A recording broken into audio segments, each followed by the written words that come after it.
Leben. Nestalo, mi jeblina. Mi jeblina. Dva dupla, do boš torta. Mahuna, do jedosta. Do jedosta.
Jastoga, to jedosta.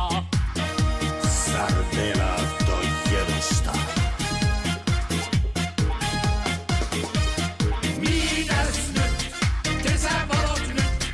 Minus nyt, kesävalot nyt. Minus nyt, kesävalot nyt. Minus nyt, kesävalot nyt. Lettosvet, lettosvet.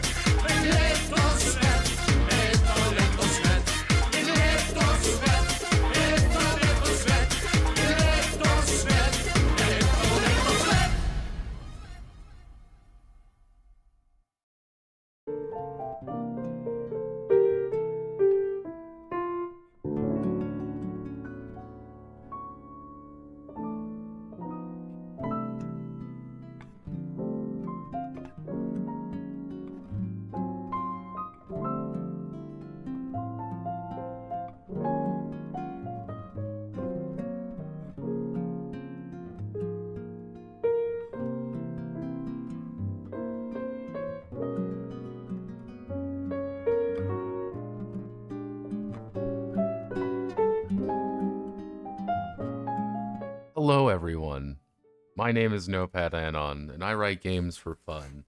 So what are we doing today? Today we're going to Europe. I know, that sounds horrifying to everyone involved, but we are going to Europe. To a land beyond. To the, well, Europe's a weird place. I think everyone knows Europe. I think everyone has their preconceived notions of Europe. You know, yeah, you got your German bratwurst. You got your French, predispositions. And, of course, you've got some other places like Italy, that godless land, and you end up with places such as, I don't know, Switzerland, which isn't part of Europe, technically, because it's not in the EU. But European TTRPGs are kind of a unique case, because there are a ton of European TTRPGs. Like, that's one thing you always gotta remember. Like, when you talk about a tabletop role-playing game in Europe, you are saying, well, of course, there are, of course, European tabletop games, but then you probably are thinking of a game made in the US based on European folklore or some stupid shit like that. Or it's made in the UK, which again is not really that European. Europe has quite a few different RPGs out there. Quite a few, actually. Many RPGs. In fact, very, very few of them get translated, though. Probably some of the more famous ones is you have the Anima TTRPG. Anima is actually out of Spain. You've got, let me see. I'm literally trying to think of other European TTRPGs that have come out. Like, the thing is, there aren't really that many that come out to the West, that is. You may be saying, what do you mean by the West? I mean, it's coming out here, coming out to the glorious US of A in English. Not many of them do. There's quite a few Spanish TTRPGs. You know, there's quite a few of these ones. There's a few Italian TTRPGs. Technically, one of the most famous TTRPGs who people keep telling me about actually started as an Italian product. But he realized that it wouldn't sell anything, so he instead released it in English. Always remember that. He released this in English. Yeah. The thing is, the unfortunate truth is that the USA / pretty much English-speaking languages have the largest audience. And most other places have their particular RPG or their particular thing, but not really anything else. The dollar store Ryutama. But it's like, okay, like there's got to be something more here. There's got to be something bigger. There's got to be something not really. Because you might be saying, well, right here, this has got to be it. Barcelona, Brancalonia is a 5e setting. Hooray! The Bratty Toaster Diaz. Inshallah. And it's one of those things, like, once you start kind of looking deeper, you start realizing, okay, that's got to be something. Even if you look at something like a Scandinavian TTRPG. Scandinavian TR, pretty much anything out of Free League, anything out of Free League publishing, is technically in Swedish first. It's in Swedish, I believe it's Swedish and Norwegian first. Actually, no, it's just Swedish first. Now, what is this interesting about Free League? Well, Free League releases everything in English, and if you were to, and I'm going to make a wild deduction here, if you were to really look at the notes of what sells more where, I have a strange and beautiful feeling that a vast majority of their games sell better in English. As we can kind of see here, as, you know, a lot of these games are made in English. That's kind of just something that they have to understand, which we'll even be going over one of these.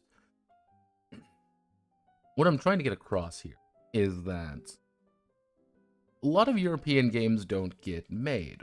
Now, there's quite a few. Now, here's the thing. There are games. Quite a few, actually. Including Blacksad. Yeah, do you know Blacksad has a role-playing game? Yeah, Blacksad has a role-playing game. Does this game ever come out? Yeah, right there. Yeah.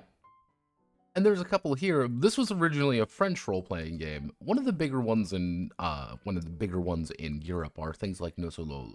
No Solo. This. No Solo. No Solo. No Solo. This is a Spanish company. Spanish-French, actually. They publish quite a few different games, but if you kind of see here, like, they've got a lot of different games, but one of the big things that you see a lot in Europe, this is a big thing in Europe, is you'll have a European company whose main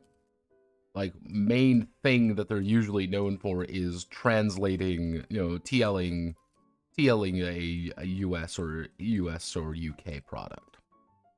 Translating something into English. If you've ever heard of something like, it's German Shadowrun, that's what I'm talking about here. When I'm talking about German Battletech, that's what I'm talking about here. So do you have any examples? It's technically like this, as you kind of even see here, like with No Soloro, is like they have their own games, Like, don't get me wrong, they have their own games. On the other hand, a good chunk of these are just translations. That's like a big thing. They translate games and bring them over into Spanish, into French, and things like that. Germany also has that with Ulysses Spiel. Ulysses Spiel is also one of these kind of companies whose entire thing is we want to bring other games into German. Kind of see these are the games that they've made, but if we were to really look at some of the other things that they've published, you get to see there's a lot of things that they publish that aren't necessarily their own games. That's just what it is. Publishing is a big industry. Ah, God, what's the other company? German Battletech, elaborate? Effectively, there was a company called FanPro. We will actually be talking about them a little bit later. There's a company called FanPro. Anytime you talk about, like, oh, well, we're bringing certain games into, like, Germany, anytime you hear about German Shadowrun and things like that, Battletech and Shadowrun were owned by the same company. They both went to that German company.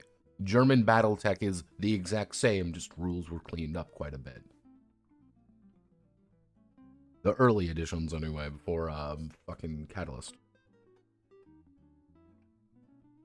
Now you may be saying, okay, Notepad, you say there's all of these amazing, Euro games. Where are they? What are they? And the answer is that they're a pain in the ass to actually find anything on them. Going to be perfectly frank. You get things like Ordem Paranormal.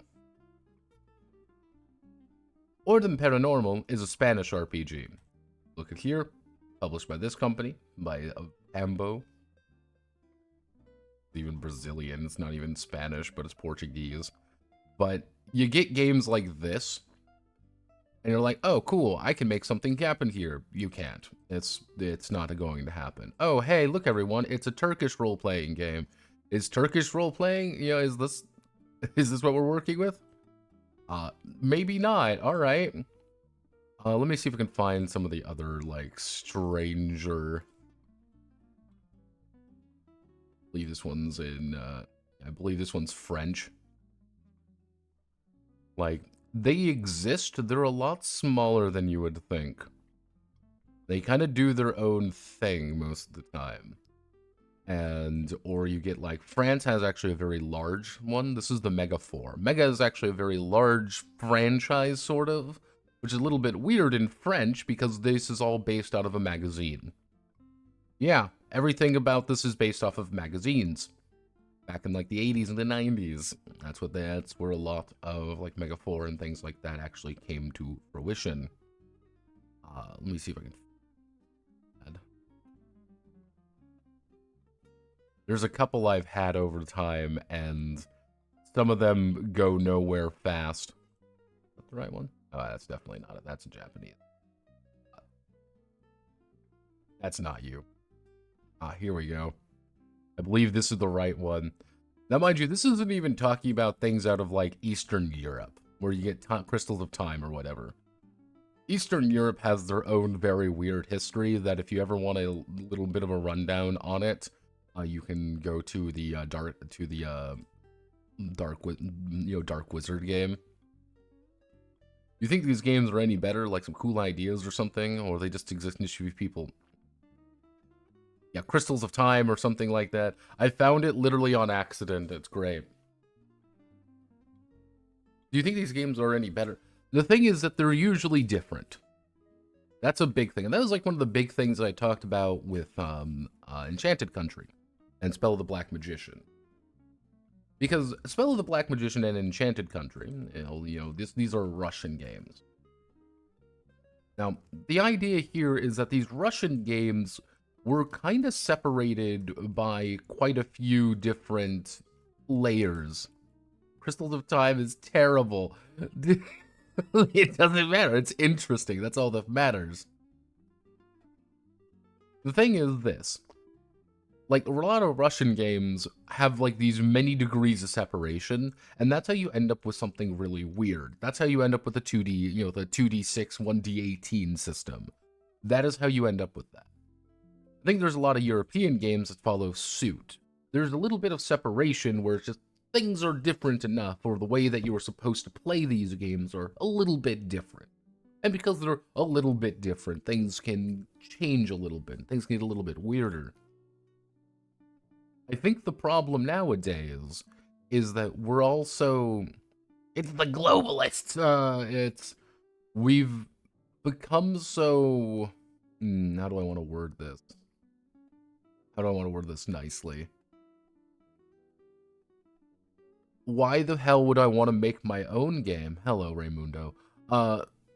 Why would I ever want to make my own game when I could just get someone else to do it? You know, well, this game's already been made in English. I'll just translate it over, or I speak English already. I'll just play this. It was developed at a time where you can't have any other game shipped to Poland. Exactly, you're seeing it. We can't get these other games, so what are we going to do it? Think even back 20 years. 2004. I want you all to go back to 2004 for me.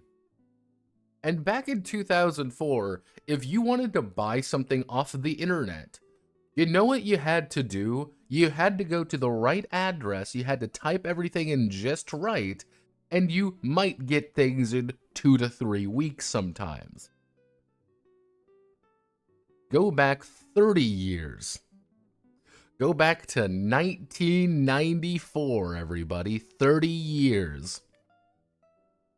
Imagine ordering something then.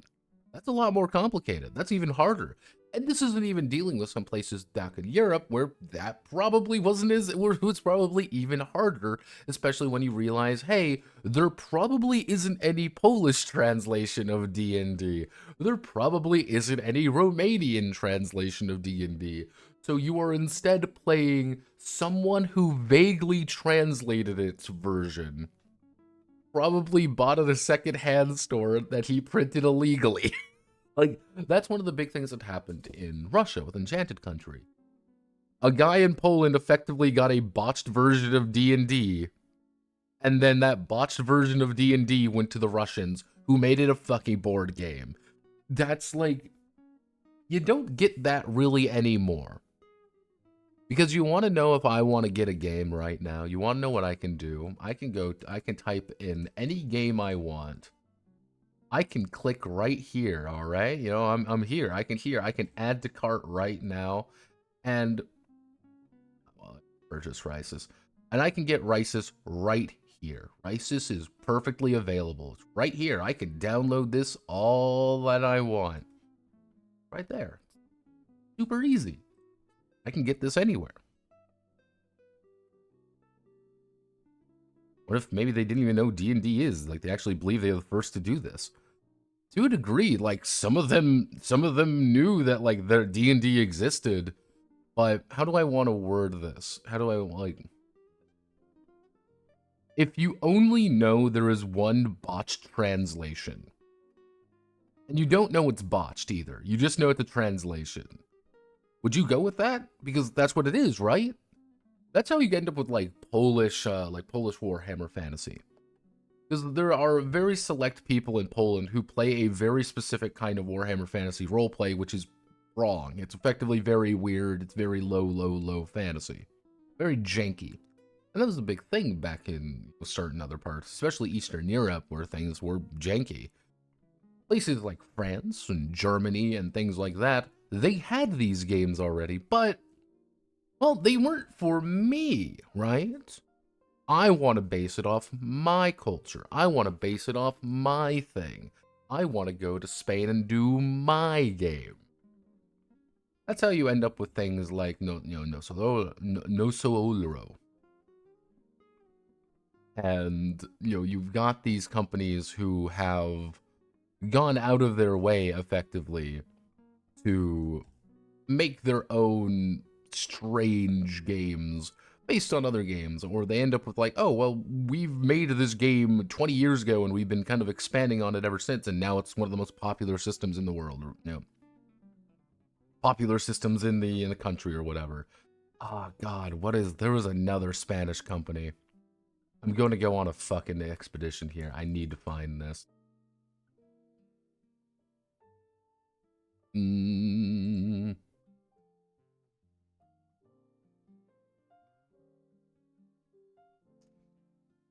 Let's see. Let's see if I can find... Let me see if I can find one of the original...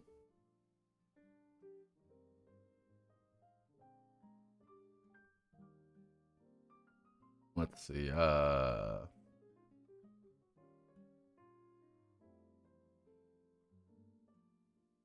fantasy, where the... There was a thread on here. There was a thread on here for a while, like,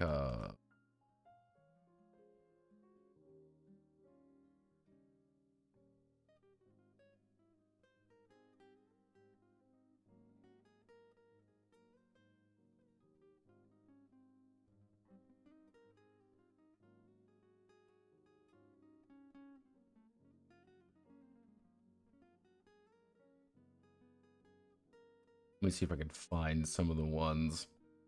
This is actually a thread that I started eons ago, because I was actually genuinely curious. And... this is great. Effectively, you ended up with a lot of, like, oh, well, there's a bunch of, like, these Japanese games and things like that. You end up with a lot of... One where they posted... Like, you get some of the Swedish RPGs. Spiel, obviously. You see Spiel. Some of the other. Some people were posting just like, oh, here's some weird things.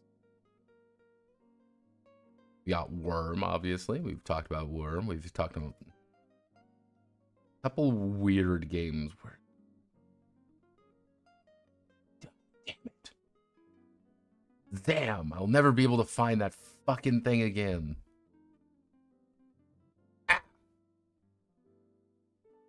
There was effectively an entire thread where people talked about more obscure games, you know, that from other countries and things. Similar stuff with, like, Japanese Sword World. Only recently the game got translated. Just simpler D&D with few tweaks. To a degree, like, the thing with, like, Sword World that's interesting, it's the same idea. It's like, okay, we've now built the game to a completely different state of mind to appeal to a very different audience. And you gotta remember... Sword World is not officially translated. I think that's something people don't quite understand sometimes. Like, Sword World is fan-translated. There's no official translation. And that's what happens to a lot of games, is there are very, very few official translations. Because, and I've talked about this a little bit with the JRPG cases, and I'll talk about here, entering into the US market, entering into a English market, is suicide. It's complete suicide. It's a shit ton of money, it's a shit ton of time, effort, blood, sweat, and tears to get not much out of it. And that's something you gotta, like, it's not pointless. Again, it's not pointless. That's the thing. You always gotta remember, it's not pointless. It's not very cost effective, if that makes sense. It's a lot easier to translate English stuff into another language because you're pretty sure it's going to sell. Anything into English, things get a little bit more, you know, convoluted. And that's why I think a lot of, like, Japanese games get translated. Because I think there's a big foreign factor. It's like, riddle me this, everyone. I want to... Europeans don't answer this because you're Europeans and you don't get to answer that. Let's say you've got two things that you want. You can either get a, you know, a French thing. You know, like, oh, I want to get something that's a French thing. A French TTRPG. Or a Japanese TTRPG. The French one is going to seem less foreign than the Japanese one. And you can do this with anything. It doesn't even have to be like TTRPG or whatever. Like, you can put it anything. How, hey, you want to go to... I'm going to use a food analogy because I fucking can. I want to get French food versus Japanese food versus German food. Guaranteed people are going to say, oh, the Japanese food has to be more exotic. oh, this has got to be more exotic. This is more interesting. This is better for you to get this. And I think that applies to a lot of things, is a lot of people, you can translate Japanese things and you're going to get a lot more reliable things. If someone brought out a Thai RPG, like right now, someone's like, oh, here's a Thai RPG, people are going to want to translate it more because it's foreign. It is more foreign than a French RPG, or a German RPG, or an Italian RPG.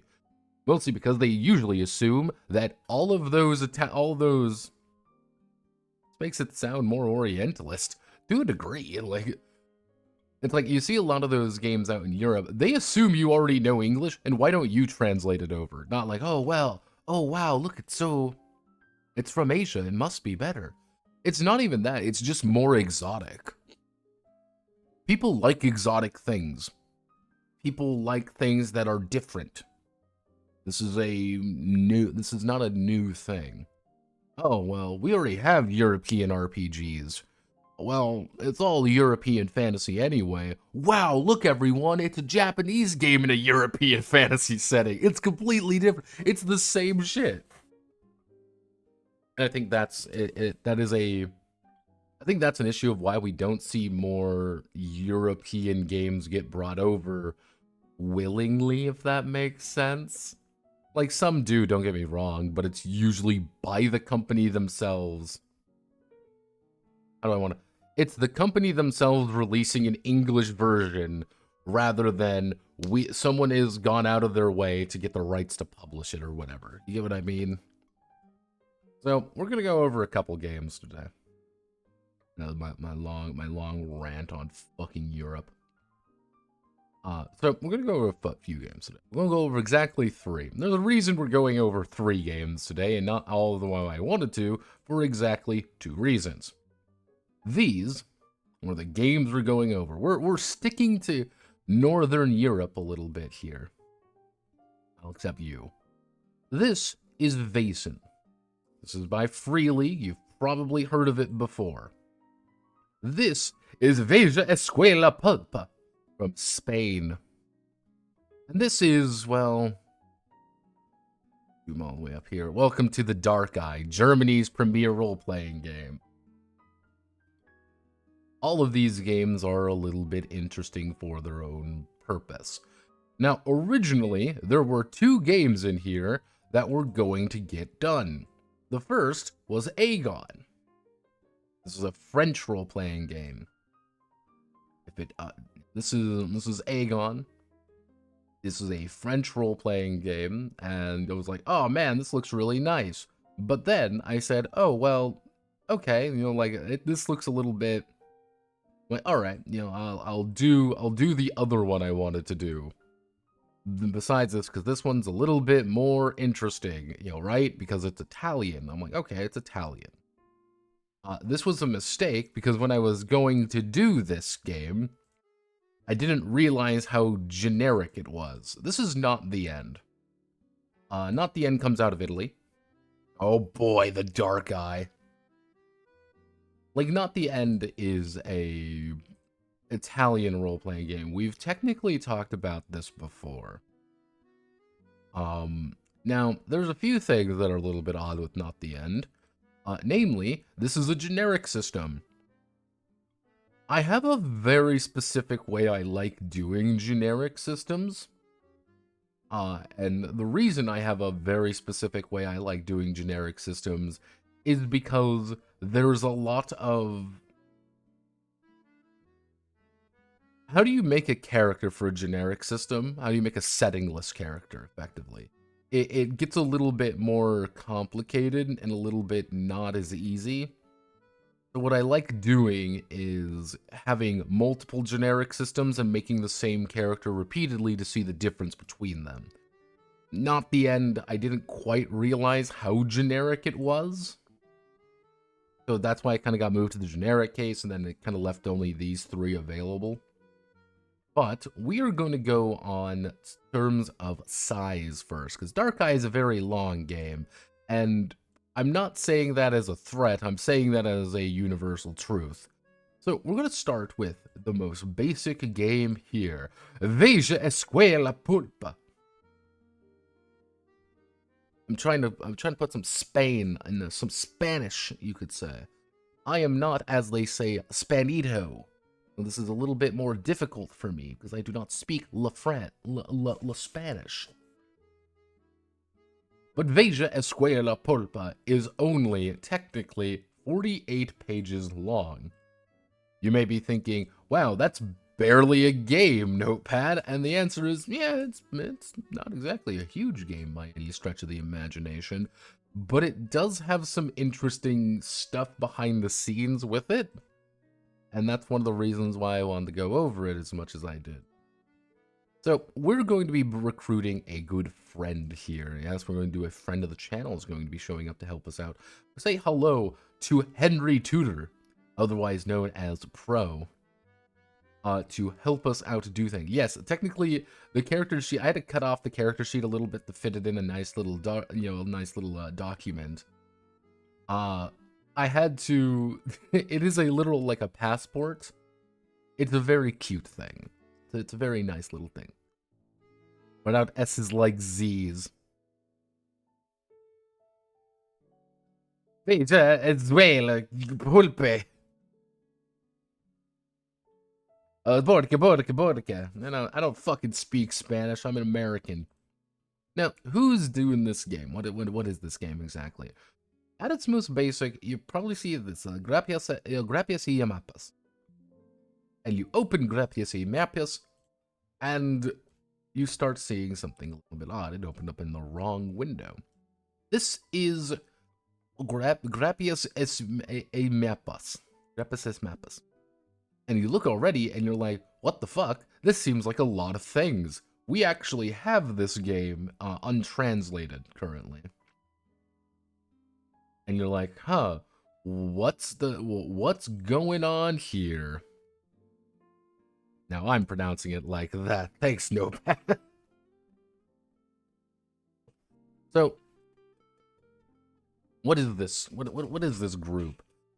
Generally speaking, I couldn't really find too much about this. It's literally the actual thing is staples and maps.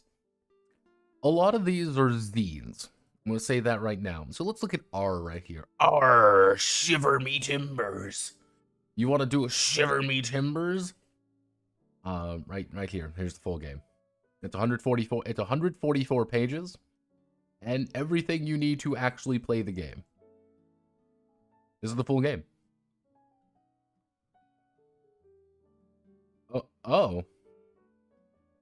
What? Okay. I mean, is that what does this actually mean? Like, here's the character sheet. Here's a sample character that you can play. All right. You know what? Well, can't have everything here for free. Carnaval Fatale. A bunch of kids are getting haunted by a ghost murderer. It's a full-on Halloween game. It's just in Spanish. A lot of these are like little zine games. You know, what's a zine, you may be wondering. A zine, like a zine, is technically short for magazine, and they're little print things. Usually the idea of that a zine is it's a small format printed thing that you release at cons and things. Generally, over time, the term zine game has come to be effectively short form TTR. When people talk about a zine game, they're talking about a game that's like maybe like 50 to like 60 pages. They're not very large. Some of them can be a lot smaller, a lot of them can be a lot bigger. Kind of depends on the situation. But yeah, there's quite a few of these, and a lot of them are actually completely free. Like, they're there. If you speak Spanish, just... You know, and the thing is, at first I was like, okay, well, these have to be like, yeah, maybe the artwork sucks or something. It's all AI stuff. No, this is all hand-done artwork. Probably if you want to, you can buy it from, buy it on demand kind of thing from Lulu as a paperback. That's how they probably make their money, is you buy the physical version, but they just want you to play the game regardless. Veija, Escuela, Pulpa is completely right here, and even even in English, they have the English version for technically free. I couldn't actually find this game anywhere else, though. Like, that's one of those things, like, I couldn't find this game on, like, TTRPG or anything like that. It just kind of popped up one day for me. And there's quite a few of these. You have Del Bosque. A lot of just little adventures and little weird things going on. This is Coronaburgo.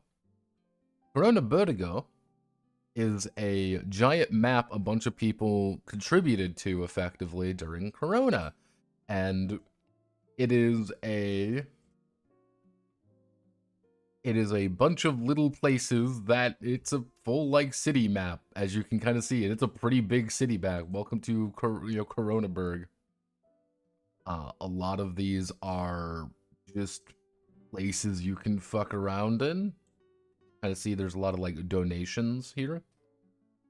The idea of the donations is that you donated to the game. You donated to it was like a Corona relief fund or whatever, and you got to put a pin in one of these little areas.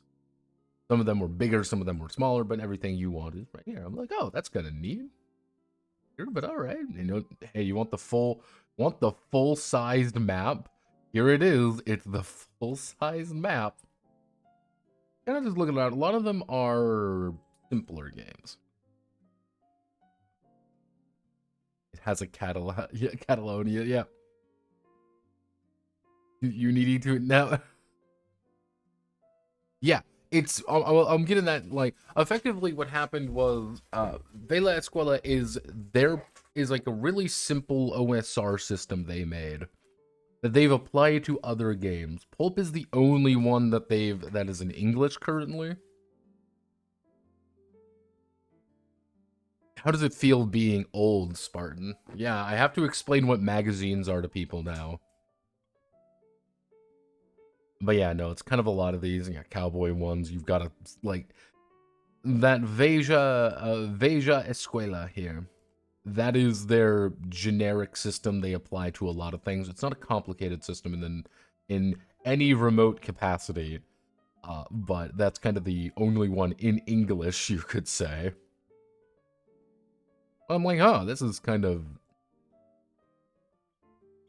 weird and interesting and odd more than anything. I'm like, okay, but what about Pulp in particular? What about this game in particular?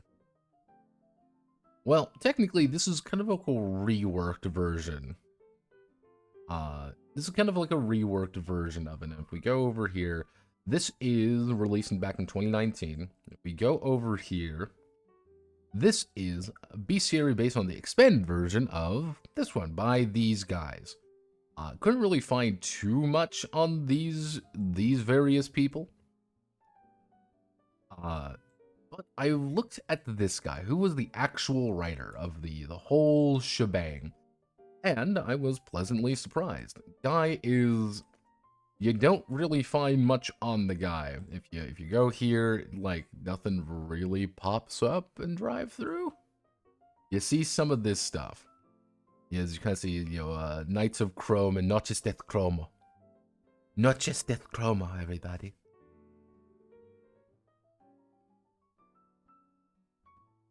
Noches de Cromo. Yeah, Ramon, I believe that would be Ramon Balcells. Yeah, right here you kind of see this is their particular. He usually goes through this company sometimes. When you see like Super High School, like that is one of his things that he's done. These guys translate a bunch of games as well. You kind of see even right here, that's Tunnels and Trolls.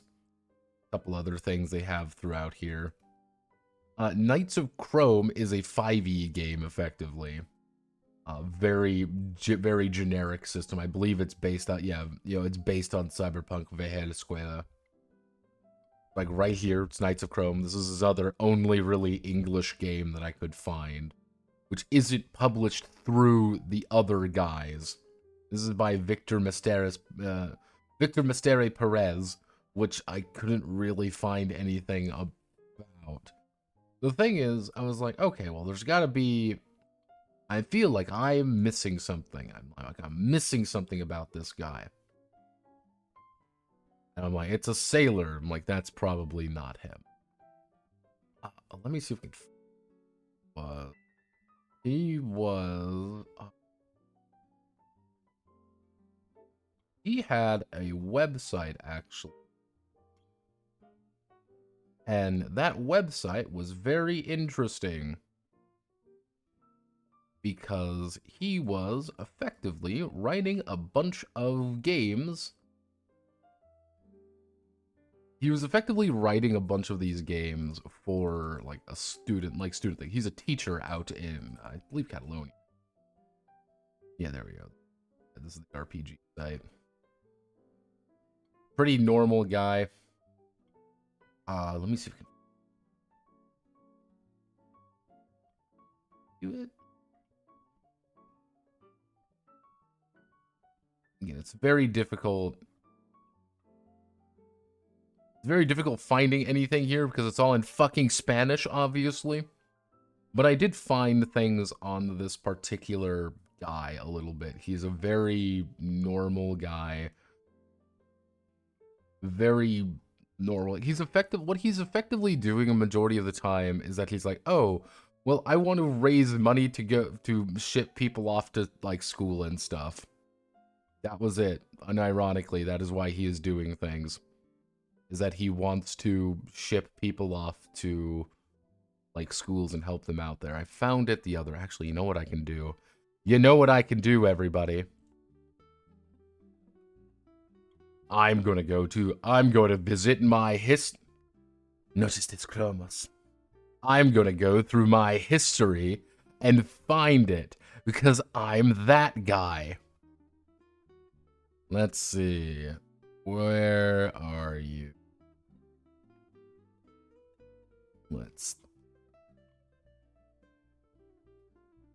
Nope, that's Neil Hintz. No, come on. Come on. Where are you? Da-da.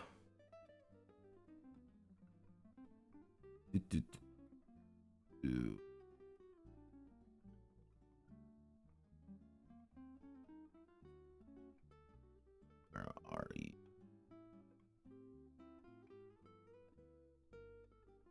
So that would be 17. There we go. So if we go all the way down, if we go back in time a little bit.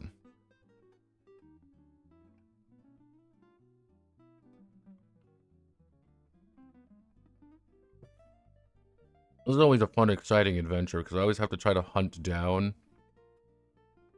the various, like, where the fuck did I put down the thing I actually needed? And then I feel like a goober when I lose it. God, I lost it. God damn it, I had everything. That's Das Schwartz.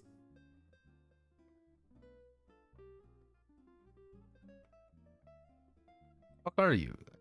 You were there. I saw you. Hell is it? I literally showed this on stream the other day. God damn it. Where the fuck are you? God damn it. Oh, wait.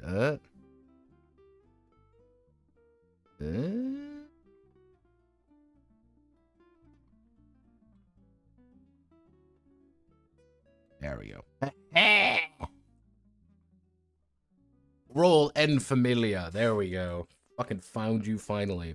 This is Roll en Familia. This is his thing. This is Ramon's thing. Kind of see here, and how I knew this. Above all, husband, father, all these things. This is from his particular Twitter account. Can't find that, obviously, anymore because I live in a clown society. But yes, this is why he is doing a lot of these role-playing games, is to support families and to get all these things, and just like, I like doing that. This is what I do for fun, because it makes money. And because it makes money, I'm going to keep doing this. Yeah, right here. This is the guy. This is Super High School and things like that, v Cyberpunk, v Pulp. This is the particular guy that we're talking about with the Roland Familia. I'm not insane, everyone. I'm sane. But let's go over the game exactly. So, scroll down a little bit. Now, the thing is, this is based off of very pulp, of those early 30s, 40s, even a little bit in the 50s pulp stories, mostly in the world of Doc Savage. You don't see a lot of those kind of stories, but you can go on other ones if you want to go on a Call of Cthulhu adventure where you just shoot someone in the face. You totally can do that. That's kind of the point. Now, probably the best way to think about it is that this is an OSR game at its core. What does that actually mean? It means that it's very simple and you're going to know exactly what I'm talking about with the vast majority of these. You know what strength, dex, and con do? You already know what the hell this means. You want to know what int is? You want to know what wisdom or charisma is? You already know these things. Now the thing is, this is a 46th roll in drop the lowest system. As you kind of see here, it's a lot more, a lot more rough. A lot rougher, let's just say that, than a traditional game. Pro here literally has no bonuses. He has no bonuses to any of his attributes. Because you need to roll a 15 or higher to get a +1 on any of these things. And these are used quite frequently. However, there is a catch though, and that catch though is... I don't want to... This has a purpose, let's just say that. So, attributes and their bonuses are seldom used to resolve actions. Are important for character description, initial calculation of certain aspects, but your level and class are more important. That's one very important thing. You know, a character without any attributes should be just as capable and functional as a character with +2. Then you choose your class. Classes aren't really too extravagant. Yep, that's just for stats. This is a D20 system at its core. We gotta remember that. This is a very basic, very easy to understand D20 system, and it is a D20 roll under. But, so let's see, again, you got your class. Oh, you want to be a dilettante. Then you just get these two talents, and you get a hit die, and you know how to use certain firearms. It's like you're a globetrotter, you are an investigator, you're a scoundrel, you're a sidekick or whatever. As you can kind of see, not many characters really have a high hit die. You get D4, D6, D6, D6. The only one with a D8 is the tough guy. Yeah, there we go. That is literally your job, is tough guy. Hence why Pro has 4 HP. Not a lot, to be honest, and trust me, damage is quite lethal, as you see here with a pistol doing 1d8 damage. Then you get a couple skills. Now, everyone starts with 4 skills among these 6 skill points. Alertness, communication, lore, manipulation, stealth, and survival. The best way to think about it is that all of these are really, really simple, and you really shouldn't think about them too hard. Generally speaking, put a +1 in 4 different things, and you're going to be fine. It's real easy. And some of them are a little bit odd when you start getting into things like manipulation.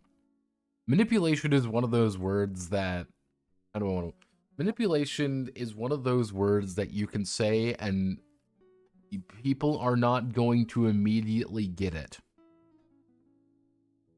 Because when I say, oh, I have a +3 in my manipulation skill, probably half of you are thinking, oh, it's like a conversation skill, and another half of you are probably thinking, what it's like here. Yeah, manipulation of items, manipulation of people. Yeah, that's kind of the issue. Is like sometimes it's one of those weird words. This is very much a manipulation of things, while communication is you're very much talk to other people kind of thing. Lore is objectively good to have, as well as alertness. Literally, perception in any game is good. Don't let anyone lie to you. Perception is always good. And then you get your background. Now, backgrounds are one of those weirder points in the game if you want to make it a little bit lighter. And when they say like, oh, this is a much lighter cut down version of a D20 system, they ain't lying. Hey, in one sentence, describe what your character was doing before answering the call of adventure. It could be literally anything, including being able to override disadvantages. Yeah, that's like one of those things. It's like, oh hey, you could override the ability to not use certain guns and things. That's like, oh, that's kind of a weird one. You do end up with quite a bit of money for how cheap things are. Generally speaking, my strength score is 14, so I could have 14 pieces of gear on me. As you kind of see here, like there's quite a few different items and things, but a lot of them are very basic. Here's a machete. Here is a jacket. Here is a revolver. Here is a submachine gun TM with a rate of fire of 2. Nothing too extravagant in any remote capacity. And that's kind of the point. Like, it's a very stripped down, very simple game to do anything with. Oh, hey, here's some, like, here's a bunch of gear that you want. A flashlight, you want a picture camera, you want a common ration for a day, you want a crowbar, it's all there. It doesn't really mean that much. But yeah, no, it's like, when you get to your, like, rest of your traits, movement, what is movement? You have 10 yards. Hey, hit points. How much is hit points? You roll your fucking hit die. Yeah, it's technically you get maximum hit die. I believe in chaos, so I only ended up with 4. Defense is your 2 hit. The defense starts at 10 plus your dex mod. You don't really get a huge amount of defense. And then you get your attack, which is effectively find a bonus of your level and class with a melee, use your strength mod, range, use your dex mod. Each class technically has a different way of doing things. So let's say, for example, like I'm playing a scoundrel, as you kind of see. I'm playing a scoundrel. So I get at level 1 +1 attack, no pulp points, and +1 initiative. And +1 initiative, effectively. It's instinct. Instinct pulling you.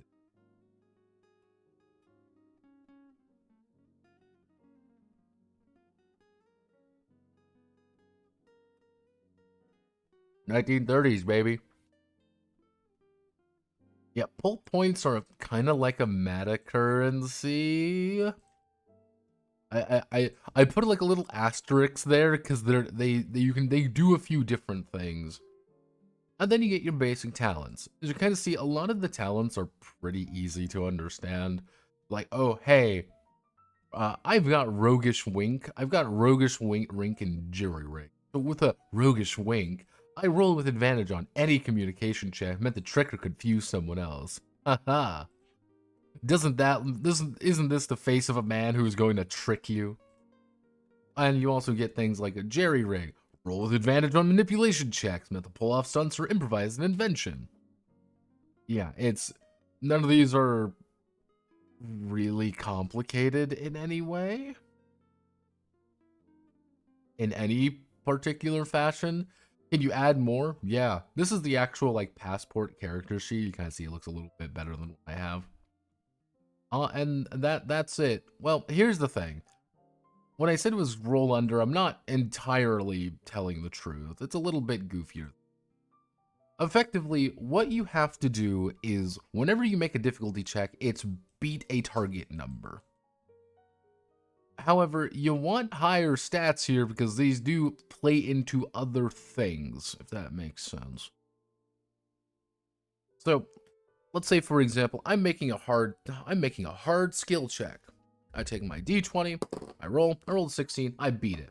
I add whatever modifiers I have, I do whatever I need to. Easy peasy lemon squeezy.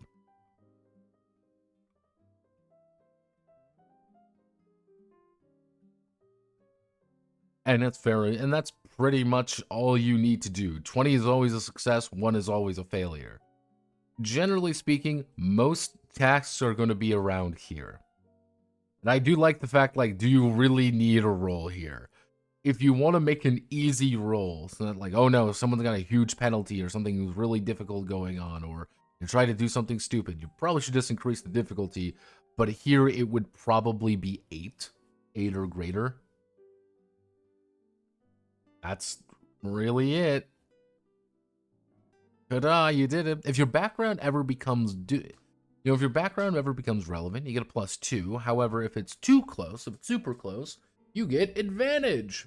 Roll 2d20 and take the highest. And that's really it. Rounds are 10 seconds. Most rounds are a minute. Anytime you're exploring, it's a 10-minute round. Then we get to combat. Combat! The highest dex score acts first. That's why I say having high stats still do mean something. And what I mean by that is it means something because you are going to be rolling. You aren't going to be rolling your initiative or anything. A character with a really high dex is going to be able to act first. Doesn't mean you have to have +2 or +1. You don't roll that. You just do it. On the other hand, roll your attack bonus plus whatever your modifier is, and that against their defense. Then you subtract their damage die. That's it. Let's say for Pro, for example. Pro's got a defense of 10, and he has an attack of +1. He wants to hit himself. He rolls a 10. He hits you for, let's roll my d8 damage.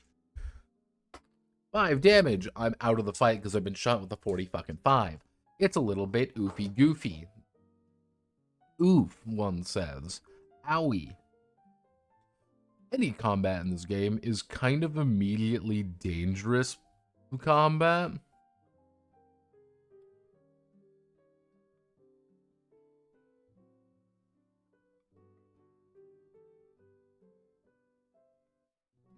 What happens when they tie? Let's see. So, highest dex with the lowest action. This is because they have less time to react while character. They don't actually say anything. Fun fact. They don't actually say anything according to that. However, I would probably go with the idea that it would be highest level. It would be highest level player enemy. That would be my thing, is that the players always have the advantage there because they are the heroes and the heroes do heroic things. Now, certain characters can't use certain firearms. If you are a dilettante, you do not actually know how to use a rifle. You know how to use a shotgun, but not a rifle. However, you get a disadvantage for it. Ow. So, during combat round, characters can move and make an action. Pretty easy. Anytime you want to make a full action, you can just move. Most everything you do is going to be either moving or attacking, or you can sacrifice a movement to attack with advantage. That's it.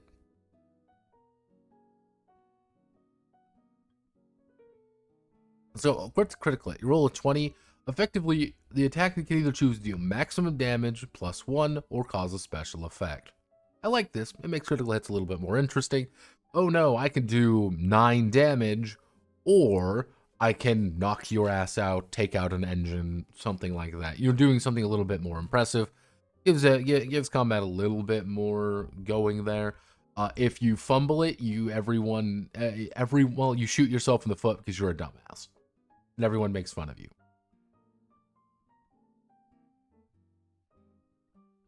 Hey, you hit 0, you're incapacitated. If you do not recover above 0 within 10 rounds, you fucking die.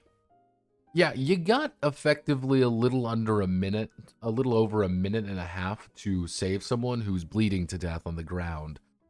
You should do that. Yeah, effectively rest for a whole day to recover a number of hit points equal to their level. Yeah, getting into any kind of combat in this game is pretty damn deadly.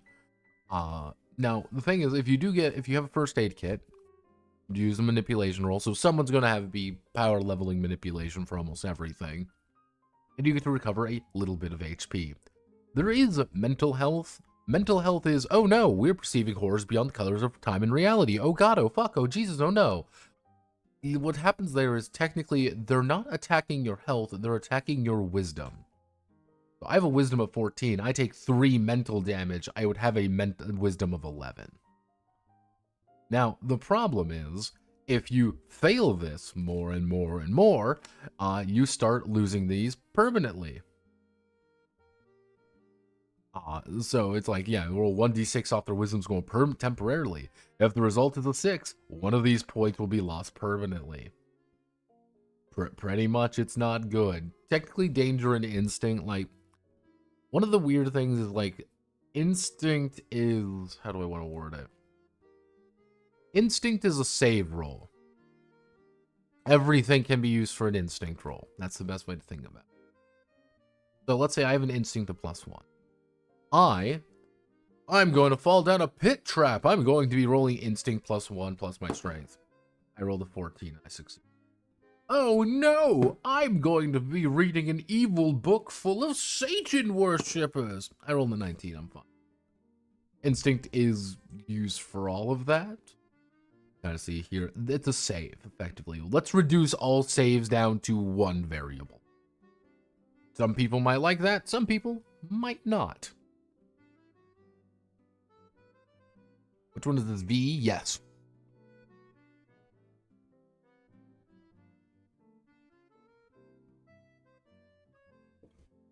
Oh, hey, it's Veija Escuela. I know that.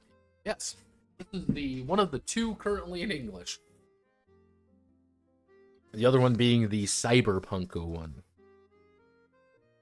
So, at the end of every game session, you get literally, like, usually it's about 2 XP. Nothing too extravagant.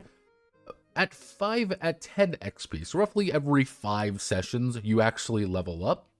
You roll your hit die, and you get an additional skill point added to 2 skills. So if I hit level 2, for example, I could be alertness +2, communication +2, plus all the other bonuses I would get. And at 3rd level, you get a new talent. Oh, cool, this is nice. And 5th level, you get an extra background related to their adventures. That's the entire game, not gonna lie. Roll d20 versus the target number, add some basic modifiers, bingo, bango, bongo. That's your uncle. Now, magic myths and wonderful items or whatever, usually the idea is you spend pulp points. What's a pulp point at the end of the day? It's literally your magic juice. Can you get pulp points doing anything else? No, you gotta be a certain class to get these. You get them as you level up. But, oh hey, Buddha's Gloves of Healing. Activate +2 +2 per use. They heal 2d4 HP. Sword of Saint Michael the Archangel. Sword channels the energy through its blade, hurting creatures of the dark. Jetpack. Grapple Rifle. Intercom. Lozar's Bracelet of Strength.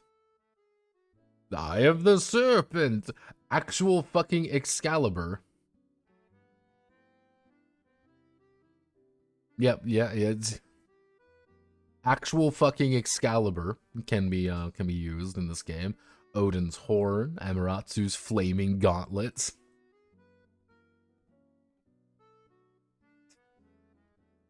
Looking at Grand Advanced skill will cause damage or heal it.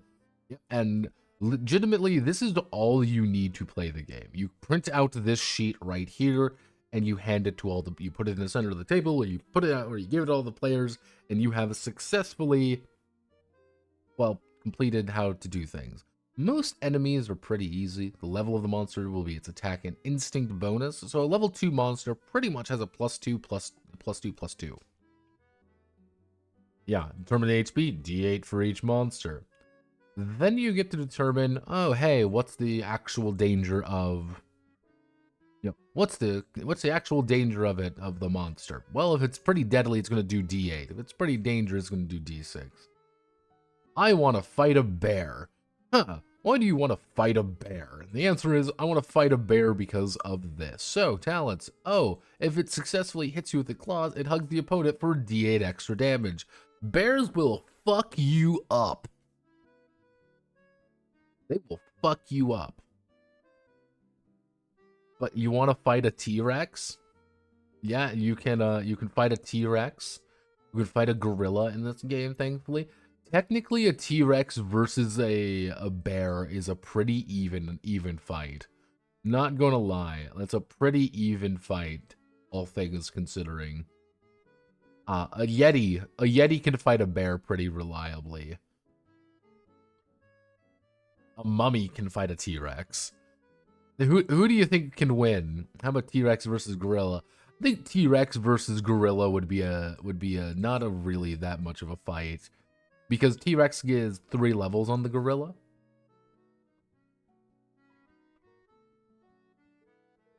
Hey, it doesn't. There's no such thing as size in this game. So if it hits with a +4 versus its defense of 15, pretty much if it rolls an 11 up, it gets to do.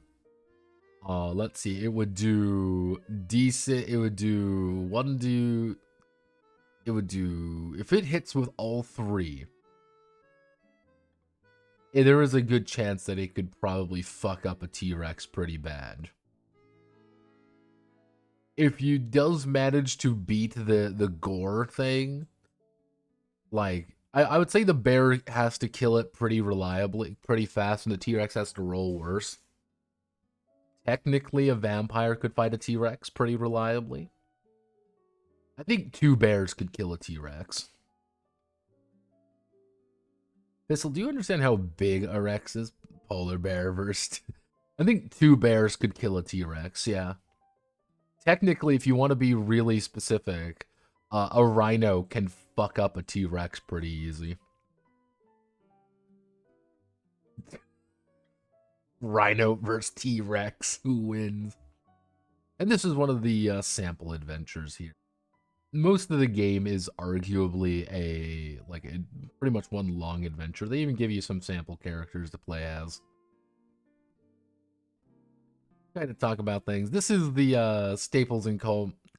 Yeah, not-profit organization by Solomon Staples. Yeah, Solomon Staples is effectively, this is them talking about their own company, the Graphicis Mappus. Oh yeah. Hello. The historical inaccurate, kind of lost me that one finds the ITRPG and the Elysium ones made before they became famous. Thank you very much, Renera? Renera? Oh my god, in his Pulp game, there's an island dino somewhere lost in the Pacific. Yeah, the thing is, do you want, like, just a cheap, easy Pulp game that is literally free and you can play in about 5 seconds and... yeah, it's that. Is it good? Is it bad? It's exactly what it says on the tin kind of thing. And if you're expecting to get a lot more out of this, then that's not obviously going to be it. Notepad stole my credit card. Of course I did. I didn't steal your credit card, Sterner. That's the secret. I simply, reacquired it. Oy vey. But yeah, like, if you're looking for, like, a really simple game to get across, like, it's not bad. Not gonna, like, win any awards kind of thing, but we're gonna move on to our next game, the next smaller game, which is Vaesen. You've heard about Vaesen before. I'm gonna mispronounce this one quite a lot. Vaesen is Nordic horror roleplay. Alright, we like Nordic horror. I'm gonna give you all a secret here. Happy to follow. A few of us been playing your Love translation, so thank you for that. I've been meaning to. Someone actually left a comment on it. Have I been working on the expansions? No. I have not been working on the expansions, mostly because people haven't voted on giving the Love expansions. I want to. I've been meaning to. It's just one of those things where I know I have to sit down and do. It's just going to be a lot of work to get it all done. I don't think it'll be that long. Honestly, I think it's one of those things where it's long enough that it's going to eat away at my life to do. I might end up doing it at the end of the year though. Nothing pops up. Ooh. Gonna break my back in 5 places. Let's see. But yes, thank you very much. Good times. So I'm gonna give you all a secret here. I have never met a Scandinavian person I like. Manly's gonna get shot immediately. There we go, we got Carlist Manly. The thing is, I have never actually encountered a Scandinavian person I've enjoyed actually being around. Mostly Norwegian people. I fucking hate Norwegian people.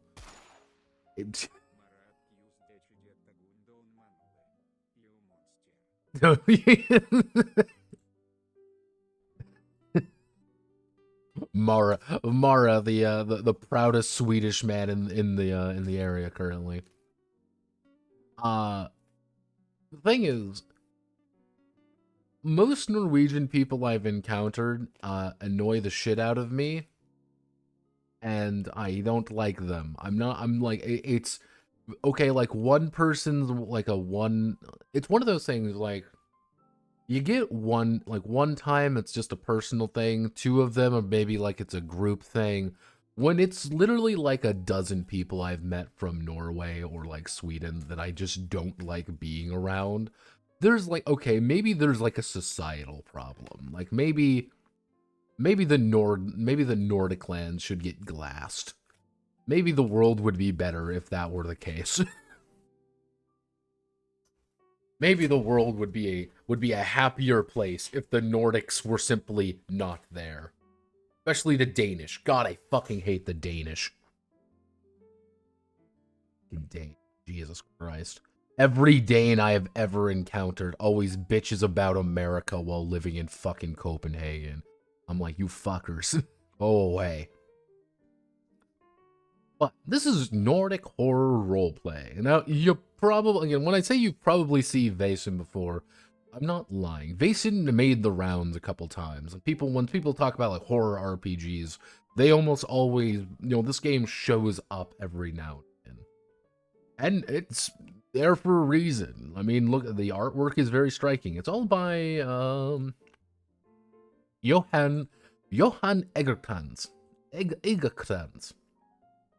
And this is a very important thing when we talk about this is Johan Egerkrans himself. Yeah,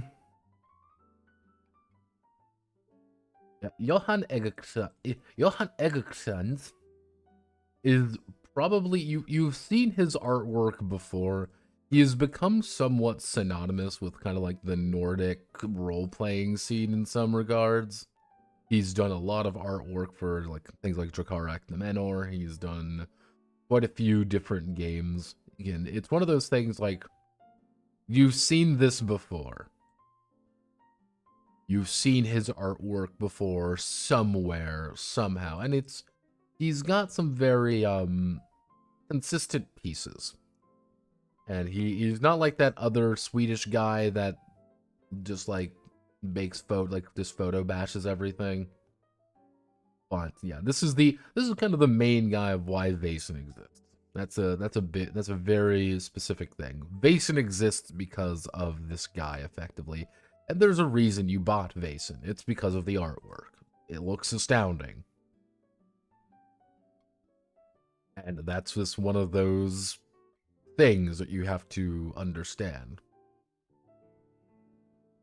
But there's another person behind this, someone you probably haven't heard about before, which is Nils Hintz. Nils Hintz. That sounds like, as I was describing it earlier, there's Nils. Hello, Nils. Isn't that the guy behind the Art of Ruin Master? Yes.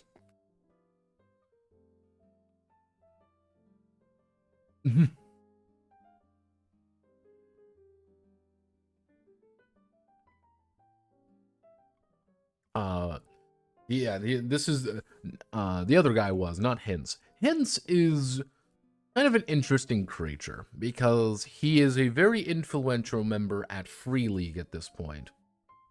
Now, the thing is, Hintz does sound and feel like he is a tutorial assistant for a game.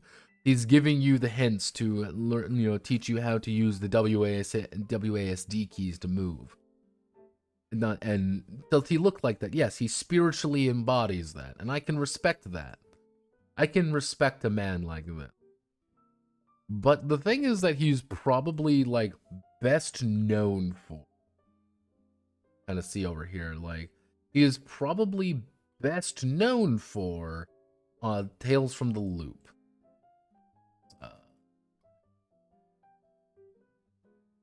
Now, you might be looking at this as Tales from the Loop, specifically the TTRPG, based off another guy's artwork, but we don't talk about that part. This is Tales from the Loop. I actually ask people, like, hey, have you ever seen anything? Have you heard? Have you written anything about Tales from the Loop? And a lot of people said, I've definitely heard about it. What is it? And that's just kind of a very consistent thing. He also did, like, Electric State was another big one that he was a he was one of the main people behind that. You kind of see here, yeah, Nils hints. Some people really vibe with this.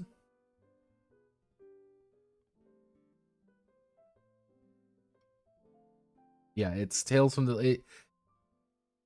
The big thing with this guy, with Nils, effectively at this point, Nils is a fairly big member of kind of the, how do I want to word this? Of the new way of doing things. If we look at Tales from the Loop, Roland Spiel, you know, hints we kind of see there.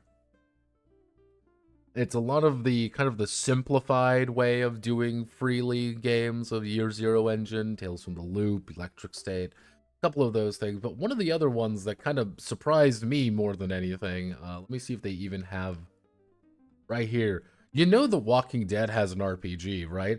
Nils was behind this game. Yes, as you kind of see up there in the corner here, here's Nils right here. Yes, Nils was behind specifically the Walking Dead role-playing game. And let's go to what else have you written, Nils?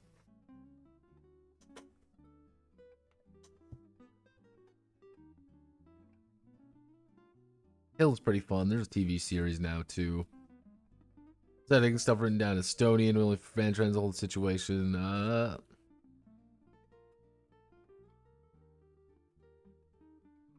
Yeah, so but yeah, like as you kind of see, he wrote some things for Twilight 2000, Vaesen obviously, Walking Dead, you know, Vaesen. He's kind of one of like the newer guys there. Things like, again, let's kind of different, more easier to understand variants of various games. Because again, this does use the Year Zero engine sort of. Like, that's one of those weird things. Sort of. They sort of do that. Vaesen, though, for a while was actually free, and that's why I actually have it. I picked it up for free, and it's great. Now, kind of even there, Halloween sales, of course. But is there anything fun and exciting? Is Nils secretly a murderer? Does he secretly like eating babies or something? No, he's a very, very normal person. He's a very normal person who does very normal things. Electric State is out, I believe. Yeah. Still, I am still amused to no end that Free League literally owns nothing.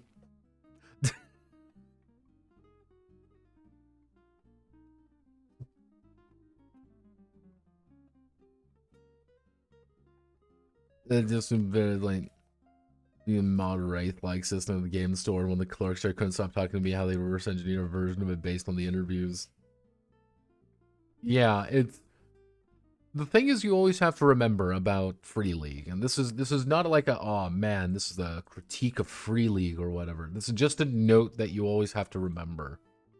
They do not own Blade Runner. They do not own The One Ring. They do not own Lord of the Rings. They do not own The Walking Dead. They technically do not own Cyborg or Morkborg. Or Pirate Borg, I don't think. They do not own Mutant. I remember that. They don't own Mutant. They do not own Tales from the Loop. They do not own Electric State, technically. A lot of Free League's games, they don't own Alien, obviously. A lot of Free League's games are licensed properties that they, like, buy the rights to. They didn't write Twilight 2000. They got the rights to Twilight 2000. They didn't write Dragonbane. They got the rights to Dragonbane. Like, that is a very continuous trend, I think. And that's always really interesting to me, especially with things like Mutant. They don't own Ruin Masters, fun fact. They do not. That's one of the things there is they got the same guy. Ruin Masters is a different version of Dragonbane. You want to look at Ruin Masters was owned by a company called Riot Minds, which owned Dragonbane. Ruin Masters was a version of Dragonbane for the English audience. However, when Riot Minds went under, they sold everything to Come On. Technically, they do not own Ruin Masters. Come On owns Ruin Masters. Like, that's one thing to always note. Like, you know, this company, Cool Mini or not, technically owns Ruin Master, which is why you can't actually buy the game anymore. Like, if you ever want to know why can't you buy the game, is because Come On does not want you to buy it. It's same thing with like True to Veg. And there's a very distinctive reason why that guy's artwork has been synonymous with a lot of those games. He is apparently like the only fucking Scandinavian artist ever. And he's the only one who does fantasy artwork. And they use his stuff everywhere anytime it's a Nordic thing. Like, that's why Ruin Masters sometimes has some weird looks to it, if you really look at the artwork. Because most of Ruin Masters' artwork is just Dragonbane artwork. That's always the funny thing you gotta remember. It's just Dragonbane artwork that they just ripped. It's great, because they had the rights to it. Which is another reason they can't really...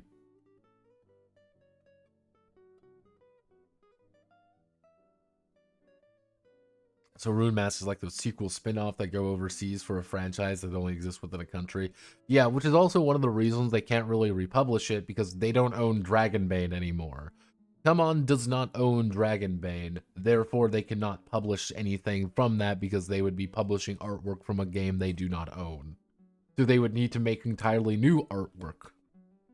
And they don't want to because True to Veg makes money, because True to Veg has a bunch of other things in it. Ruined Master, as in ruins. A master of ruins, a master of desecrated areas. How many RPGs released in the 90s and 2000s are lost media due to IP nonsense? Here's the thing. Any game released before 2000 is a coin flip. Honestly, it is a coin flip. And I say after, before the 90s, before 2000 is because there used to be a lot of companies, and a lot of those companies died horribly during the crash. There's a lot of games that just don't exist anymore by companies that don't exist anymore. You can't really buy them, and if you can, it's like you have to buy them like through like Noble Knight games, or they're not really official PDFs, and then you got pushed around. Like, the thing is, like, the 2000s is, like, there just were fewer companies, and there were bigger companies owning fewer companies owned more things. And that's why, like, nowadays, you have things like Modifius, and you have things like Free League, and you have things, like, there's a wide variety of companies whose entire job it is to just manage IPs. That's where, since we're talking about Free League, I can talk about this. This is Heroic Signatures. We were talking about them the other day.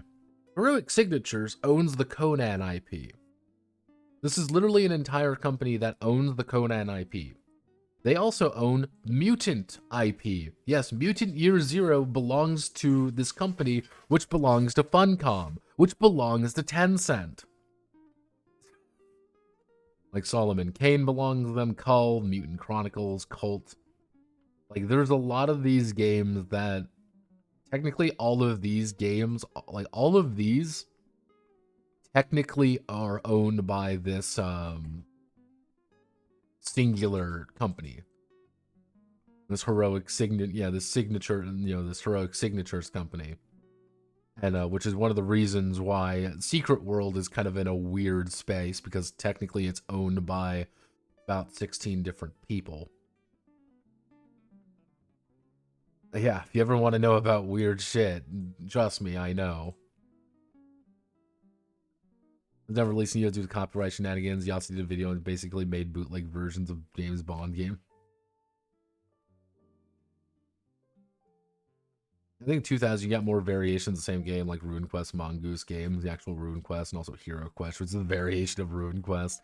Same with Traveler, that owned by different companies, because you have GURPS version, the OG version, and also the Mongoose version. Yeah, again, it was fewer companies getting more things, and that's kind of the... Not many games survived that well. And again, when people talk about, when you're talking about, like, oh, well, let's, talk about certain games or whatever, like, you gotta remember, very few games maintained their audiences, maintained their company as Wizards of the Coast did. What's Laura Notepad's ability to see? I don't.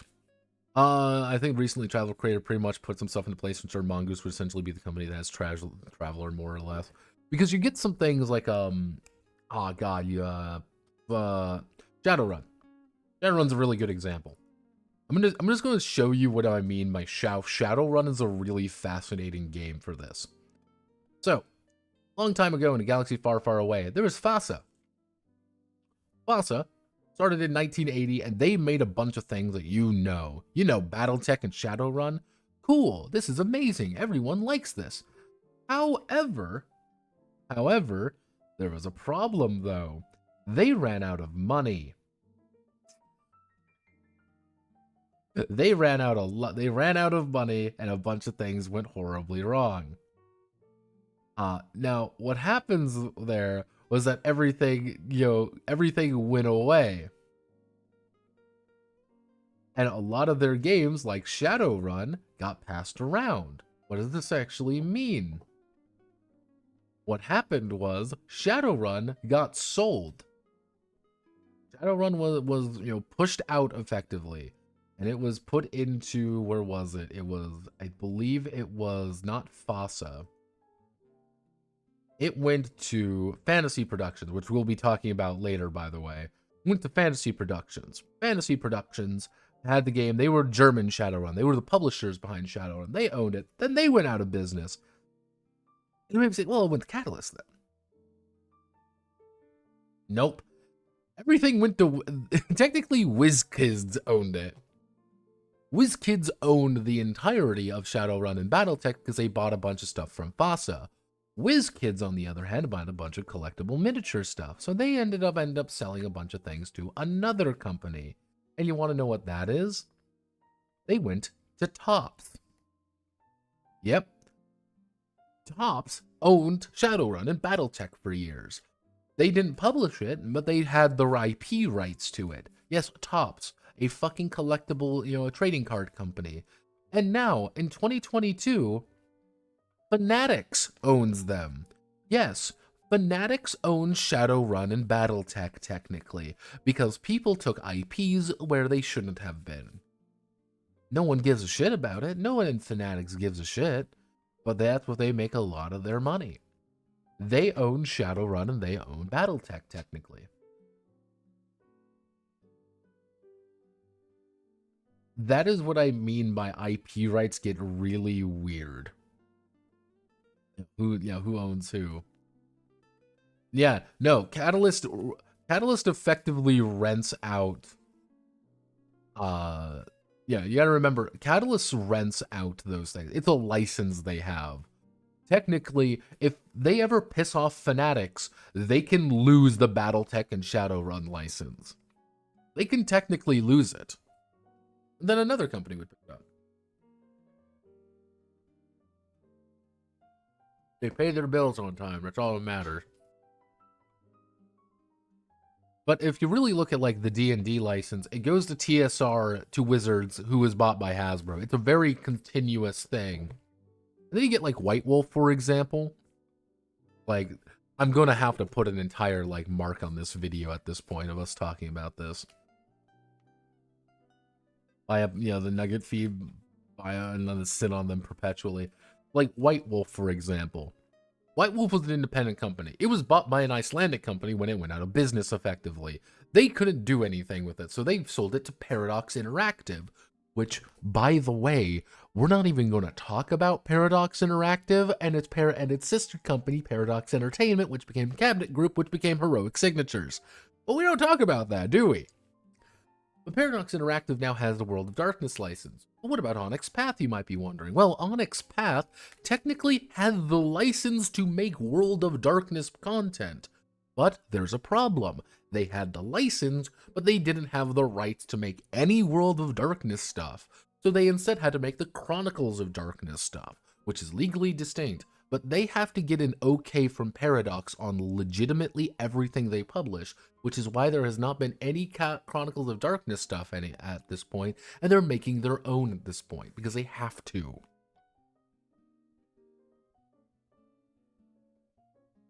Exactly. Just to give you the ideas of how messy some of the IP laws can get. The game does not matter. The IP is what matters. And that's the beautiful shit show. You have Chronicles competing with 5th Edition World of Darkness, exactly. Oh god, we would have to put like a half an hour mark on this section of the fucking VOD being like, we talk about IP law. But, getting back on track, welcome to Vaesen, everybody. Vaesen is a very simple game. It kind of introduces the concept, but I'm going to give you a, let me see if I can find a very, there we go. I'm going to give you a rough rundown on things. Roughly speaking, this is 19th century Sweden. 19th century Sweden. 19th century Sweden is filled with a bunch of things, but most notably it's being filled with something we like to refer to as industrialization. And industrialization is causing a lot of people from the countryside to move to the cities. Now, the thing with what's going on here is that there's a thing called the Vaesen. Vaesen are the little spirits that help around the farm, that, you know, do things. They are entities that have always existed and always will exist. They're little creatures. They're the gnomes of the world. And they explain unexplainable phenomenon kind of thing. Industrial evolution and its consequences. And with people leaving and people becoming a little bit more, you know, a little bit more educated, you know, just like, oh, we don't have to make little sacrifices to the bog spirits anymore. We need to go to the city to make money and work in a factory. A lot of these Vaesen are getting really, really mad and getting really, really pissed and getting really, really ready to kill something. You are part of the society, and that society are people who have the sight. The sight is effectively allowing you to see these creatures that normally aren't able to be seen. You are effectively deployed out to locations of interest, and those locations of interest have you try to deal with whatever going on. It's never explicitly stated you gotta kill them. It's never explicitly stated that you gotta fight them or befriend them or whatever. You just gotta make sure that they're calm. You know, you have to relax them, because there's usually a good reason why they're agitated. And usually something pretty bad goes on if you do something radical. Let's see. CCP Destroy World of Darkness is an impressive way. I was at a comic book presentation thing, and I brought up how one of the reasons the old superheroes are getting replaced with new ones is because old characters are entering public domain. The studio lost copyright to it. That's one of the reasons the cape settings are so inconsistent. And see, that's always like the funny thing with like superhero stuff. You always got to remember, like when Batman goes public domain, that means it's the first iteration of Batman goes public domain, and that's why every single variation of Batman is technically a slightly different version of him, because it's a different copyright of him. I'm going to make a wild bet that if you were to search copyrights for Batman, there are about 90 different copyrights for him. And if you try to do something like, I want to make something that looks like the Dark Knight with this Batman, you will get sued into oblivion. Like, God bless him. But that's the situation currently going on in Sweden. The 19th century. It didn't quite hit me of like how important this is. Now, you may be wondering, what do you mean by the 19th century? This is the 1800s. And that is a very important time period of the 1800s of based on kind of the equipment and things. When someone says they have a gun, this is a big deal. Guns are expensive. A gun is something that people do not have, and having one means that you are a lot better off than others. The Victorian era is kicking off currently. To give you an idea, 1800s would be the Victorian era. And it is, kind of like, specific period in the 1800s. It's phenomenal from entire steamboats, trains, political and philosophical movements in the end of the 19th century, maybe mixed with earlier phenomena. To kind of give you an idea, there's a train being built. There's a train being built through a town, and the town is currently undergoing a big issue. The local Vaesen are getting mad. What do you do now? What do? Hitler dead, what do?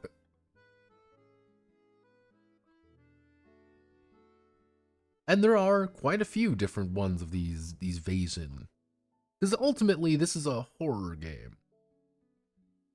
This is a horror game, but not really what a horror game is either. At its core, though, what is this game, though? What are you actually doing? What you are doing is taking a number of d6s equal to your stat plus your skill, and you're going to roll them all at once. Now, I'm going to be making a simple check using my character here. This is Barry. Barry is 64. I'm going to be making a medicine plus precision check. So I got my 6d66. Roll them bones. Now, I rolled a 1, 1, 1, 3, 3. And wowzers, I rolled a 6. Because I rolled a 6, I succeed. You have a 1 in 6 chance per dice to succeed. As long as you score 1 success, you're good. Notepad, I hear you say, doesn't that mean I should just have a shit ton of dice to resolve every problem because it's a very low chance of scoring a success? Yeah, I'm going to be honest with you here. You have to score at least a 6. 6s are very rare. You want to get as many bonuses as you physically can in this game. You need to get as many +1s, +2s, and any penalty is agonizing. Anytime you get a 6, you're good. However, there's a catch though. You may put in a difficulty modifier, and that difficulty might be you have to score 2 or 3. Now, the thing is that's important about this game. Oh, I don't like that. Oh, the thing is with this system is this is a low roll system. What do I mean by a low roll system? You can roughly accumulate most games and most tabletop role-playing games. Uh-oh! Oh no! Oh no! Dropping this.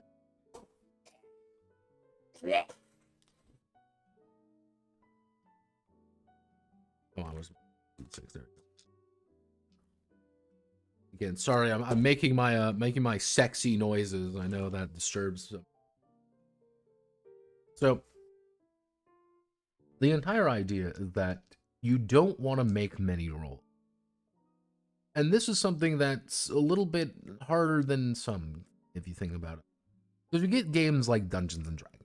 D&D, that dragon game, wants you to roll the dice as much as possible. It wants you to make checks. And that's what the game is all about, making checks. You get a lot of bonuses, you get a lot of little bonuses, and you get, you're trying to build things up. And it's pretty simple to resolve. Take a d20, roll that. Generally, you have a pretty good chance of succeeding. It's mostly a, you failed one of many checks. That's a problem. Vaesen, on the other hand, is a low roll game. By that, I mean this is a game where you only roll the dice when you absolutely must. And this is something that a GM has to kind of think about. And what I mean by that is, during high roll games, a failure does not mean as much. A failure could hurt, but it's not like the be-all, end-all, super, like, oh god, it's Jover. Here is, you fail a roll, something bad is going to happen, usually quite dramatically.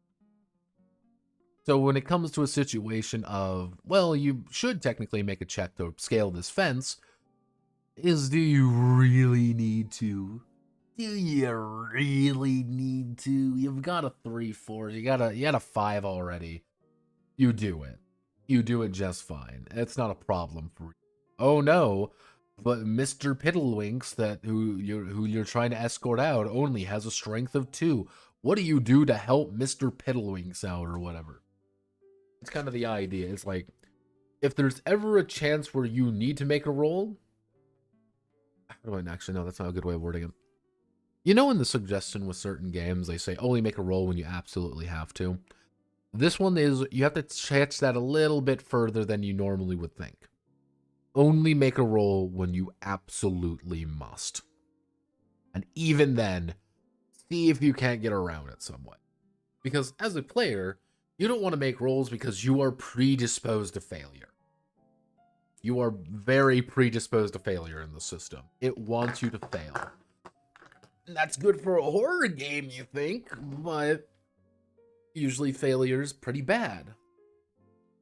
On the other hand, as a GM, you don't want to because you're going to have to interpret a lot of fuck-ups, and that's not going to be very fun for anyone involved. But characters themselves are very, very simple. They kind of give you like, oh, well, you have to make certain ways of doing things. At the end of the day, you choose an archetype, choose an age, distribute attribute points, distribute a bunch of things here. They do not give you this in order for whatever fucking reason. It's a little bit all over the place. Best thing to understand, your archetype is your class. This is your starting point, and probably going to be a fairly important point through the rest of the game. Your age is right here. Generally speaking, young people have more attribute points, which otherwise known as mean more dice consistently, but less skill points, less specific applications. Old people have fewer attribute points, but more skill points to spread around. Barry is 64. He's an old man. As you kind of see, his attributes are not good. You have to have a minimum of 2, and you can only have a maximum of 5 in one. And that's a very specific one. I went to be pretty average: 3 physique, 3 precision, 5 logic, 2 empathy. But I got a lot of skills, which can only go up to 2, except for 3. Yes, you have 1 that can go to 3, but a lot more have to go to 2, so you end up spreading yourself out a lot like this. These can build up, just know that though. That is a note that you must make. Do they tell you this chart elsewhere? Yeah, later, like way later on than it probably should. So, effectively, your motivation is why you're doing things. Your trauma is what caused you to get at the site, and the dark secret is something that's going to haunt you. Going wrong. If your dark secret comes up, that's pretty bad. You don't want your dark secret popping up too much. However, dark secrets also give you something if it does kind of influence you. They kind of talk about gender roles. It's 19th century was a patriarchal society where men held power over women and women were constrained to what they could do. You know, we see no reason to let historical injustice limit the options for players, particularly since there's a lot of examples of powerful women in historical literature. It's the safe option. We know and I know it works. So, characteristics, attributes, 4 attributes. As kind of see here, everything has to be 2 to 5, otherwise known as 2 to 4. Only 1 attribute based on your class can be 5. None of these are too specific. None too weird. Physique, precision, logic, and empathy. Really, the only one that's like precision kind of gets fucked over, but precision has a couple of weird skills tied to it. Thing is that every skill has something tied to it. So if we go over here, agility, physique, close combat, physique, force, physique, medicine, precision, range combat, precision, stealth, precision, logic, empathy. Again, it's not quite year 0. It's not quite year, but this is the important thing is it's not 0. It's not how do I want to work? It's not year 0, but it definitely is year 0 at the same time. It's a much simplified version. If you've played a year 0 game before, you already know how to play this game. It's just you're not going to get as many of like the heroic successes and dramatic failures as you would in those other games because of the dice pool. So, talents. Talents are pretty much your special things. You get 3 of them, but you only pick 1. You can get talents very, very freely. This is good. That is nice. We like that. Very, very basic relationships, very basic resources.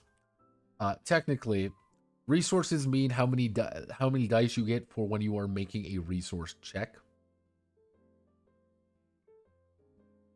Yeah, it's as you can see, technically, Barry here is technically a middle class man.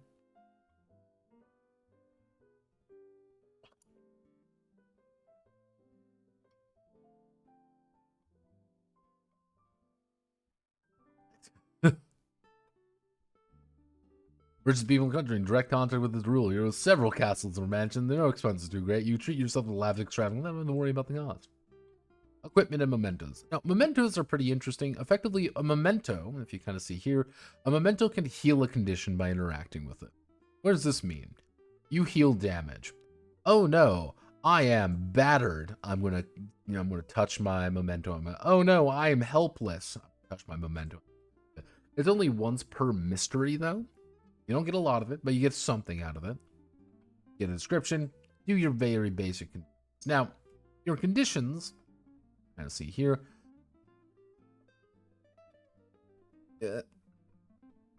So, let's say, for example, I take exhausted and battered. I have 2 physical conditions. I would have a -2 to any physique and any precision check I would make. Let's say I'm angry and frightened. I have a -2 to any of my logic or empathy checks. If I ever take all 3, I'm pretty fucked. That's still a -3. This is really bad. Obviously, because you don't have a lot of dice to begin with. Now, if you take another one, if you become broken, that means you are fucked. You are down on the ground and currently bleeding, or you are going insane, or something bad is happening. Broken is the quote lose state. Effectively, for the sake of ease, you have 4 HP. You can take 4 damage. Not a lot of damage, but you can take 4. Whenever you are broken, you end up having to take you end up making a check on a table and see if whether you get a defect or an insight. Both of these are bad. Now, every once in a blue moon, you will get an advantage. Now, normally you would think like, okay, an advantage is an advantage is like a little bonus. It's a little thing I get consistently. An advantage is a major boon. This is something that you have done to change the nature of the current mystery, and because you've done that, once per session you can add it to get +2. The little old lady has told me that if I hold up this Bible, I can ward away evil. I'm going to hold up the Bible to ward away evil. Oh, good job you're doing it. God ray. Oh, hey. I've learned that, I've been training all day and all night with my rapier, and in my hour of need, I click into motion a little bit. And now I get a +2 to my rapier check when I'm stabbing you. Pretty much after the mystery, your advantage is lost. You must choose another skill as your advantage. Yeah, it's something that you have to begin with, like, once per gaming session, +2. Yeah, it's pushing the rules. It's kind of its own thing. Experience points, you don't get experience very quickly. The big thing, though, is you have to answer these questions. Get up to a handful every session. I believe it's, yeah. Pretty much, you have to answer these questions. You get 1 XP per. Did you participate? You get 1. Did you confront any Vaesen? You get 1. Identify previously unknown. Dark secret. Take risks. Learned anything? Did you develop something in your headquarters? Did you perform an extraordinary action? Generally speaking, you are going to get probably about 3 to 4. Probably more like 3. Yeah, on average about 2 to 4 XP per session. These are very interpretive, of course. Some GMs are going to let you have this a lot easier. Other times a GM is going to fight you every step of the way on it. It really depends on how you play. That's kind of the thing. It's just like if a GM is willing to let you play fast and loose, then you're going to level up fast in this game. If the GM does not want you to play that way, you are not.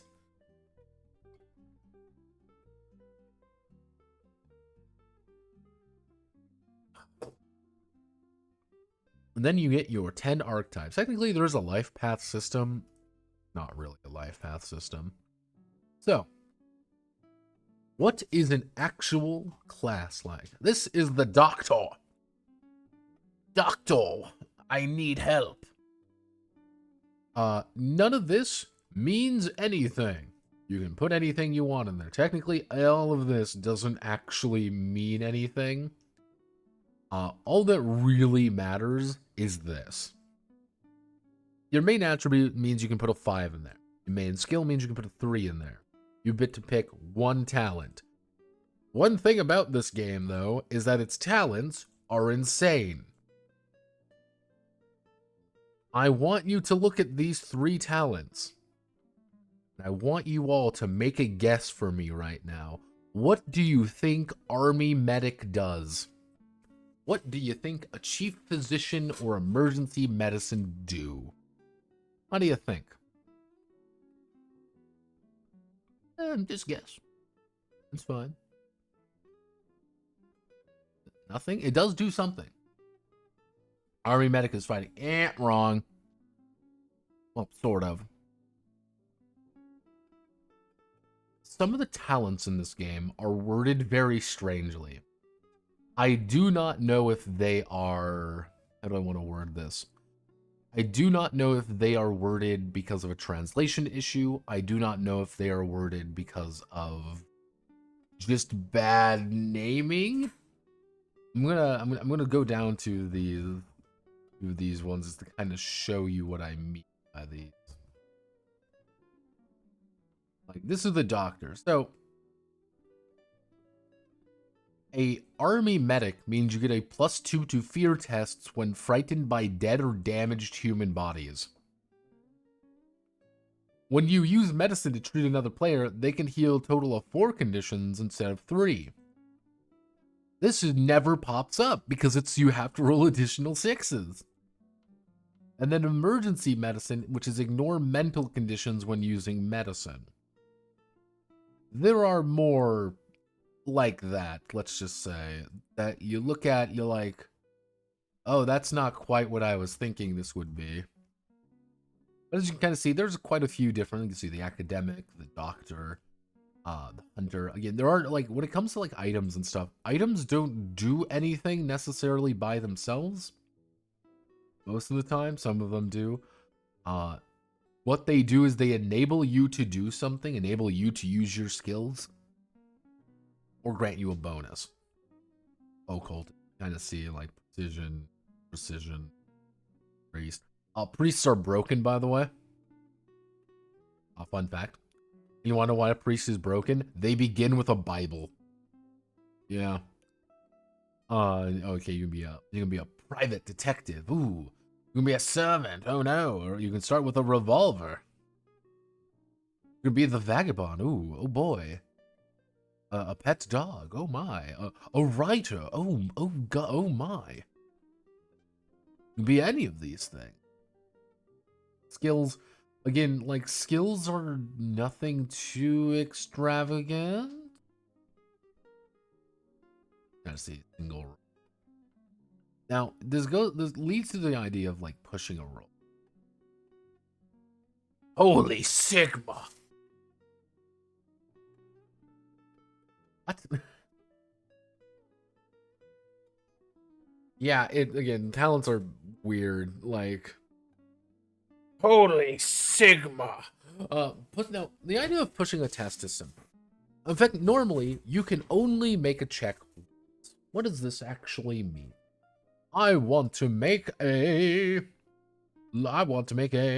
investigation check.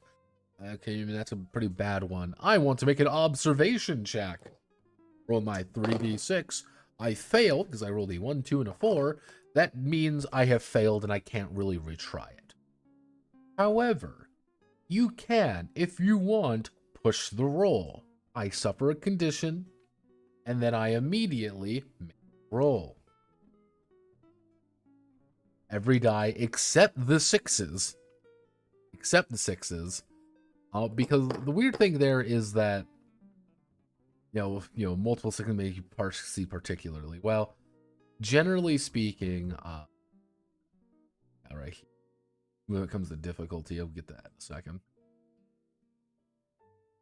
But one thing about this that's a little bit weird is, one, they don't really give you a good idea of, like, do you take it beforehand? Yeah, it's one of those things. I don't think you take the condition beforehand, so you don't take a penalty to the roll. You just take a penalty to future rolls. Now, one of the weird things is, if you ever try to inspire a crowd, make turn against you. Even before the roll is made, the game master should try to be clear about what happens if the test fails. You could get into a situation where, if you fail this test, you will take a condition. Do you want to take a condition to try to succeed at the test? Being like, no. If you try to do it and you would become broken, you just go incapped.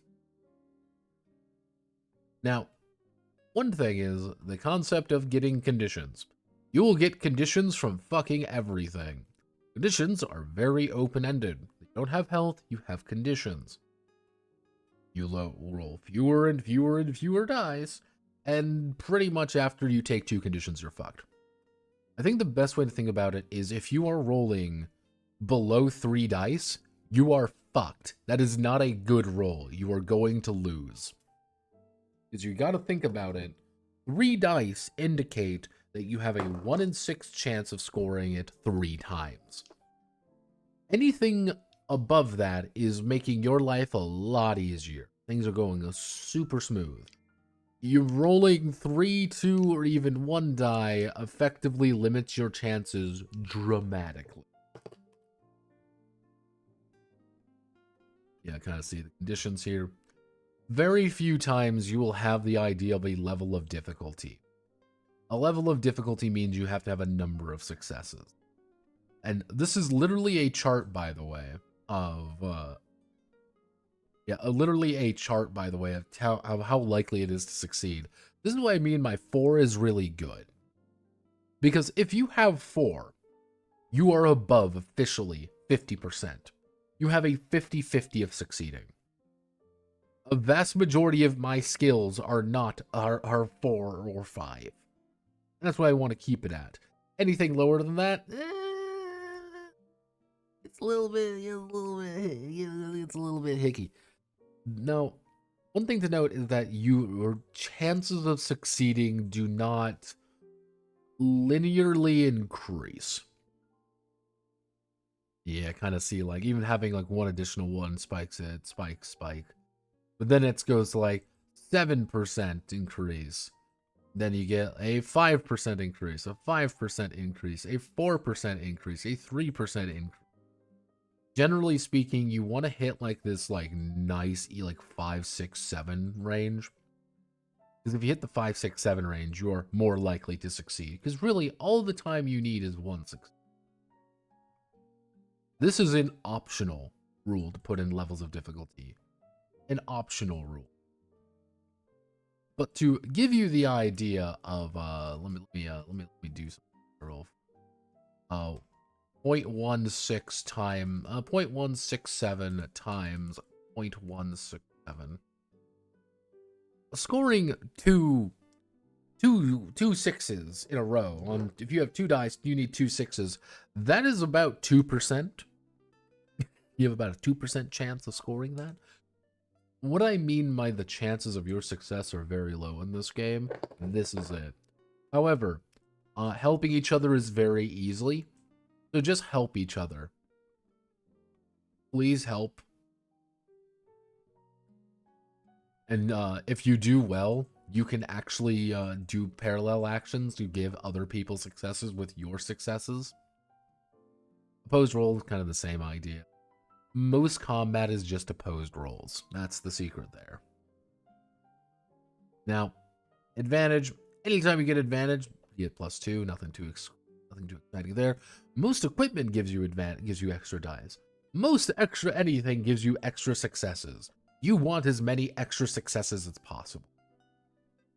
You want as much shit as you can get for every roll. In perfect circumstances, if I look at here, so I've got a +2 for my doctor's bag. I've got a +3 for my precision. I've got a +3 for my medicine skill.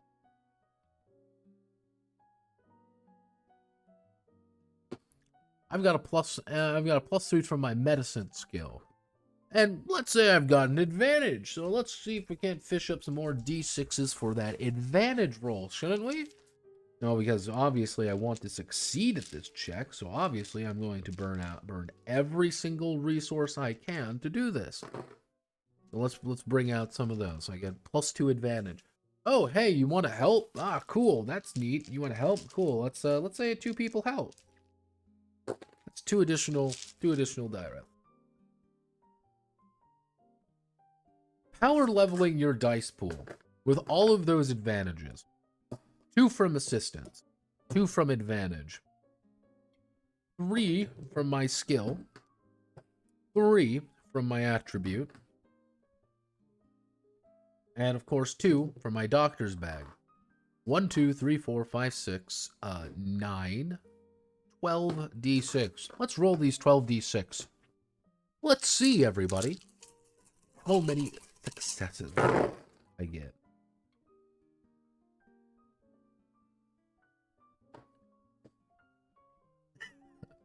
Now, I want you all to know, I rolled a 1, 1, 2, 2, 2,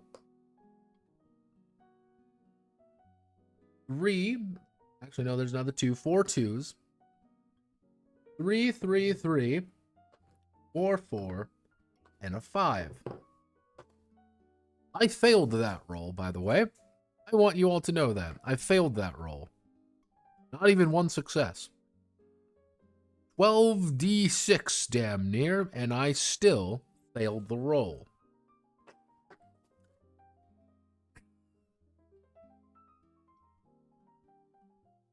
That is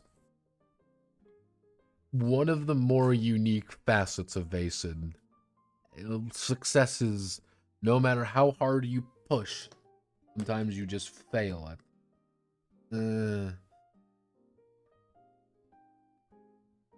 Imperial Guard shooting, not TM, yeah, effectively. And you still miss every roll. It's great. But, see, I do like the fact that they give every skill, like, something to have happen. Like, okay, outmaneuvering an enemy. Okay, hey, you stress an enemy out. They gain a mental condition. Every single thing you can do, they give you multiple ways to use that action. And they also use a lot of ways to say, like, oh, well, if you want, how do you want to resist attacks? How do you want to do this? It's a couple. None of the skills are too weird.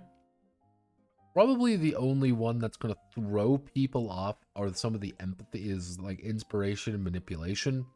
Inspiration is more about friendly being things, and manipulation is a little bit less friendly talking. And the fact that observation is also here, that kind of threw me off a little bit.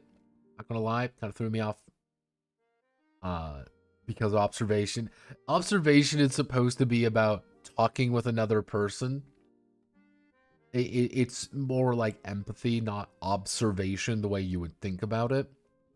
That's one of those things where it's like that feels like a translation thing.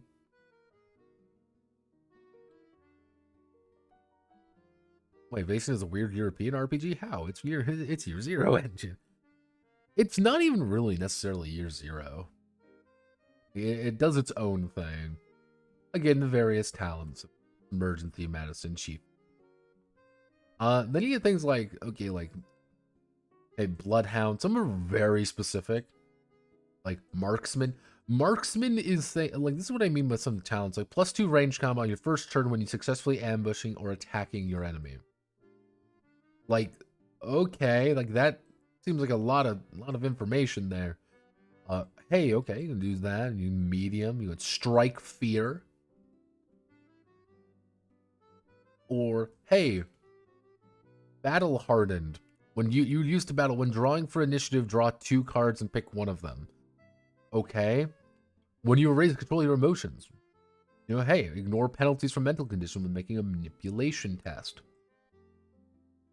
During combat, gain an extra set you made in addition to the alternative. Issue an order to a friend. Cost 1 success. Specifically a range combat test. Nothing else. Just range combat. Priest's talents. Confessor, you know, blessing, absolution. You know, there's a couple different ones that seem a little bit odd.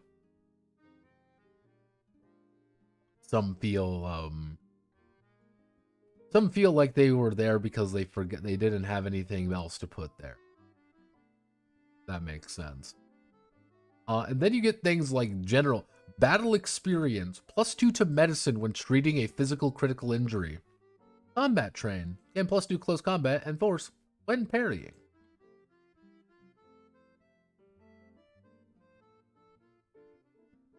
Teach them fear. I am late. Yeah, this is one of those ones where I don't know if this is a translation issue. I don't know if this is actual wording. I don't know if there's something I'm missing here. But when I tell you, hey, I have the talent battle experience, are you thinking +2 to medicine checks? When I'm combat trained, it's not to hit anyone. It's just for parrying. It's little things, and you're like, oh, or technically how there is a perk called being a coward, in which if you were to take damage, you can make a stealth test, and if you succeed, you just get someone else hit, and if you fail, you get hit for extra damage. Oh, why would you do that and not pick something else? Like, you can't start with coward. That's the thing. You have to go out of your way to take coward. Like, deceptive, defensive, you know, dual weapons, diameter, like dynamiter. Some of these feel a lot more, well, a lot more thought put into them than others. Like, yeah, that's the best way to think about it, is like some of these seem a lot more ideas were put into them than others. And it's like, okay, like ignore conditions, +2. I wish there were, how do I want to word this? I wish there were more cowards and contacts than brave or combat trained or dedicated. I wish there were more like, these are a talent that does something, than, oh hey, you can ignore a mental condition. Like, oh really? That's it? That's all you got? Alright. You know, religious side, use inspiration to attack Vaesen in close combat. You have a pet. Pugilist. Safety in numbers.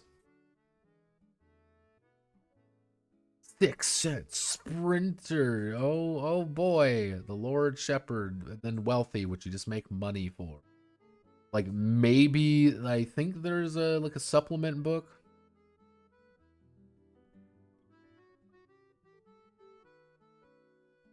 Some ideas are useless. You'll never use them in some campaigns, and the talents are all on this page, scattered. You'll need to read all of them to find something. Yeah, it's one of those things, like, I'm kind of putting that up for, I am chalking that very firmly up to, oh, hey, you are making a, you know, you're translating this, and some of the things that kind of feel weird are just here for that reason. There's clearly like an issue there. I'm actually looking. So there is, let's see, there's a couple expansions. Let's see. I want to see the expansions. What do they offer? So the Lost Mountain Saga is a epic campaign of 5 mysteries. The Wicked Secrets and Other Mysteries. Death Preacher leads characters, travel deep forest, night sow. Okay, it's a bunch of mysteries. Mythic Britain and Ireland. British Society. Gazetteers, Sprawling City, London, Guide to Mythology, several mythical beings with stats. 3 new complete mysteries to play. Seasons of Mystery, more mystery. Yeah, it looks like it's a lot of, not really like stuff, it's not stuff expansions, it's adventure paths. That seems to be the reoccurring trend there. But yeah, no, so conflict and injuries. You're gonna get into a fight, sort of. It's just, the best way to think about it is this is conflict. This is what I mean by it's like, it's, Vaesen has a weird relationship with Year Zero. Because if you really look at a lot of Year Zero games, a lot of them are about combat. Twilight 2000, Mutant Year Zero has a lot of combat in it. Walking Dead obviously has combat in it. A lot of those games use combat as a way to resolve problems. And combat is there, don't get me wrong. Alien doesn't focus on combat, but it has it pretty extensively. Mostly because if you do get into a fight, you die horribly. Vaesen feels weird having combat because the game isn't really about that, but it does. And what you do though in Vaesen is everyone, you take a deck of cards. Let's take my deck of cards right here. And I'm going to, all right, 1, 2, 3, 6, 7, 8, 9, 10. 10 cards here. And you're shuffle them up, and everyone involved draws 1. And you have 1, 2, 3, 4, 5. Oh my. Notepad, what if there's more than 10 people fighting? Don't do that. And what you do then is you would look at your card, and that is your initiative. So I drew a 5. Because I have a 5 right in front of me, I'm going to be acting on 5. If someone else drew a 3, they were acting on 3. Now, the thing is, this is not 10, 9, 8, 7, 6, 5, 4, 3, 2, 1. It is 1st, 2nd, 3rd, 4th, 5th, 6th, 7th, 8th, 9th. It is descending in order. Feels a little bit out of place, like the card system here. Feels like there should be an easier way of doing that. Yeah, you can't kill those mythical creatures. In Vaesen, they're immortal. They are. Blade Runner, yeah, Blade Runner still has, still has combat still pretty prominent in it. And it's like, yeah, put your initiative card, put the cards NPCs in front of them. Lowest initiative goes first. And then technically you can swap initiative with another player. I drew a 5, you drew a 3. Here, take my 5. I take the 3 so I can go first and make sure that you don't die. That is an option. Again, they do use zones. Very simple zone system, nothing too extravagant. Very basic circumstance system. The idea with Vaesen, though, as was pointed out, Vaesen can't be killed in combat. Vaesen can only very rarely be killed in combat, and they can only really rarely be killed in combat if you do something to kill them. The thing is, you are supposed to hold them off for someone to perform a ritual escape. Or a ritual rarely requires any skill test. You describe what you are doing. If performed correctly, the ritual will drive the creature off. This feels like it should have been a bigger part of the game than what it is doing. So, what can you do in combat? Generally speaking, you have 2 actions. You have a slow action and you have a fast action. Oh no, I want to close a door. Oh no, I want to shoot someone with a gun. Slow action. It's effectively, think about it like a main and a quick action, like nothing too extravagant there. Moving is very easy. You have to use a slow action to move a zone. You have to use a fast action to position yourself inside of a zone. Anytime you're in an actual combat situation, you use close combat and they might be able to parry you. You want to defend yourself, you are going to be, you kind of see here, you have to use your fast action to do it though. That's kind of the catch here. I'm stabbing you with a sword, you use your fast action, we both roll. I roll 1 success, you roll no successes, shink, I stab you. I have stabbed you in the gut and you are currently on the ground bleeding. Because haha, hee hee, hoo hoo. Now, you kind of see here, you don't suffer conditions, really. You don't have like damage or anything like that necessarily. Effectively, if I hit you with a knife, I stab you with a knife, I deal 1 damage. Enemies have toughness. They have, let's say, 3 toughness. That means I have to do 3 damage for them to fall over dead. You take a wound. Here, you would become battered, exhausted, wounded, or broken. That's kind of the thing there. Things are dangerous. Every time you get a success, you deal 1 instance of that. So if you score 3 successes with your knife, you would do 3 damage. Think, oh god, that person is dead. Ugh. For each success, the opponent suffers another condition. Uh-oh, I'm dying. Ranged weapons use the same idea, dodging and parrying, obviously. Anytime you get into a fight, someone is going to get hurt. What if I say I perform the ritual? Does that cover doing it correctly?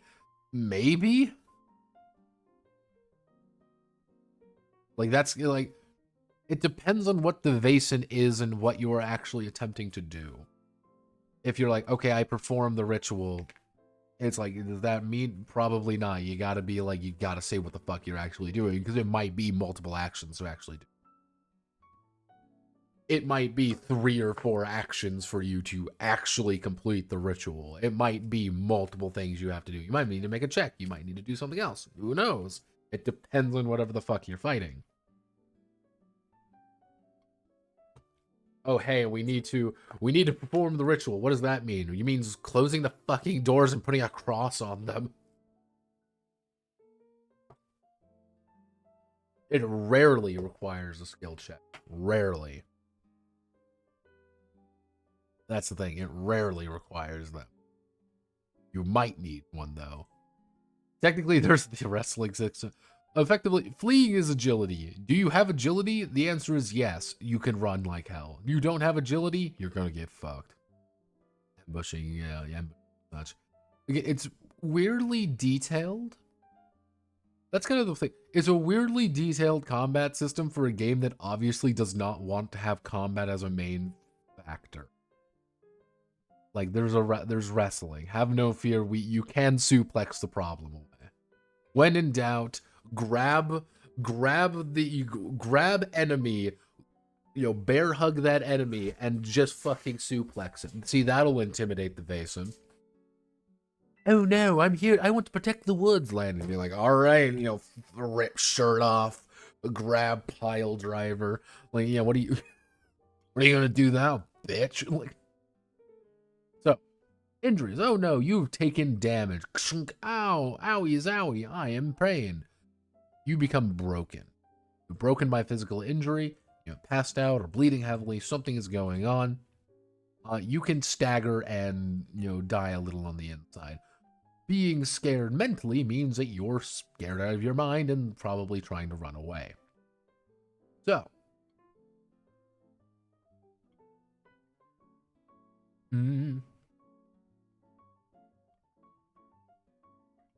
if you do ever manage to get broken, you have to roll a critical critical injury. You have to roll on the critical injury table. 66 and show what you get. Now, fatal column, chronic column for mental one. This means some critical injury must be treated by someone and must be treated quickly. However, the critical injury require a defect or insight. Defects or insights, the best way to word them is that they are bonuses / problems that are currently on you, that are currently there for you to deal with.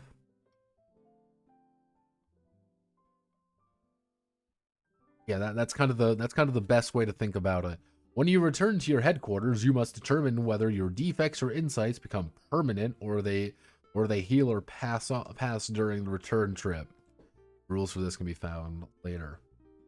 So, let's say for example, I have been down. Oh no! I've rolled a 15.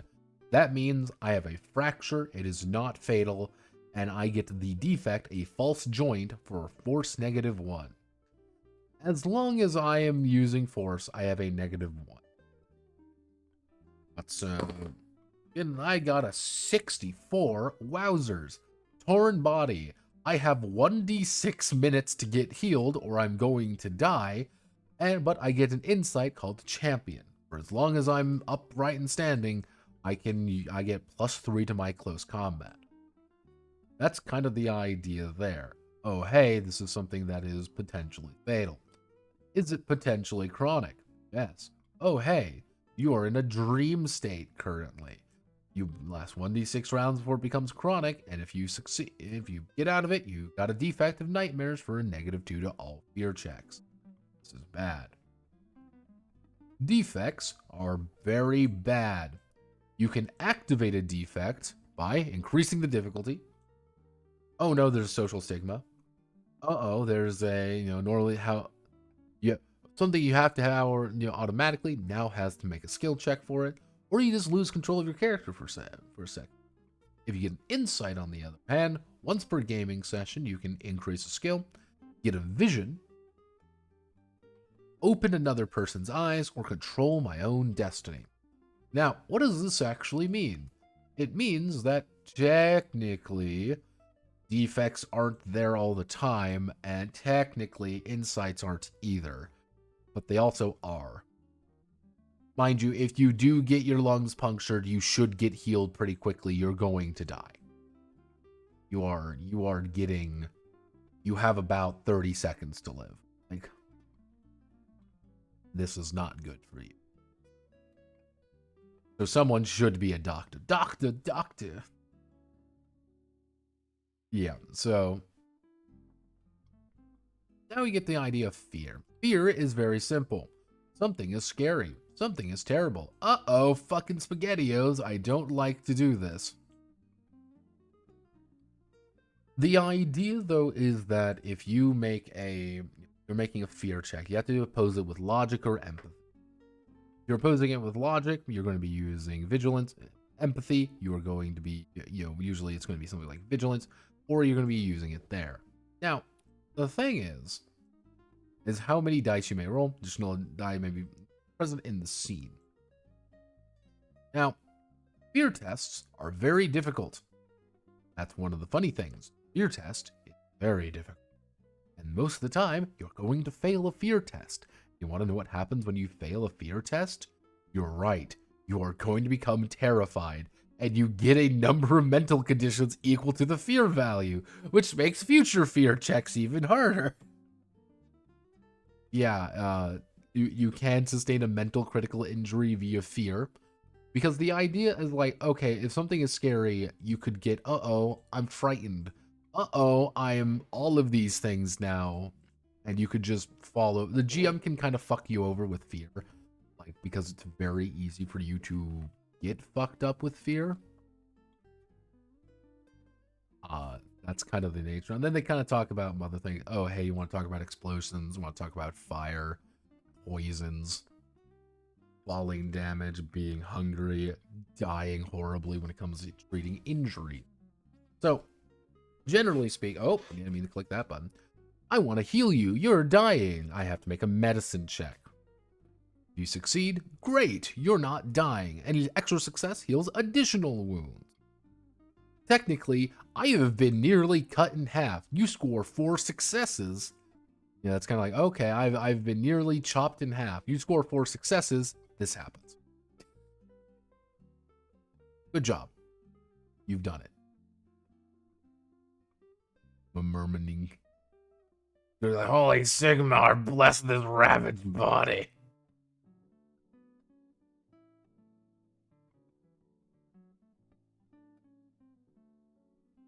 They try to avoid their main mechanic as much as possible. Yeah, that's what I was talking about a lot earlier when we started this one, which is, this is a low roll game. You should not be rolling. Anytime you are saying, well, you know, I don't need to roll the die. Well, maybe they need to make a check to say this. Really ask yourself, is it that necessary? Is it that necessary to make that check? If the answer is, yeah, this is a very important thing they have to make a check for, then they make a check. If you hesitate for a second, then probably don't even really worry about it. No, don't worry about it. They do not want you to roll this in this game very often. Now, trying to heal people is painful. The big thing is treating critical injuries is relatively easy, as long as you get a ton of successes. The rest of these take days. It might take multiple days, multiple hours to get you healed up from any kind of damage in a turn. However, if you rest, you get, hey, you can just bum around and just heal. Hey, just pay someone to help you, because, you know, you're dying. It's 3 conditions which you can distribute between them. They can decide which conditions are healed, which ones aren't. You cannot have his or her physical men treated by more than 1 person at a time. So yeah, the idea is like, oh, hey, I'm not feeling very good. You know, I can purchase medical attention by recuperating some of the finer establishment. You know, like doing something to recuperate. Including drinking alcohol, intellectual discussion, prayer, watching a play, storytelling, self-flagellation, arguing, playing cards, tending to the sick, poor, and vulnerable. Effectively, you do an activity with you and the pals, you get to heal.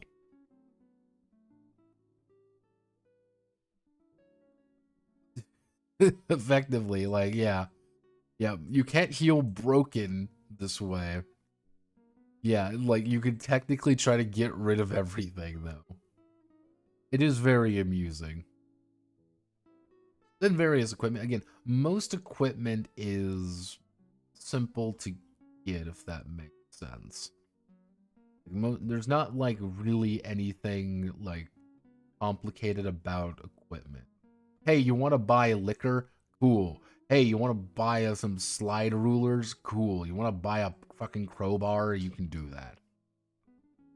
The equipment modifiers from resources are a little bit wonky. Pay anytime, equipment that has level between 1 and 5 indicates its availability. New contacts and status. Represented by your resource. Procurement for the expedition at the start of the adventure. Now, each player rolls the number of dice indicated by the resource value. Use purchase equipment. Example, item with available 1 costs 1, item with cost 3. Now, this is where things get really weird, and especially when you start getting things like the free capital system. Now,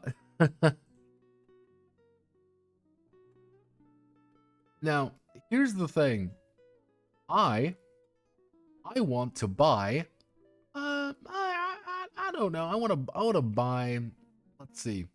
I want to buy a hunting trap. I want to buy a camera. That is. Let me just roll my six. My six. Okay, I've got one success. I've got one success. I can buy bandages reliably, a cooking pot, or simple provisions. Yeah, they make you make a check, which is check is still 6 up on a D6. But you get some bonuses, luckily, for it. Not a lot of bonuses, mind you. And the capital lets you just buy things outright. But you can only get that once per mystery.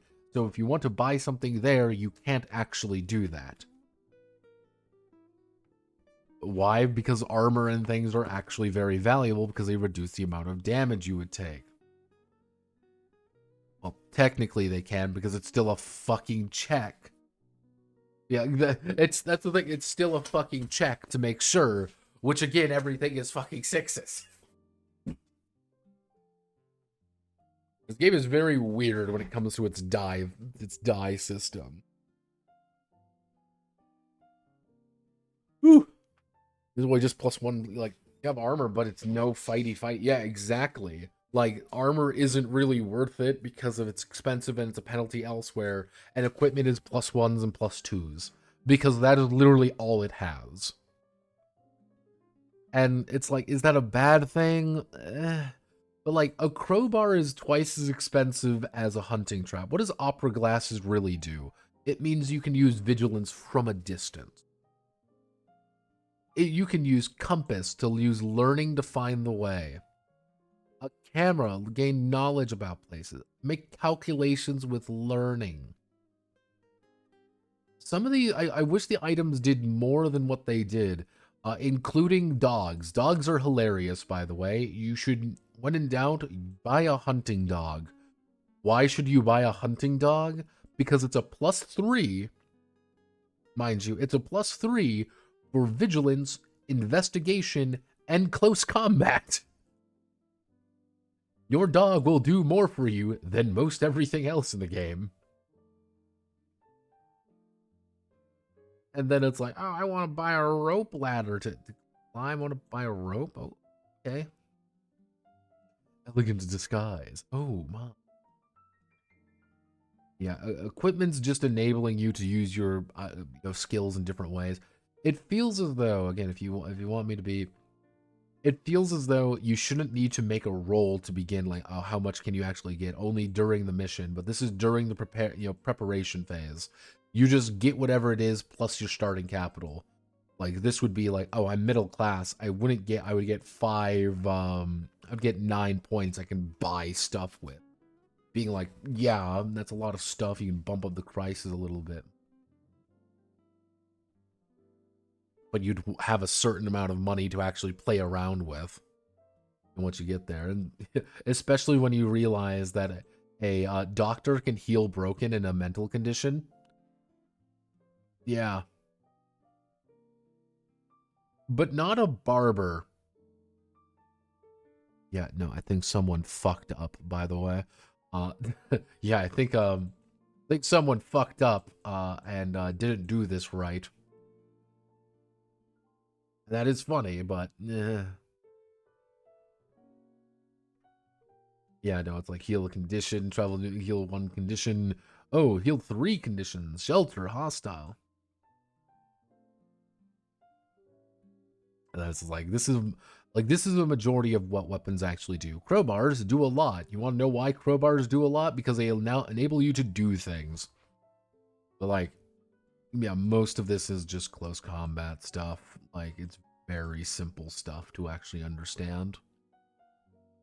And 1 or 2 damage. Everything is 1 or 2 damage with a +1 or +2.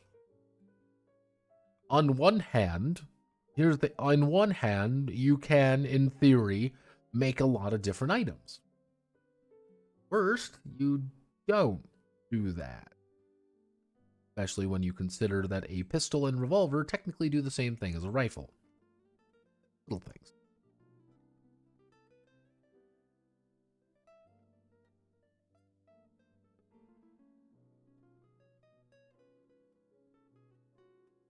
Year 0 half-life. It's weird they made a pool of D6s only to not use those numbers. Nice, I got a pair of 4s and a 6. I gotta do something with those. Yep, it's just 6s. Yep, no, roll it. As long as you roll a 6, that is a success.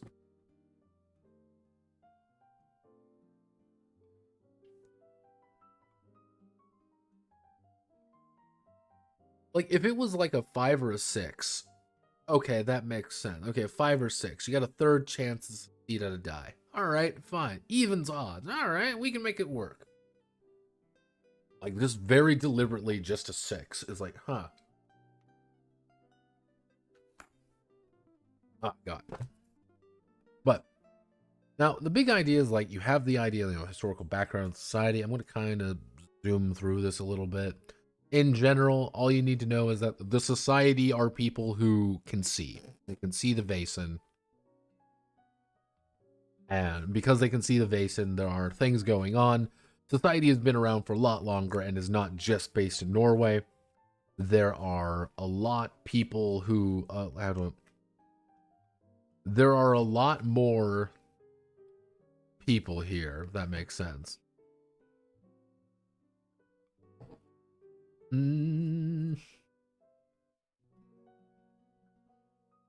Yeah, there's a lot of people going down. The society is reborn only recently.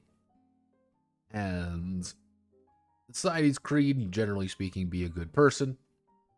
One of the big ideas is that you're constantly going back to your headquarters. Always going back home.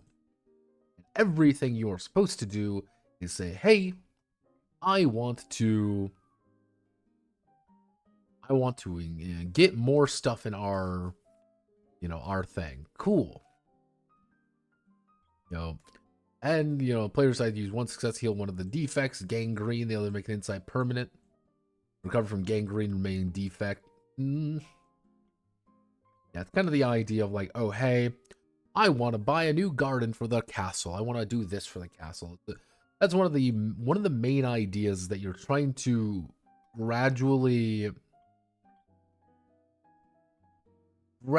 build up the castle of Castle Geilencreuz.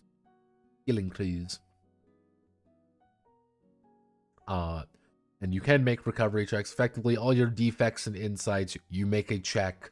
Because, yeah, it's, yeah, this is done with a roll called recovery. Let's see, number of dice from physical, adding the values of physique and precision together. Yep, and every success on there, you could just roll really poorly and lose everything and only get a bunch of defects because you suck. Now,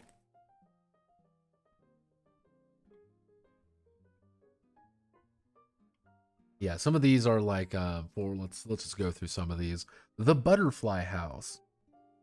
Oh hey, a player spends the scene in Botanical Garden heals two conditions. Hey, the Carp Pond. You know, oh hey, you get extra advantage for mystery, unwavering calm. Infirmary. Ooh. It's possible to push all physical recovery rolls. Oh hey, it's the Kennel. Cool. Want to buy some kennels? Or a hunting dog without using resources. Yeah, you should totally do this because you can just bring hunting dogs everywhere.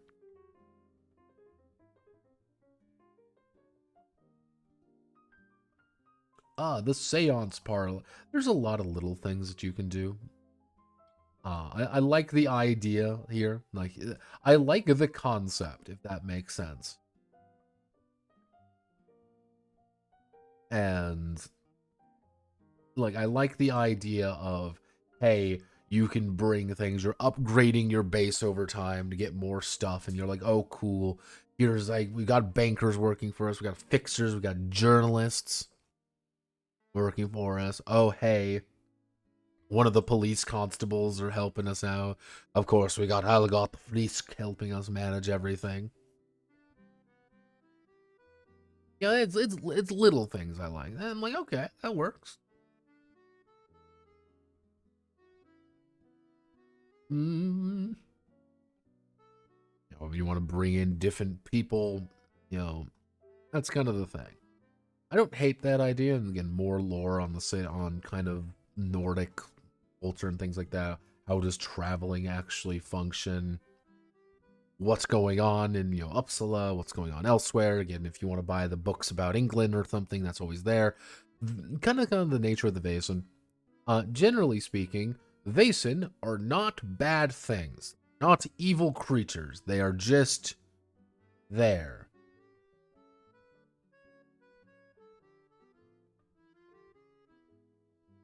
No vampire slayer. So Vaesen is boring. Can we move on to another game?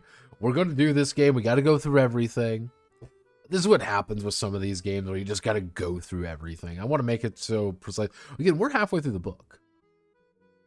One thing to note about Vaesen is that some of them do have magical powers. A lot of the magical powers, when it comes down to Vaesen, are things like enchantments, curses, and trollcraft. Enchantments are little magics, curses are where things go horribly wrong, and trollcrafts let them distort reality. You know, normal things. One of those things where you wish that you got a little bit more going on with it.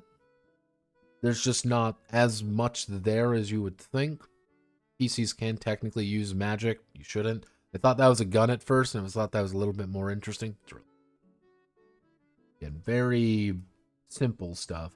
I think the best way to think about it is an enchantment has something happen to the environment. Curses are directly attacking you in some capacity. Trollcraft is trying to fuck with your senses. Vaesen are supposed to be a little bit weird. They don't really have many stats to really work with in general. They only have 4. Technically 5 if you count fear. And a majority of the time is you're trying to banish or get rid of the Vaesen. Each one is a little bit different. You need to have, okay, well, one group of trolls may appease by returning their silver treasures. Another might be driven off by putting a sharp steel in their nest. That's kind of the idea. It's like you're working with the Vaesen just as much as you're working with the local people, because direct conflict is not good. That's not a good thing for you to do. Unless you have a way to do damage. That's one way to make sure that people run the fuck away is when you stab them. And we got some basic items of power. Silver bullets can kill certain Vaesen. Holy water, resisting curses from trolls, mares, and things. Hence why the Bible is bullshit, because you can add inspiration to your attribute test when performing a fear test. You can literally just say no because you have the Holy Scripture. And you kind of like more detailed ones, you can be a little bit weird through. Hey, the fairy square. Hey, it's you succeed at doing the loot at the neck, inspiration +5 on luring a crowd. Things go well. So this is the concept of the ash tree wife, just to kind of give you a couple ideas of its various conditions that can go on, various characteristics. Anytime it's attacking you, it's rolling 8d6. Anytime it wants to do body control, it's doing that.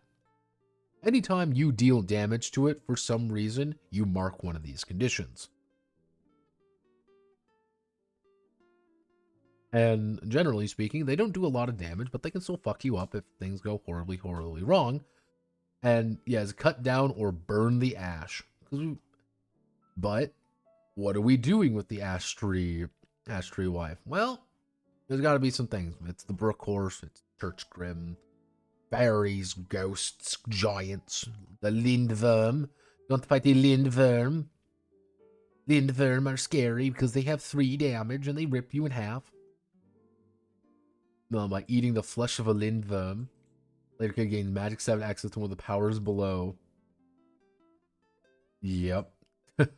Healing, animal contact, strength. Yeah, just eat a lindworm. There's the mares. Again, it's a very pretty way of looking at things. Mightlings.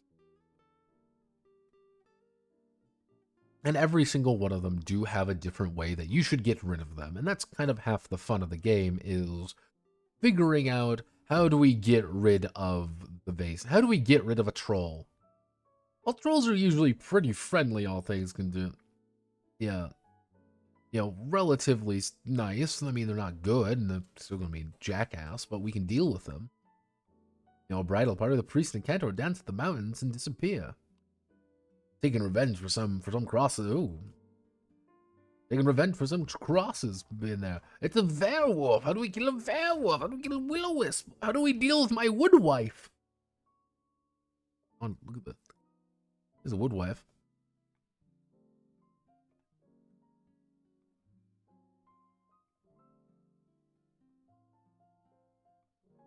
I think you mean my wife.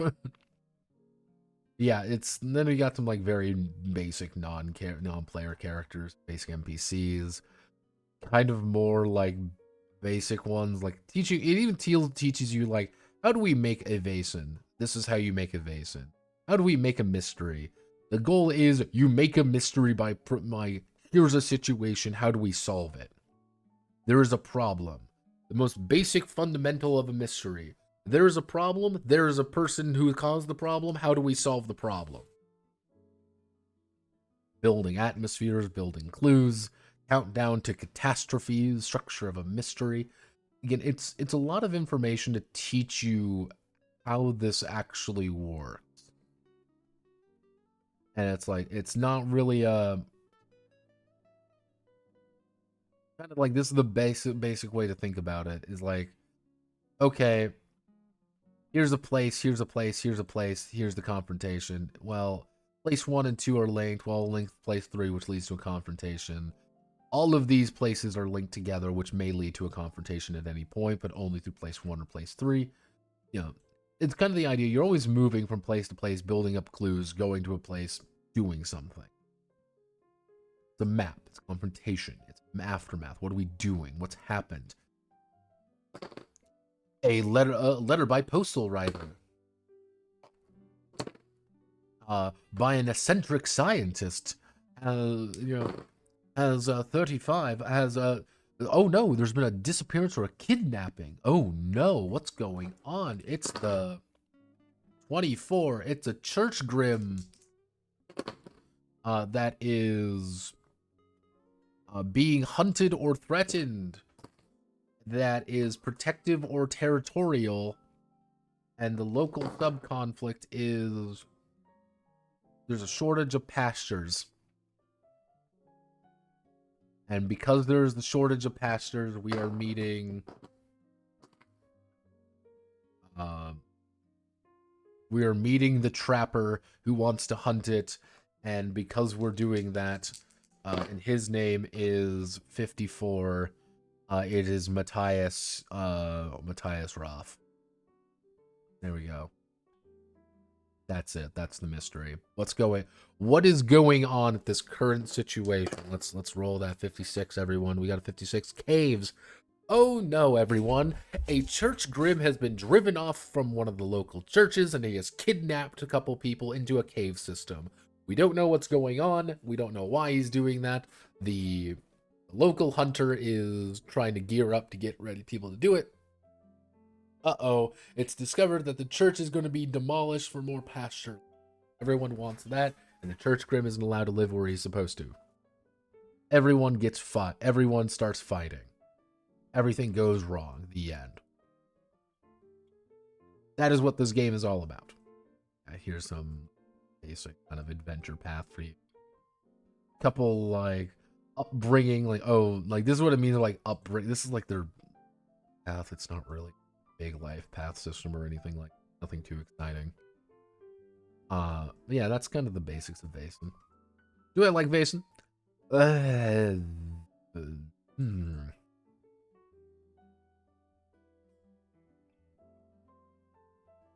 Woodwife, more like woodwife, or at least, can I make bread? Here's the thing. we teleport bread. Here's the thing. I sell that game at my store. Is Vaesen good?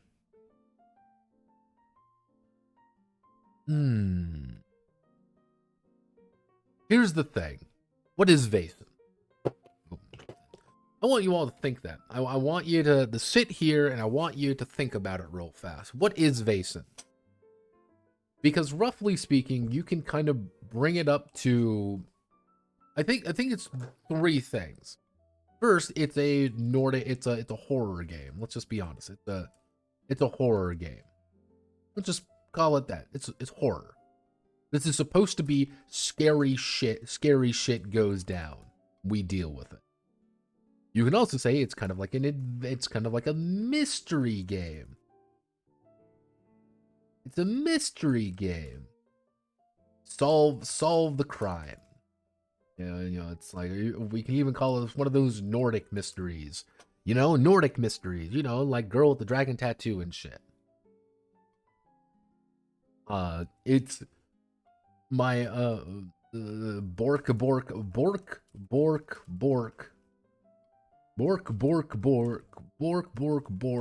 of Cthulhu.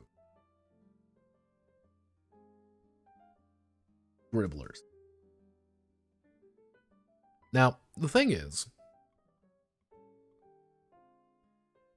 not so much going to use TTRPG sounds, but then everything that is not D&D doesn't sell much. Yeah, you get used to it. The idea is that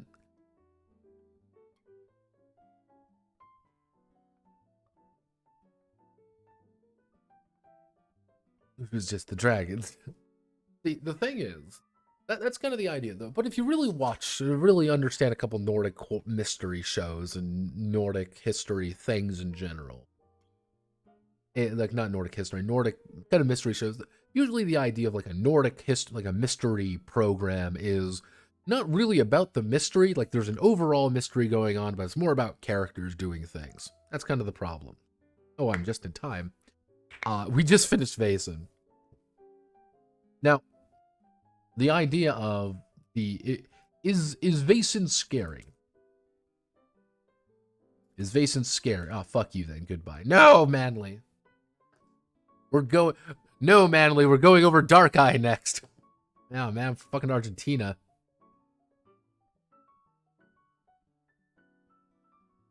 Well, we have a game.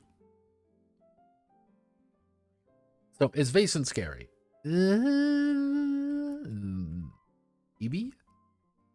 Maybe. It can be. It can be scary if you play it that way. Is Vaesen mysterious? Do we have that mystery? Yeah, I'd say that. Is Vaesen Call of Cthulhu? No, that's one of those things that it gets a little bit wonky here. If you play this game like a mystery, that's the thing. You play it like a mystery game. You're a bunch of effectively paranormal investigators going out there with a handgun and a rapier being like, oh my, there seems to be a mystery afoot. What's that mysterious creature? By Jove, look at it go. Then like, yeah, like, just for Europe, it's mostly non-D&D or indie game. It's like, oh, is Vaesen scary? Is Vaesen like, not really. It doesn't really need to necessarily even be like spooky. That's really down to the GM. But this leads to a very weird situation where I think Vaesen works entirely based on one thing. It works entirely on the premise, on the preface, that the GM is making it work. If that makes sense. The GM has to take what's here and then carve out what it wants to have happen. You want to have a mystery game, a mysteries going on? That's awesome. You're going to be compromising a lot of things. You want to make rolls? No.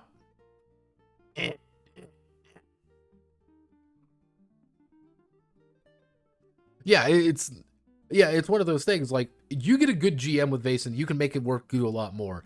Take in raw, and that's what you have to do. You have to take all these things as raw. Take in raw, Vaesen, I don't much care for the system. I don't much care for the system because it is literally a D6 dice pool system where you are predisposed to failure. I always find that's weird, especially if you are suggested to be playing competent characters, especially if you have a competition of characters, where it is a bunch of bumbling idiots bumbling at one another until someone manages to succeed. And if it was like a 5 and 6, I think I would be a little bit more like, oh, okay, you know, that's a third, every die has a 1/3 chance. But it's every die has a 16% chance effectively of succeeding, and that is really fucking low. Like, it's astounding that. And it's weird how that changes the perception of the game. You know, it's... Yeah, you could throw 20 dice and still have no success. And it feels weird when that happens. It feels really weird when that happens. And that kind of takes away from certain aspects of it, but you can make an argument that the entire game is built on the back of... The game is built on the back that you shouldn't be making that many rolls. And if you don't make that many rolls, is that fine? Is that not good? Who knows? That's why I say, like, the GM is really going to make the flavor of this game more than the game itself.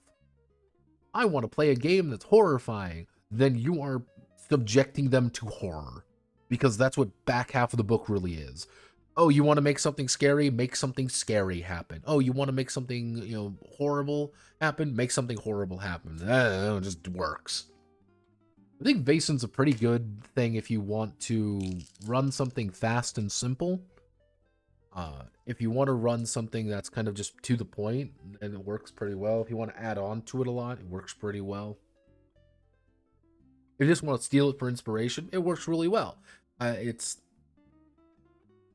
I like a huge fan of it? And I'm like, oh my god, this is the greatest game ever. No, but I get what it's doing. That is by itself a unique premise. All right, we're gonna do the big one now. Welcome to the Dark Eye, everyone. Welcome to Dark Eye. Now, you may know. Did you say the strictness is part of Eurogaming? Absolutely not. That is because the Dark Eye is here. 2 hours now for 2 hours of pure Dark Eye. Yeah. The thing is, when it comes to like Vaesen, the thing is with Vaesen is that I work for Free League and I have to use the Year Zero engine. Oof. Oh god. That's kind of the thing with it is I work for Free League and I have to use the Year Zero engine. I'm going to now mold it there. If it was in like Gumshoe or something, I think it would work. In short, Vaesen is mid. Vaesen does what it does. I don't like saying like, oh, it's just bad, or oh, hey, it's good. It's like, it works. It does what it does. I wish the system was a little bit more forgiving to make sure that you feel like a competent human being. I wish there was more add-ons adding things to it, because from the looks of it, a lot of their stuff is just mysteries, just adventure pack. Yeah. But Dark Eye. Let's talk about something else. Let's go to Germany. Yeah, Germany. Everyone loves Germany. Don't you love Germany, everybody? You know, the Germany has done absolutely nothing wrong in its entire history, as we all know. At no point in human history has Germany ever made a boo-boo at once. Outside all of those times it made multiple boo-boos. But we don't talk about those ones because we're a nice Christian channel here. Thank you very much. Dark Eye is a weird game. Now, there's a lot of people behind this game. And there's a lot of people working with this game in some capacity. So I'm going to do my best to kind of give you the 411 on the Dark Eye. Oh boy, do I love Germany. Yeah, Germany. So if you just Google Dark Eye, Dark Eye TTRPG. First thing that's going to pop up is blogs and Wikipedia articles and things like that. Ulysses Spiel. We will go through the most basic version. Let's just roll back a little bit. Let's do right where we began. 1984. Yes, 1984. The game came out. And the original The Dark Eye, if we go to The Dark Eye RPG 1E, let me see if we can find a cover for it. Little bit difficult, so actually Das Werk. There, you kind of see some of the old artwork here. The Dark Eye is a kind of like what we were talking about in the beginning of this entire adventure. Is that the Dark Eye is we want to make a role-playing game for Germans in Germany. It's the mid-80s. We want to make our own thing. We want to have a little bit more going on than D&D 2nd edition. So cool, here's what we have. Here's what we're making. Das Verzag, the Dark Eye, and all the mysterious happenstances going on, and the main guy behind almost everything you hear about is a guy named Ulrich Kizau. Ulrich Kizau. He is pretty much the main guy behind anything you hear about the Dark Eye. Most everything you think about, most everything you hear about is this man. Mostly because he wrote almost all of the lore, all the books, all the lore. That was his thing. And he passed away back in 1997. Only about in his mid-40s. He was, he's 47, as you kind of see here. And this was his thing. Now, the thing is, he was a big translator. He did Tunnels and Trolls and Dungeons and Dragons. He did both of these games. He translated them into German. This was his baby, effectively. And if you kind of go over here, this is one of the other people behind the Dark Eye. He was the editor and co-founded the highly successful game. He's a science fiction author. But this is kind of the main guy behind a lot of things when it comes to the game itself. You also have Bernard Hennen,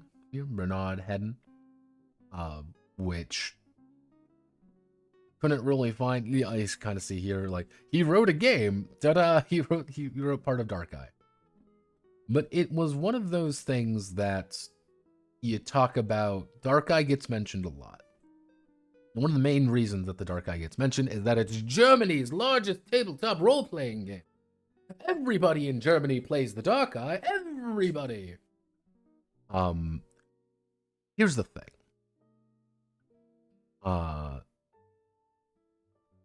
Yeah, TSR if you sell D&D to Germany.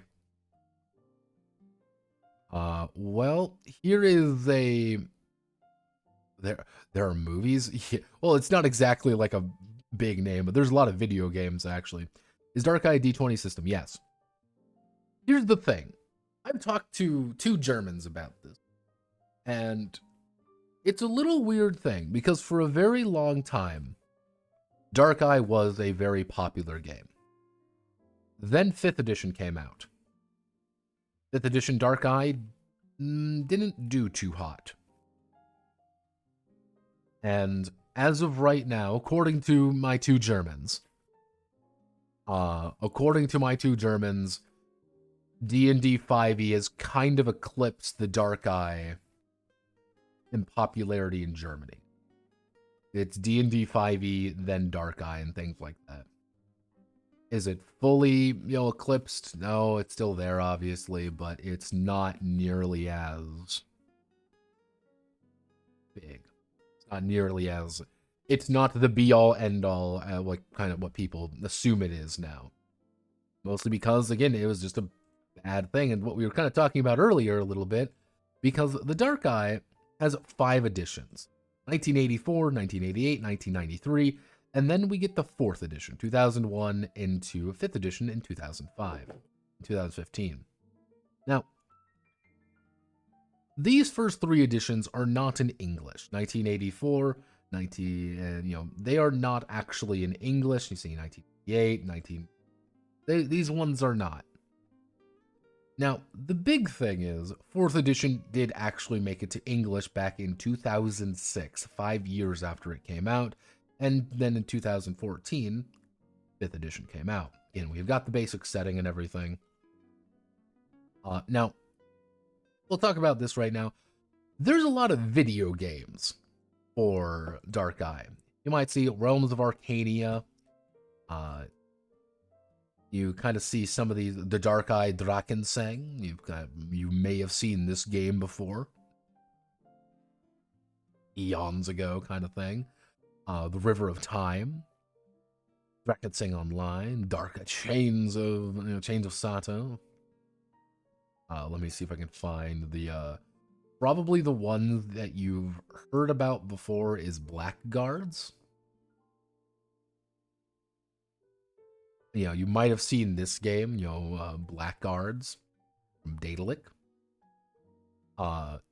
That's one of the, it's based off the Dark Eye. A couple of these games are based off the Dark Eye. They didn't market it as such because it wasn't as big. And there's a couple, it's a big franchise, effectively. That's kind of one of the big things with it. What happened? Who started this? Well, the first company who did it was a company called Spiel. Spiel is a company that literally is a variety. It's a board game manufacturer, effectively. This is what they did. They were literally like a board game manufacturer for like board games and stuff.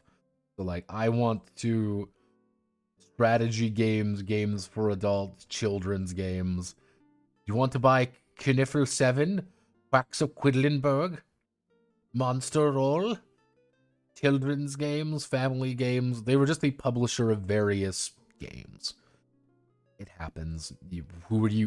I want to get a game published. Who the fuck are you going to go to? Are you going to... Who are you really going to... Ask yourself that. You're going to go to probably a board game company. Because that's who is available and willing to work with things.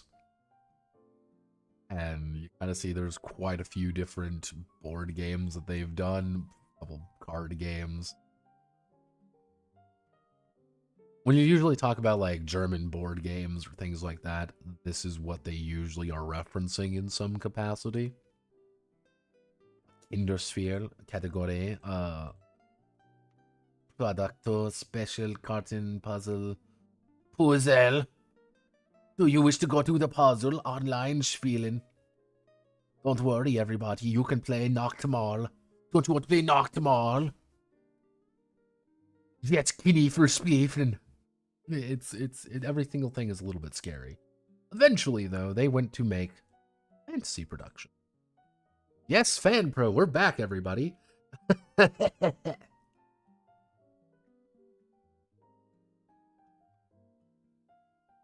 Yep, Blackguards is Dark Eye. I can say it was Dark Eye? I had no idea. Yeah.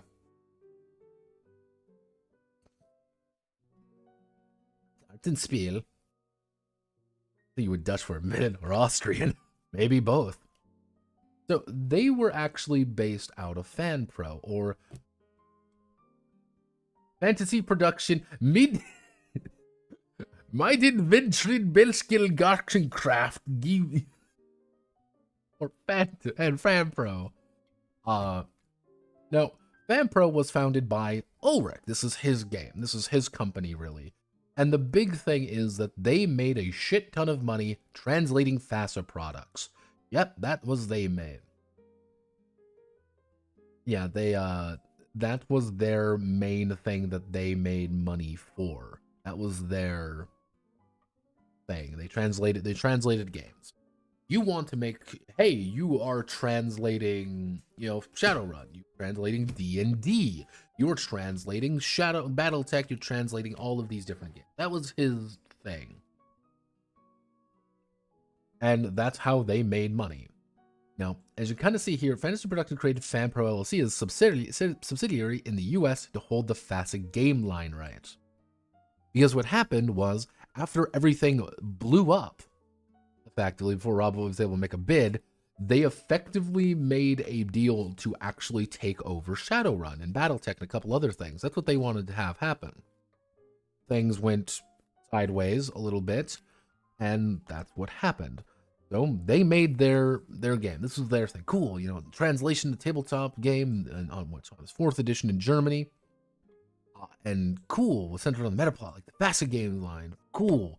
And everyone was great and wonderful, and it failed. It did not sell well, did not further support the game, did not publish Genesis. It ended late 2006. Another translation of a second German RPG. Because Dark Eye didn't sell well, they didn't translate anything else. You kind of see here, like, Shadowrun 4th edition is through these guys. If you ever want to know why Shadowrun 4th edition is very different from 1, 2, and 3, it is because of this. Yep. Classic Battletech. This is these guys. Problem, though, they reached an agreement with WizKid to produce German languages of a bunch of different games. They didn't really do well, though. They didn't. They lost a lot of money, and they tried to buy things, and it didn't really work, and then WizKids cut a lot of licenses off from them.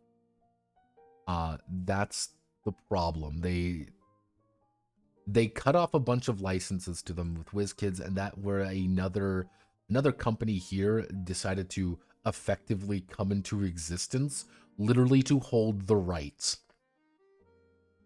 To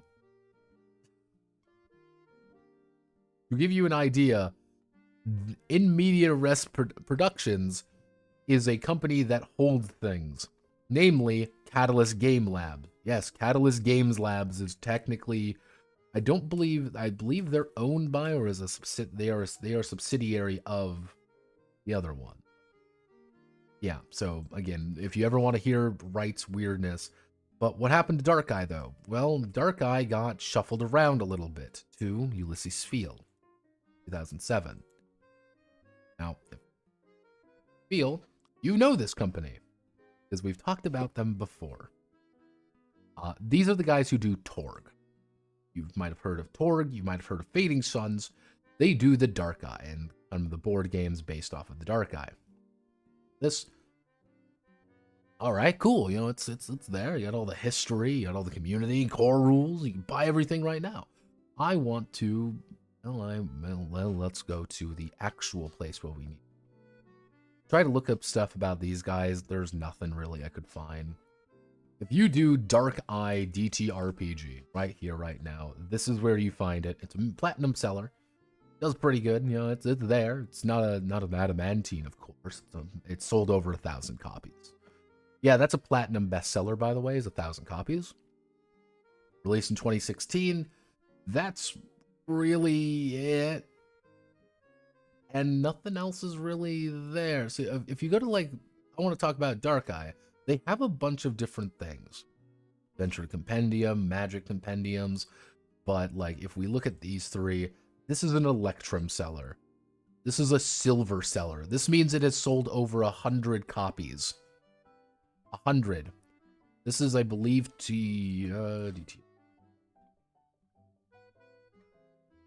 Electrum is 250 copies. Yeah, like we're not dealing with massive numbers here. And that's something you kind of gotta understand.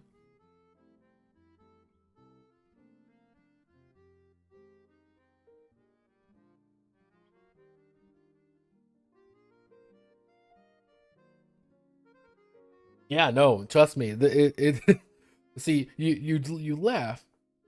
People are buying Torg? It's an intimidating game, TBH. Yeah, but again, it's one of those things where, how do I want to word it? This is Germany's largest role-playing game. This is Germany's main largest role-playing game. It's the best. It's the biggest thing ever created by man. You know, so you see like, oh, there's fabulous. This is all translated into German. This is the German variant of all of these games because this is what this company does. Go to Torg here. It like revised and expanded edition for Torg is sold over 100 copies. We're not exactly dealing with mega bucks here, everyone. Yep, Pathfinder to KikkenStarten.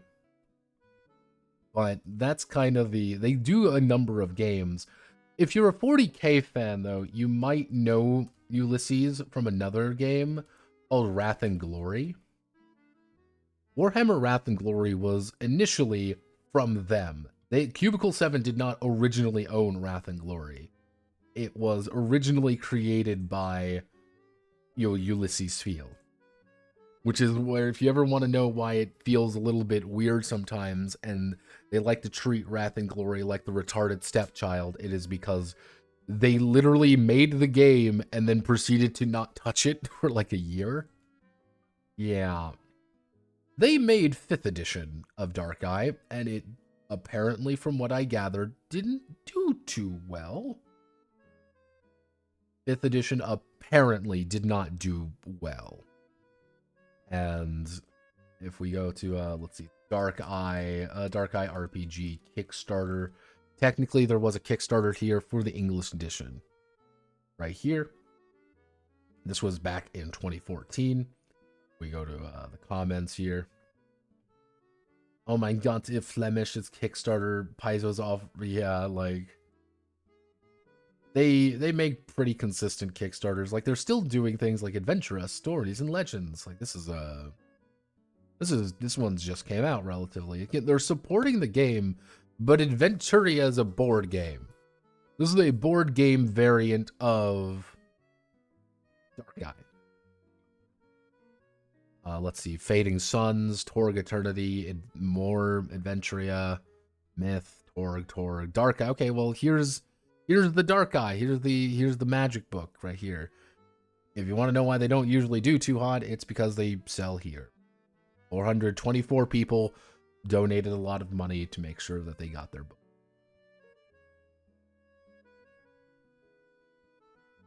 From 3 years ago.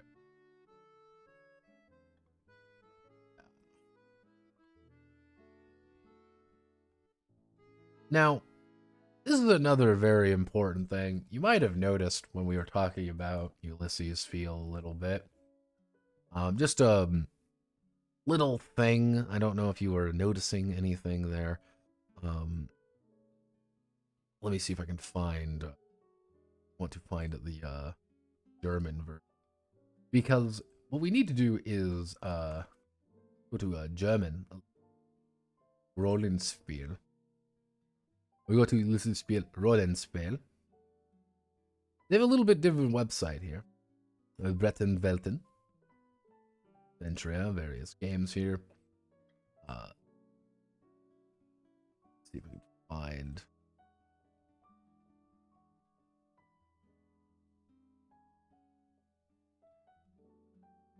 Yeah, it does not like what I'm trying to do here. But if I go. Now, you may be wondering something when I said, hey, these guys translate a bunch of games as well.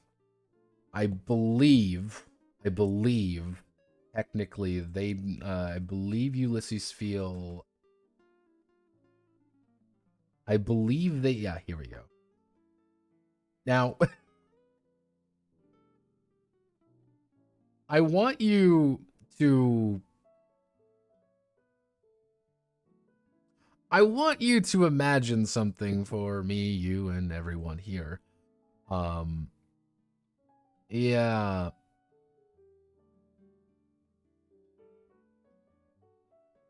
Various Cthulhu's, various Call of Cthulhu stuff. One thing to note about them is that they do make a lot of TTRP, 5e stuff.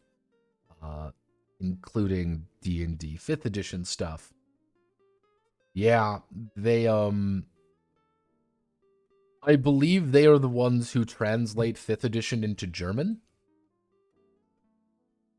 And that's why it's a little bit they are their own, what to imagine. I want you to think about it like this.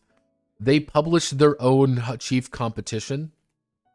So there's their bread and butter. Yeah, They translate a bunch of games.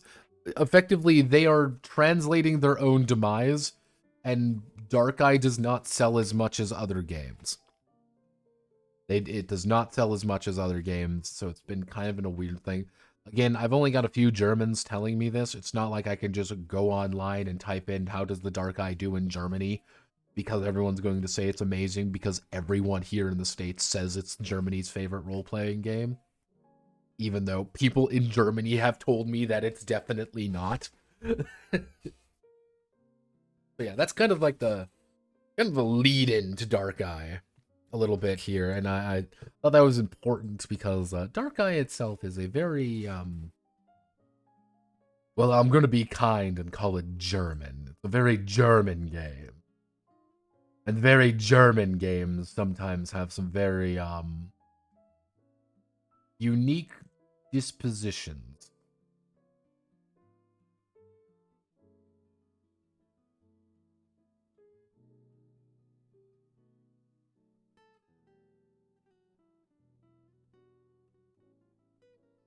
So, generally speaking, we've got everything here. Let's get into the game a little bit. What is the Darkeye? They kind of introduce what Darkeye is, how Game Master stuff. What is Adventuria? Adventuria anyway, is a fucking massive super setting. And this is why I think Darkeye has a strong fan base, is that all locations here, you see all the locations here, all of this shit has lore to it. All of this is important. There is character, there is beauty, there is things going on in this location. This is adventure. And there is magic, there is a world of gods, it's a fantasy, there's various heroes and various villains in this setting. This is a very well expanded upon setting. And that very well expanded upon setting is the reason why bring it up as much as they do.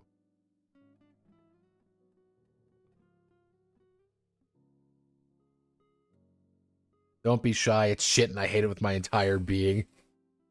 I think Darkeye slowly. It's... How do I want to word it? Darkeye will always have its fans. That's the most important thing in the world. Someone will always love Darkeye. But there are still people who refuse to play anything more than than Dungeons and Dragons 2nd edition. There are people who refuse to play anything other than their little baby games that no one touches and no one talks about anymore. Is the Darkeye 5th edition its final edition? I don't know. Maybe. Is Darkeye 6th edition coming right around the corner, everyone? It's going to happen right now. Maybe not. In 4 or 5 years, will we see someone release, the Bright Eye or something, and it's their own shit brew using all the same systems, but it's... Are you waiting for the retro clone era of Darkeye? Yeah, I think it'll happen. Oh!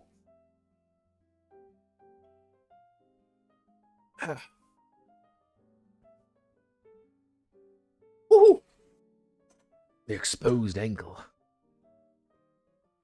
But, so let's follow the rules, make sure no one else knows that. Very basic things, what this game is at its core is that it's a D20 system. It's a D20 system and D6. That's really all you need in life. D20s and D6s.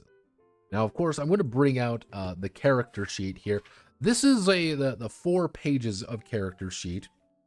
Technically, if you are playing a wizard or a cleric of some variety, you need another sheet. You need 1 to 2 other sheets. Of course, I am not doing that. I am playing Kenshi. I go over my boy Kenshi here, Boron of 2nd, mage 18. He's blonde, blue-eyed. He's a half elf, of course. He's a half elf. He's from Arania. He's a dandy rogue. No social standing of note. Arania, elf dad, human mom. Various notes about how he functions. So let's get to it.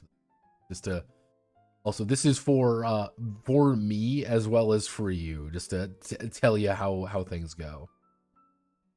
Anytime you need to do anything, Anytime you need to do something, you're going to take your D20 and roll under your attribute.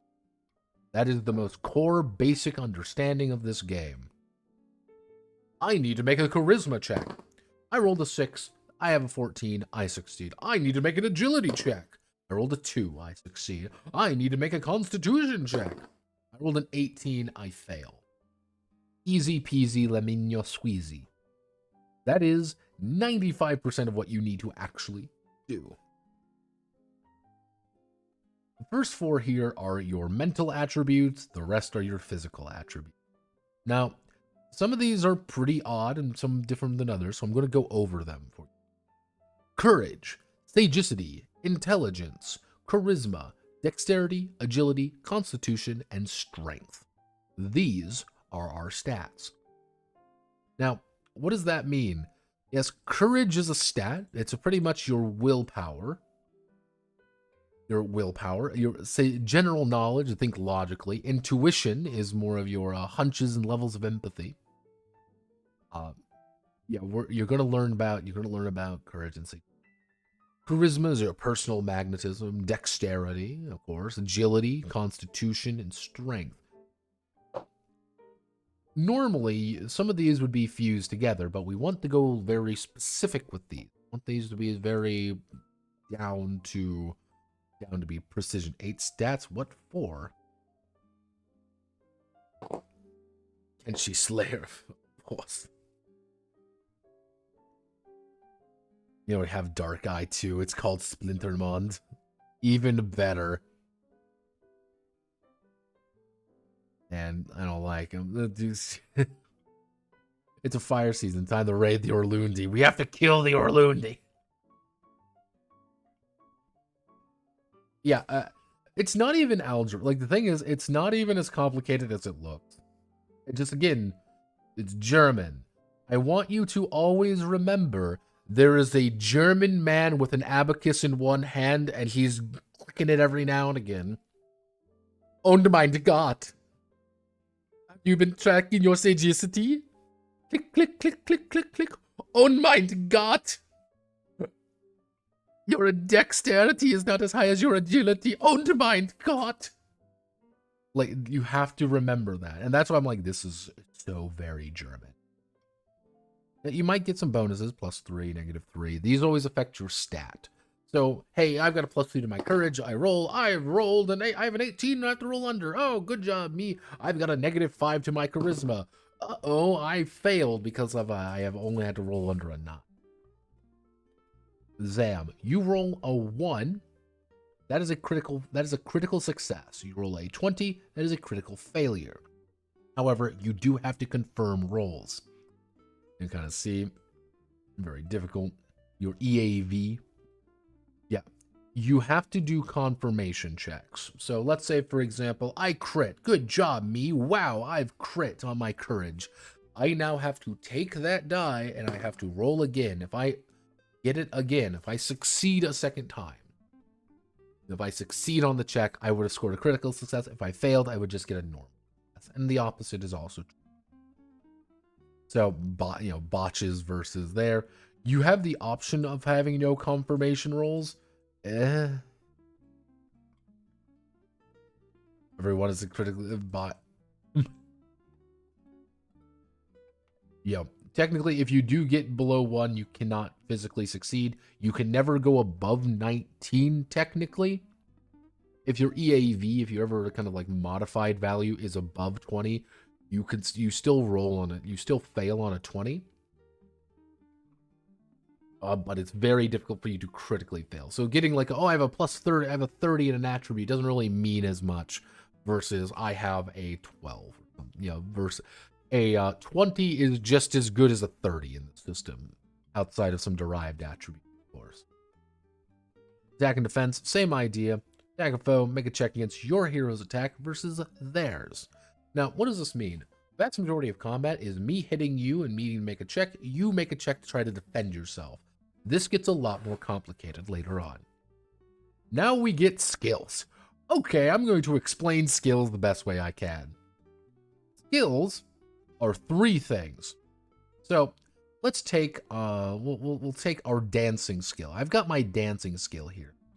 Now, as you see, my dancing skill is sagacity, charisma, and agility. What I need to do is I need to take my rolls, and I need to succeed at all 3 of those checks to succeed. My sagacity is 8. Oop, I got a 3. My agility is 15. Got a 13. And I've got a charisma, let's see, and I got a 19 on that last one. Oh no! I would have failed the check because I failed one of those rolls. This, though, is where your skill points come in, your skill rating. So, I got my skill rating over here. What I can do is I can say, okay, I've got 8 points to spend. I can click my 19 down to a successful 14. But I'm lowering my SR rating down to only 3. So I would have succeeded at the check with a +3 bonus. Which means it's a minor success. If I keep all my bonuses, I might get a big success. That's 8. The quality of my success is even better. Yes, it's a 3d20 system. 3d20. 3 skill. All 3 skills? What? All 3? Yes. You will... If you want to make a dance check, you will be rolling sagacity, charisma, and agility, and you must succeed at all 3 of them. And your skill points over here, your skill rating, indicates how much of a gooey currency you have to modify those results to succeed. Oh yeah, we're gaming. Yeah. Yeah, is determine the quality level or degree of success. Second EV, a check is 12, rolls 14, can spend 2, making it a success. Now, for that specific skill check, though, so if later on I make a second dancing check, I have to make that same 3 rolls again, and then have my full amount of points still available to modify them up and down. And yes, this applies to every single skill in the game. Every single one of these.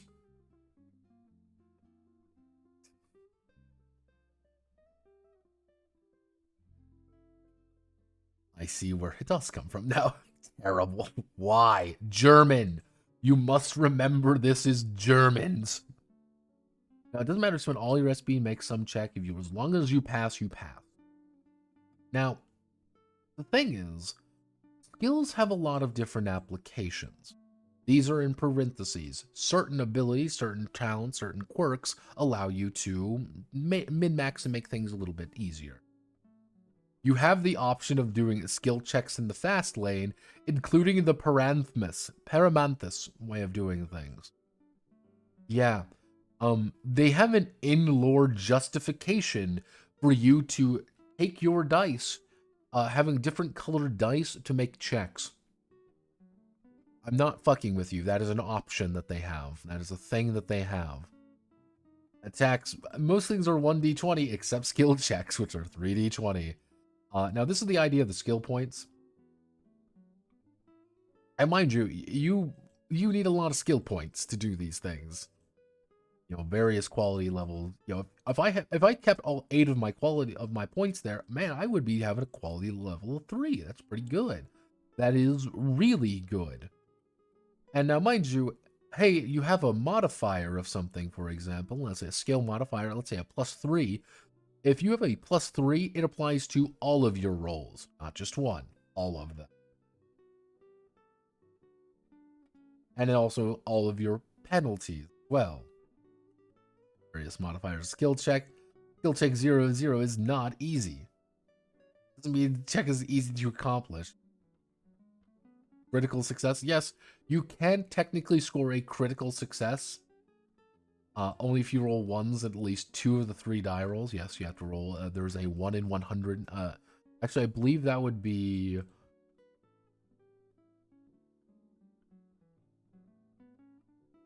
And we haven't even seen spells yet. So technically, if I remember correctly, it's you have a 1 in 400 chance of critically succeeding there. Normally, if you roll a triple 1, you get a super duper result. And you can still completely fuck it. Yeah, double 1s or double 20s Approximately 1 in 140 rolls. Exactly 1 in 8,000 rolls. Skill starting values. Now, everything technically has, you have to activate a skill. What does activating a skill actually mean? So, for example, I've got singing and stealth. Singing is not activated. It is not something that has been activated and used. My stealth is activated, however. If later on I were to say if I were to invest a skill point into singing, it would technically be a 0. It is activated. I do not get any bonuses to it. That's the idea. Little bit messy. It works somewhat.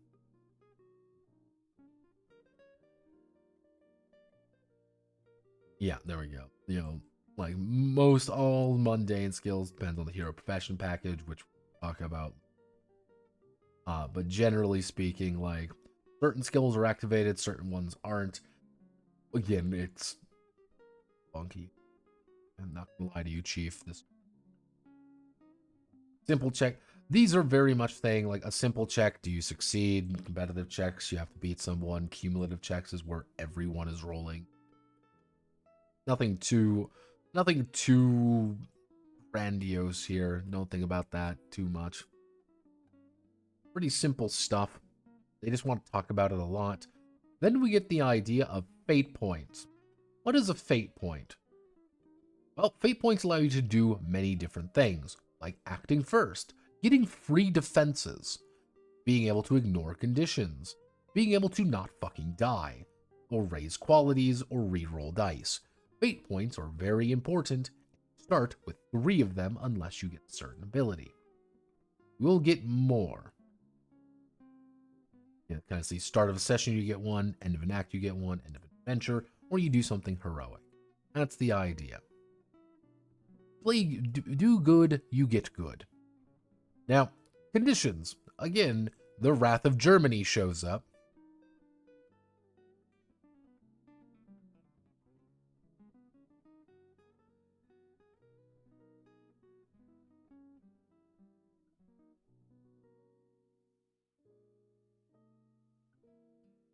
Those are odd. Well, again, I'm saying like this is very odd, but it's like So, what are conditions? Effectively, most everything in life has a condition of some variety. Now, let's say I get confusion 2. This is what happens when I have confusion 2. Oh no, I've got encumbrance 3. Because I've got encumbrance 3, I've got this. Because I have fear 2, I'm there. Most of the time, it's not too bad until you get the idea. Accumulating condition levels like this can be nasty quickly. Fortunately, the maximum penalty imposed by conditions is -5. That's all you can have is a -5. Now, you can be drunk as shit, terrified and in agony, but you will only have a -5 penalty to it. But if all the fear goes away, everything goes away, you will gradually start reducing it. There's a death spiral. Not as bad. Not like it's pretty bad. No, it's pretty fucking bad. Because yeah, there is a death spiral to this game. So let's look at my my boy here. So my boy, Kenshi, my lovely little elf boy. I have 21 life points. I am a fucking noodle in society. My noodle-like physique. If I go down to 16 HP, I get +1 pain. This is what happens now. -1 on all of my checks, -1 movement. I go down to 10 HP. I have just -2. I go down to severe pain. I technically just fucking fall over because I am that much of a fucking noodle person. Like I am a little noodle boy and I fall over and I start bleeding to death.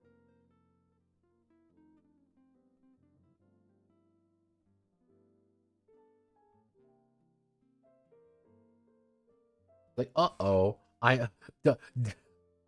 Oh no.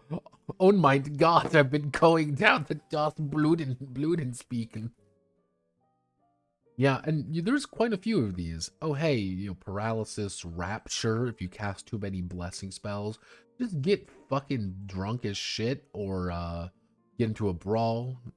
Yeah, wine, drugs, or exhaustion. Then you might be blind, you might have bloodlust, bound, you're burning alive, you're deaf, you're cramped. There's a lot of little conditions in this game, like a ton of conditions. And those tons and tons of conditions want to make sure that you know what's going on. Because you want to know how you stop a fucking magician? Stop them from fucking casting. Make them mute. But now, you get hero creation. Dun, dun, dun, dun, dun. It's not very well laid out. So, this is the most basic way of understanding. And here do you want to play? Experience level, race, culture, all of it. However, the big thing is your experience level. Your experience level determines the number of starting adventure points, maximum attribute value, maximum skill values, maximum combat values, maximum attribute totals, and the amount and the number of spells and liturgical chants you know, as well as in any other traditions. By default, I want to ask you all a funny little question. Where do you think a starting character should be? Just think about it. I want you to think. Where do you think this is going to be? You are a starting character. Got one for ordinary? Any other ideas? No wrong answer. Start. Should be at the very top of the chart, but I'm going to wager experience. Competent. 2 for competence, 1 experience. Third. All right. So your starting character is defaulted to be experienced. Now, this is weird, but it makes sense when you start seeing characters and the ages. Yeah, because you would think like, oh, an experience. I thought ordinary. And you want to know why I thought ordinary? Because of this. 1,000 adventure points. Not 1,100, 1,000. I'm like, oh, that makes sense. But I should have looked over here with the maximum attribute total, maximum attribute values. This character, fun fact, is technically illegal. Yeah, this character is technically an illegal character, because I've got 2 15s. But this makes a lot more sense when you begin realizing that the game is lying to you. Just understand that the game is lying to you. So, you do not make a character normally. You know, let's just think about like, let's think about Dungeons and Dragons. That game, you know, that one. That dragon game. I want to make a character. What do we do, everyone? Well, first things first, we might roll for our stats. All right, roll for our stats, easy enough. I choose a race, I choose a class, and that's really it. Ooh, the IN project has died, zam. Another one bites dust, another one bites dust. But in Dark Eye, you don't do that, actually. You don't just choose a race, a class, and go for it. What you do is you get adventure points. Those adventure points there are is effectively experience points that you get to make your character. You may be thinking, Notepad, that sounds a little goofy. That sounds a little odd. What do you mean by that? Every single aspect of my character was bought for with AP. My attribute spread, raising my agility up, getting advantages and disadvantages, getting various skill points up and running, getting various combat skills, getting various special abilities, and everything else. And I didn't even spend all of them. I have 9 left over. you have a lot of control over your character in this game. A lot more than you would think. But first things first is you're going to choose your race. There are 4 races: human, elf, dwarf, half-elf. They don't talk about half-elves that much, but half-elves are half-elves. Exactly what you think. These are going to determine a lot of different advantages for you. These are your races. These are the option that you get. Now, basic humans, you got your life points, your spirit, your toughness, and your movement. Let's, Sarah's AP total, AP total by 3.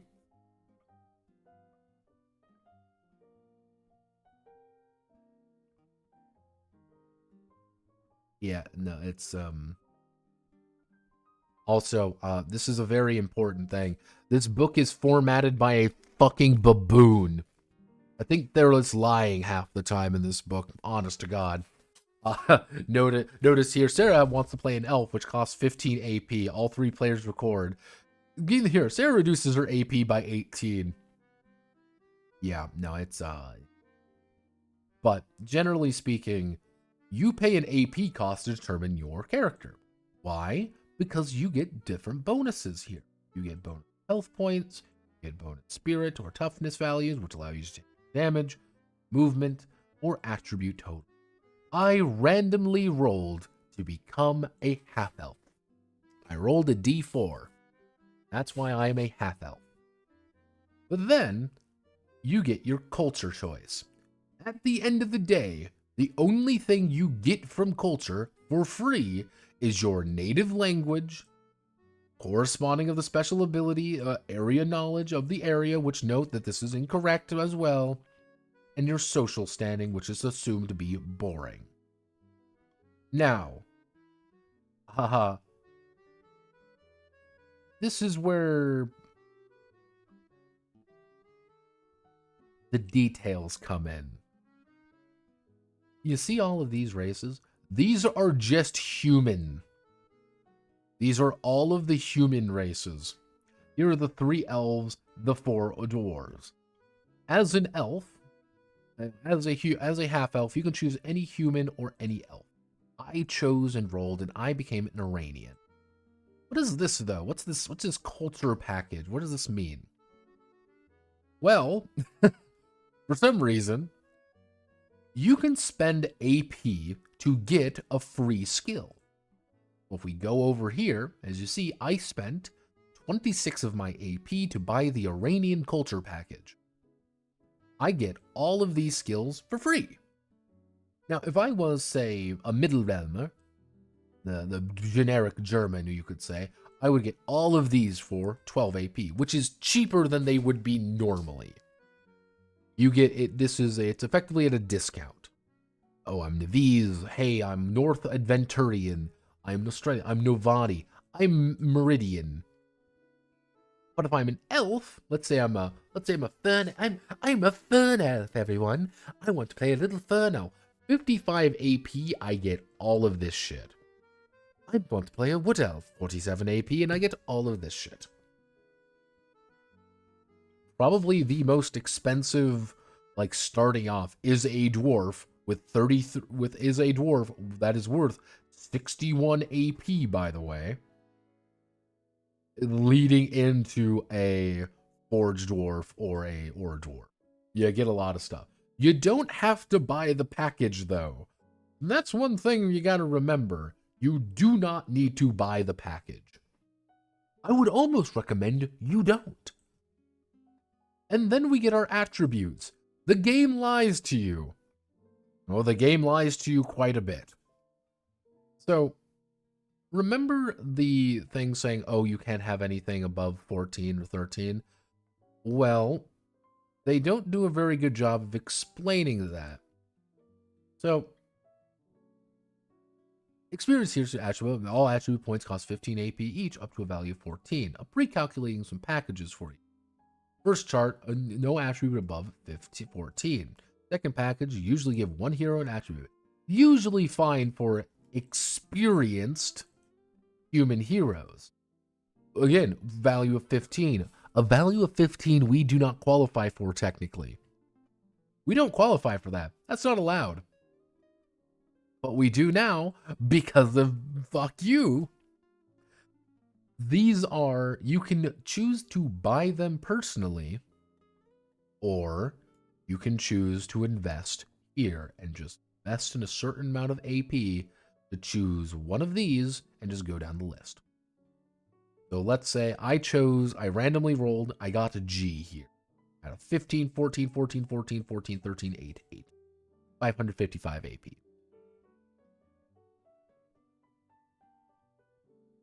Yes. Humans and half-elves get a +1 to any attribute. It'd make more sense to give you a package rather than forcing you to buy it. Oh, get ready for packages. So, you can, I would recommend doing this your first time and ignoring the rule. Just say, just keep this on chart 2. Don't do chart 3. You can have 1 or 2. So, then it says, oh, you can choose a profession. Now, professions aren't right. Now, they don't put professions here. These cost AP as well, but also not. Points for certain skills, you know, all the liturgical chants, all these modifying professions, all these different abilities and stuff. All the professions are built for experienced heroes. So, I'm going to scroll all the way down to where we begin learning about the professions. Again, just to reiterate how fucking weird this book is laid out. This is a guard. For 246 adventure points, if you have a con of 13 and a strength of 13, you have the ability of buying any of these. You get all of these things for 246. However, I want to go to Tollkeeper. I do Tollkeeper. I pay a little bit extra, but empathy 7 instead of 3. Get all of my abilities here. Oh, you know what? I don't want to play that. I want to play a sailor. Under 73 adventure points, I get all of these. This is not required, fun fact. This isn't required at all, in fact. I didn't do this because I didn't know. Because the game is formatted. Let's go all the way back up here. How the game is formatted and how they kind of ask you to approach things. I literally bought all of my skills by hand. And I had a calculator out the entire time. Yeah, didn't do it as good as I should have. Yeah, no, I bought all my skills by hand. Choosing advantages and disadvantages, you can see all the AP stuff as well. Some of these are very loosey-goosey. They don't tell you about it till much, much later. Because why would they tell you about it? And then you get some idea of improving attributes. Or abilities, anyway. So, here's the thing. Here's all the skill ratings. Okay, cool. We like skill rating.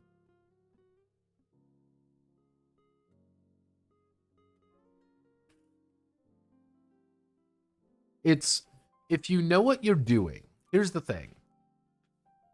You can, if you want to make a character fast, all you have to do at the end of the day, choose a race, choose a background, choose an attribute spread, and of like a good like 80% of your actual like points are already spent for you.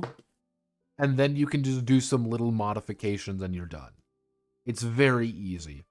Takes about 15 minutes. Or you can be like me and fuck up and do everything by hand. Yeah. You have 1,100. All of those attribute spreads are minimum 500. All of those careers are around 250. You are, roughly speaking, by the time you pick a race, a bunch of attributes, and a profession, you are 750 into it 250 is not really that much, relatively speaking. Increase some things and you're good. You're done. You did it. You want to buy a culture package? You buy the culture package, you have less points to work with, especially if you're a dwarf. You're a dwarf, you might, if you just pick a bunch of packages, you may end up with nothing. You may end up with like 20, 30 points pretty much if you overspend. And that's where the again, it's a little weird, but you're like, yeah, I guess that makes sense. Yes. But so we get the idea of the desired skill rating. This is something I had to do by hand. I learned a lot about Dark Eye doing it. So I want to invest in music. Music is an A rank skill. Here's a good one. So music is actually no, we'll do we'll do these ones. Dancing is an A rank skill. What does that mean? That means we follow this chart. It costs 1 to go to 1 and 1 point to increase it from 1 to go to 0 and 1 to go from 1 to 12. If I want to go bring it to 13, it costs 2. 1 to go to 14 costs 3. 15, it costs 4. It's pretty expensive. If it's a D rank skill, such as, for example, body control, D rank skills cost 4 to open and 4 to go to 112. Alright, that's quite a bit. Oh no, I want to improve my attributes. That's going to be an E rank. Because it's an E rank, I have to spend 30 to get up to 15. 45 to get up to 16. Oh, I get really expensive. Yeah. Dark Eye lets you have a very fine control over what you... Do you want to play a dandy rogue? You can play a dandy rogue with no combat ability. You can play a character that is fucking horrible. That's the beautiful thing. You can make a fuck up. An absolute fuck up. A completely worthless waste of space. And the game says, yeah, alright, that's perfectly fine. Why can't you? Why can't you do this? This is your sin. I'm like, uh-oh. Gotta see all the spells and rituals also do their own thing, by the way. Combat techniques, don't forget. Because you have to buy your combat techniques, which has different things with it. Make sure you also hand out whether you are there. But you kind of see, like, they reduce their AP totals pretty quickly. Why did they reduce their AP totals quickly? Because they just invested in a bunch of things they wanted. You learn how things start making sense right here when it comes to the table, by the way. An ordinary character, like ordinary, you are going to be a human. You'll be 14, you'll be 15 to 18, 17 years old. As an experienced human being, you cannot actually be 20 years old as an experienced human being. As an experienced half-elf, you cannot be over 20.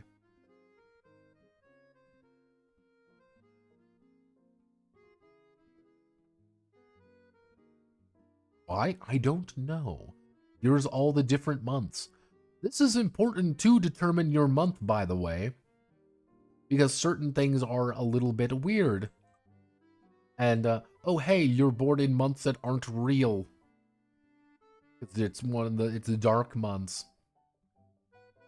Yeah, so they kind of give you a bunch of character classes and like really at the end of the day, like, oh wow, there's a lot of things here, but it's not really that considering. Also, every single one of them has increased life points pretty much. Because I realized very quickly, my boy is a fucking noodle in this game. He has literally 0 health. Like, he has barely anything. It's great. But, hey, you want to be a human? Here's humans. This is legitimately what you get, including all the different cultures, different move speed, different attribute adjustments. Boy, you want to be an elf? Everyone likes elves, right? Everyone likes elves. Here's how you can do eye colors and heights.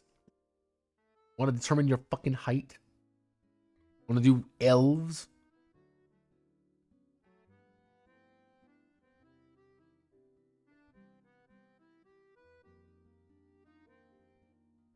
Want to be a half elf when you grow up? No, my. Make sure you roll the number of inches you are and the number of pounds you have. 8 per thumb over 60. Yeah. Want to be a dwarf? And here's all the dwarves. They've got their own things going on. Then we get all the cultures. Yes, every single culture will be expanded on. Every single one of them.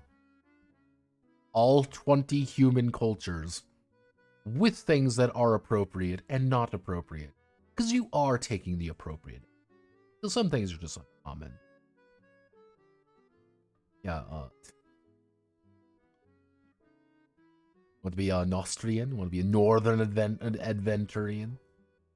Novatis, Svelters, come on.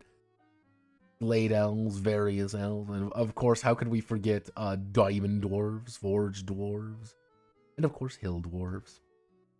Or dwarf. I want to be an ore dwarf. Oh yeah, by the way, different languages do have different writing styles. Make sure to remember. And then professions. Again, professions don't do anything by themselves. You have to buy the package for it. Why is this not in another place earlier? Who the fuck knows? Yeah, no, there's quite a few. There are quite a few of these, by the way. And yes, they do. Here's all the summaries. You want to be you want these? Go for it. Nothing's gonna stop you.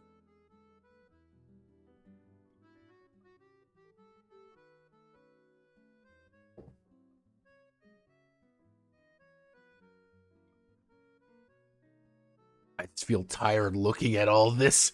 This is their thing. This is something that they care about. Advantages and disadvantages. This is the exact. All of these do something. Again, I wrote them all down to give you an idea of my boy Kenshi. He's got a weapon aptitude for daggers. He's very good looking. He's a natural orator, socially adaptable. He knows how to disarm people from people's hands, combat reflexes, improved dodge, precise shot, and one-handed combat. These are all of his abilities that he has learned over time. And yes, you can do everything, and you can play an elf dandy without a shirt on. Hey everybody, it's me! I'm the elf. Wink wink. And there again, it's one of those things where you have a...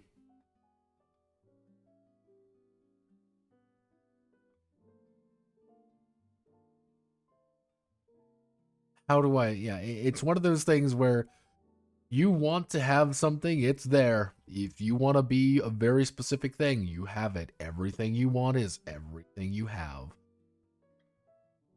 It's all here. Here's the summary of everything. Dark side, resistant, natural aptitude, mutant. A lot of things for casters being susceptible to certain things or having a lot of issues. Skills, overall, skills are not difficult. Yeah, also, yeah, skill group checks.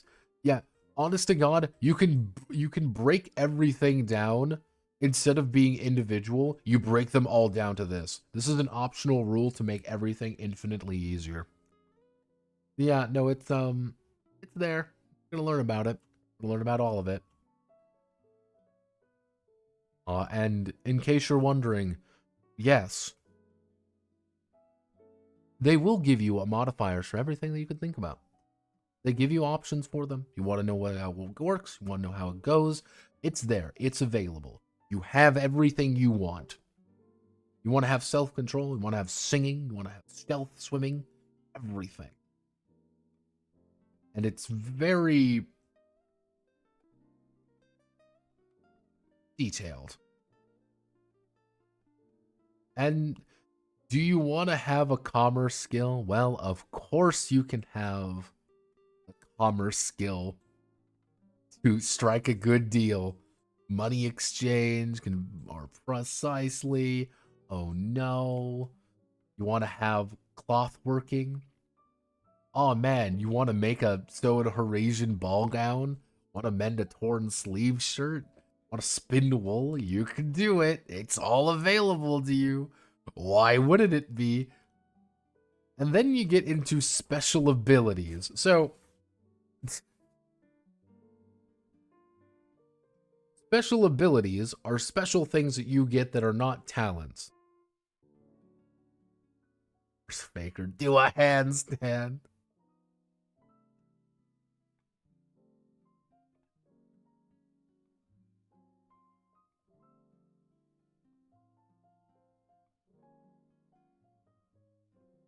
Hey man, can you do a handstand? Then you better be able to do the skill check.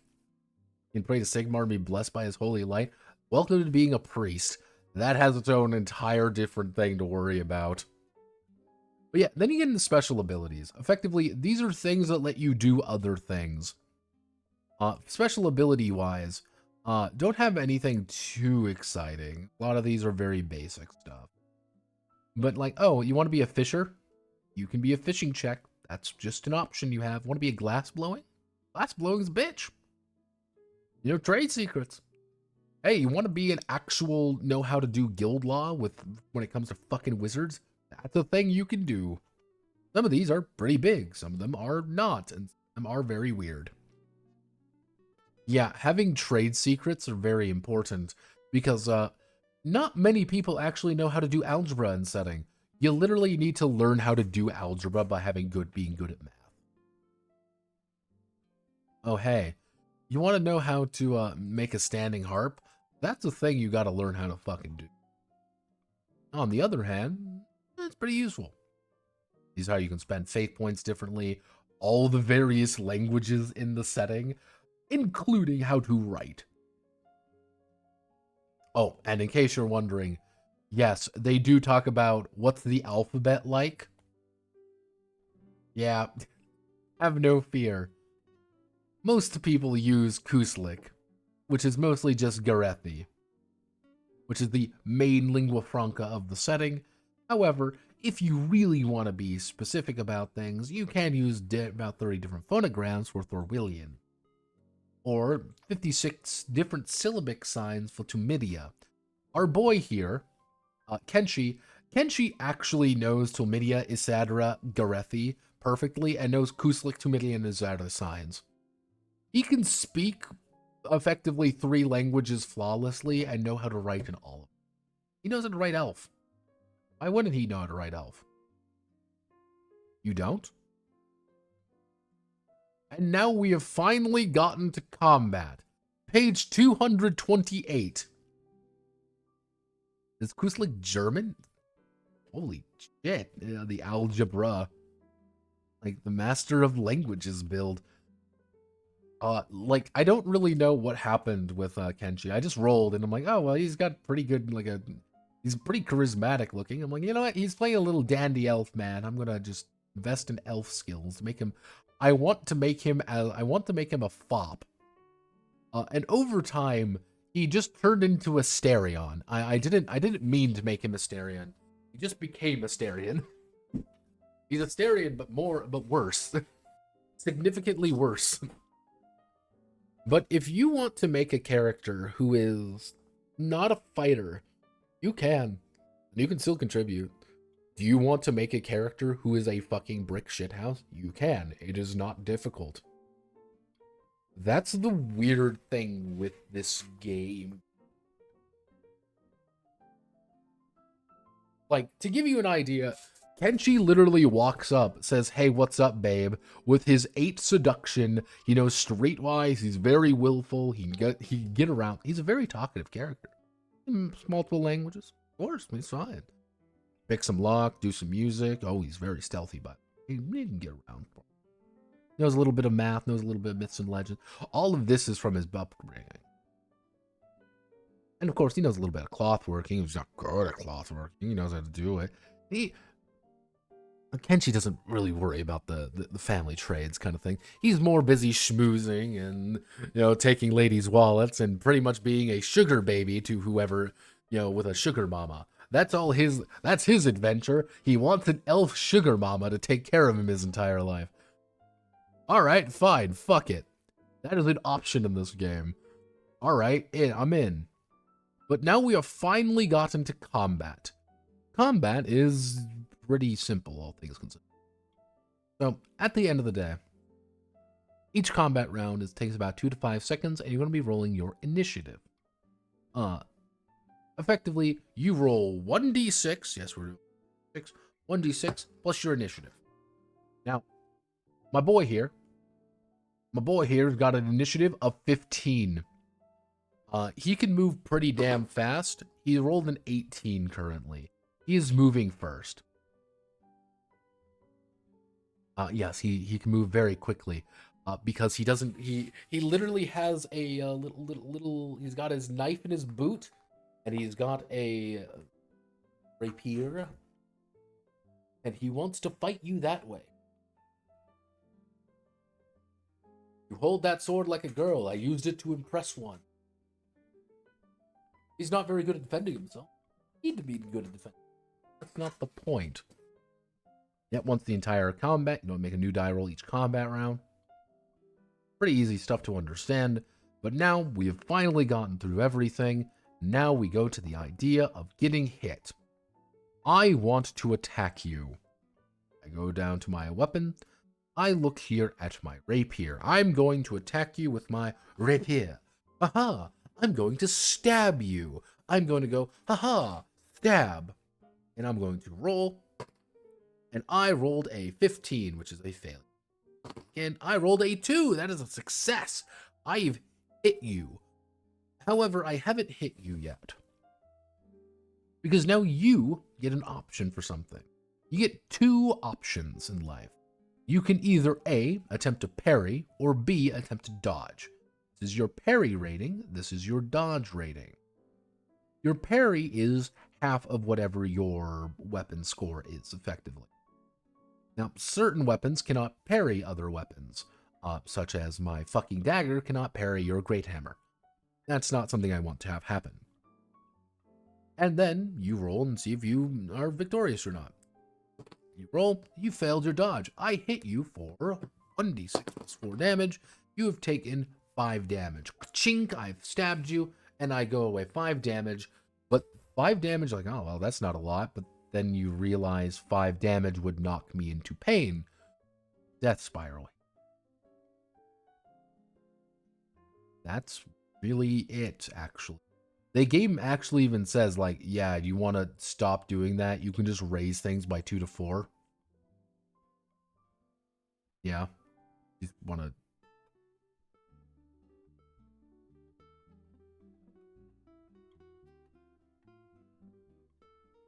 I have like 3 native languages from 3 different races, and we get a real life where Americans only know 1 language while making fun of British English. The choice matter is the first and objective shit design bit.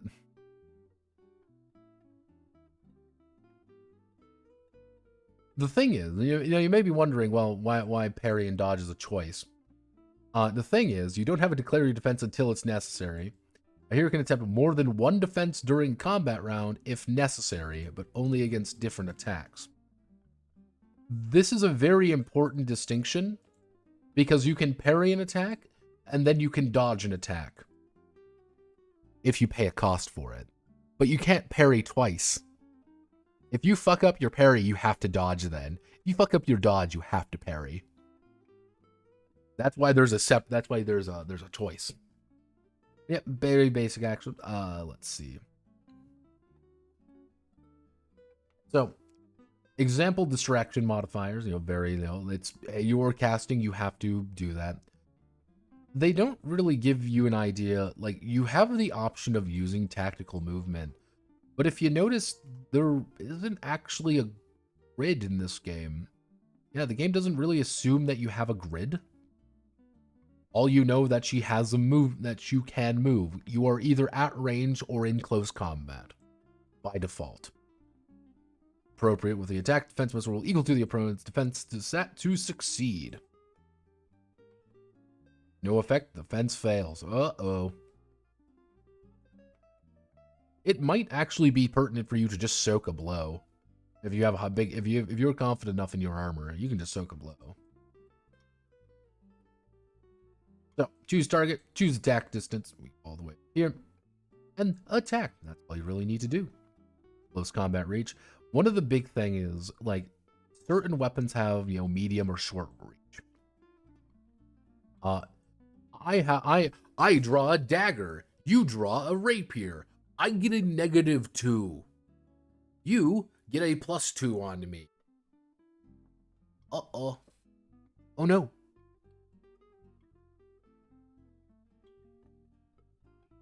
Like, that's pretty bad. -2 hurts. That's a 10% penalty. And someone with a long ass range, you know, hey, I have a dagger and you have a great sword.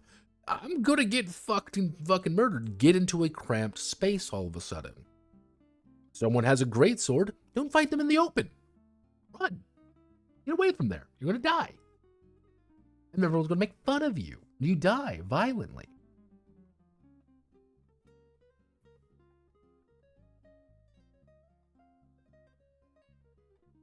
And, you know, kind of get the, you know, critical successes. If you get a critical success, you have their defense stat for the attack. It's a lot easier to hit them, and you do double damage. A bad crit will kill you. Unironically, a bad crit will kill you in this game. Or will severely fucking hurt. But yeah, parry or dodge. Effectively, the idea of parrying presents damage taken from a hit in close combat by parrying the attack. One of the advantages here, though, is, again, parrying is based off your combat skill. That's another very big thing about it. Parrying is based off your combat skill. And if you have a shield, which counts as a weapon, by the way, you can use it to parry an opponent's successful attack. Yeah. And you can get a big bonus with it. When in doubt, sword and board is playing fucking quap effectively. You can parry and attack with your shield just as much as attack with your blade or parry with your blade. Yeah. The thing with dodge, though, is dodge is kind of an all or nothing gamble core thing because it's the only thing to really use against range reliably outside of shield. It is also affected by encumbrance. If you are wearing heavy armor, you are not dodging, but you can parry. Yeah, there we go. Your first defense, it doesn't suffer a penalty, but each one has a penalty of 3. Yeah, no, you are going to take a lot of penalties. There's a lot.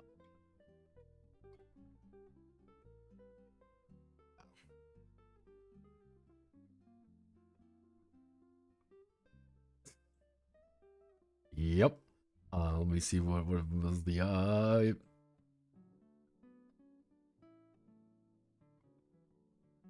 no, you can get around things. Yeah, try and parry the orc. Parry status 12, so 2 levels encumbrance, goes down to 2.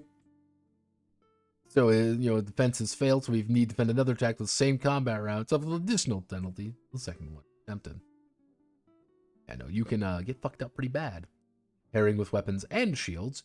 Yeah, pairing with weapons and shields are important because they're very different. Critical successes, botching, defense botching, critical successes for close combat.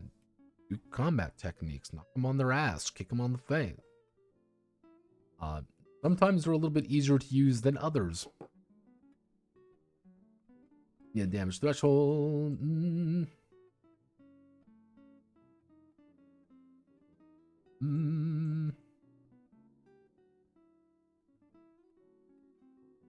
Technically, my damage threshold is a little bit higher, so I should be doing a little bit more damage. But yeah, no, it's like fencing weapons, brawling, special, chain weapons, pole arms. All these are very specific. And yes, invest in shields if you want to be a sword and board knight. It's expensive, but it's useful. It'll keep you alive. Armor is mostly it's protection, mostly. I'm wearing cloth. I haven't taken encumbrance level. That is a encumbrance, something I have to deal with now. It's a penalty to a bunch of things. Cloth and armor. Hey, cloth and armor is usually pretty good, though. That's -2 damage. When I take 5 damage, I fucking fall over and die, so I want to do that. Attacks of opportunity are in the game. You have to spend a fate point for it, though. If they are trying to move out of it, you have to spend an attack of opportunity. That's just what it is. Cramped spaces, bad attack from behind. A lot of this is like very basic stuff, and just understanding like every single piece of combat is as detailed as you physically can. It's detailed, but we're keeping it light. including things like range combat, where you're not even really supposed to use range combat outside of being at range. What does this actually mean? Hey, I want to start a fight. I'm going to aim my bow and shoot you in the face. Well, why would you do that? Ka-ching, ha ha ha ha. You're now bleeding to death as you approach me. Yeah, you want to open up a fight? Shoot them with bows. Very size categories, visibility, shooting into melee, dying horribly, botching, dodging, parrying, attacks with shields. Range combat shields, because yes, you can technically you can attempt to parry a weapon with a range attack and your shield would be destroyed. Yeah, it's there's a lot of different kinds of techniques. Mostly it's range and crossbows, though thrown weapons do exist. Generally, like, you should just invest in easy. But yeah, a lot of combat special abilities, because this is still character creation, by the way. Fun fact. And now we hit magic, everybody. We've done it! We've hit magic! But we haven't hit magic yet, because every single property check does technically do something. Because, yeah, many different spells have different properties to them, and that means making a different skill check effectively for them. And each property does do something different, and you're going to have to learn them all. Well, you don't really need to, but it's helpful. Most actions like that, though, do take up the idea of arcane energy. You have mana in this game, and that mana is used for a lot of things, and you want to use your mana correctly. However, get ready for doing anything you fucking feel like. So, this is... what are we targeting? How are we targeting it? And then the idea of, like, you're trying to modify things. I want to increase the range. I want to reduce the cost. I want to do something here. Do that. You roll your dice. You make the check. Subtract whatever you need to. And then determine what happens.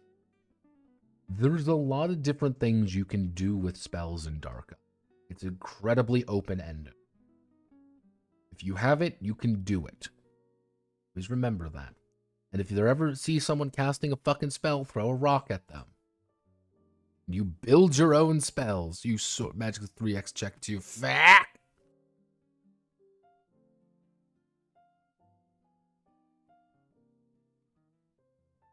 Holy shit.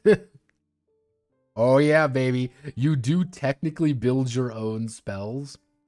And there is botch tables for, special rules for... there's transformation rules, illusion rules. Various casting rituals. Rituals are a little bit like bigger-ended spells, and yeah, they are there. Make sure you cast it in a sanctum and the correct moon is out. Hence why it's very, very fucking important. Proper tools, appropriate ritual clothing. Come on, guys. You aren't doing that right. You aren't doing that wrong, right? And don't forget about all the summoning. So I'm not going to go over all the summoning stuff because there's a lot of fucking summoning. And yes, you can modify your summon. Let's various magical artifacts. You love magical artifacts. So various alchemical brewing things, and yes, you can become an alchemist if you really want to. Because the big idea, though, is you have set spells. However, you have traditions. Traditions do things for it. Let's say the tradition of guild mages. If you are a guild mage, which costs 155 AP to take, if you are that, one, you require line of sight. You can only choose one spell from an unfamiliar tradition during hero creation, and have to be written down spells, books, and scrolls, and create and use special guild mage tradition artifacts, and they use sagacity. And the big thing for you, though, is that you have a mage's staff. You receive a sigil of their academy and their magic staff. And that magic staff can do a lot of things. You want to do binding staff? Cool. Want to have the adept's rope, adept's rope, where you turn your staff into a rope? Cool. double measure, elemental eternal flame, power focuses, property focuses, staff appropriation, sword of flames. Yeah, all of these are appropriate. And then you have the tradition of witches. Witches are completely different. Yeah, witches are completely different.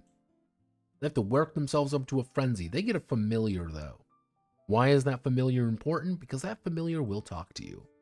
Will bitch at you.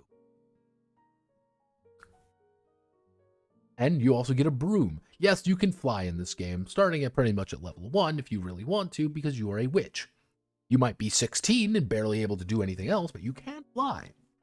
And you get curses such as bad luck, barrenness. Yeah, you can become infertile for the duration of the spell, paralyzing tongue, pestilence, prey, steal, sleep. Elves do get their own thing, but you have to be an elf. Hiding aura, how to do enchantments. Then you can buy cantrip. Cantrips only cost 1 effectively magic point to use. Unusually flexible, force them through tight openings. They're little things that they aren't really that dangerous to do. But let's say, for example, we're just going to go down there. I want to cast a very special spell.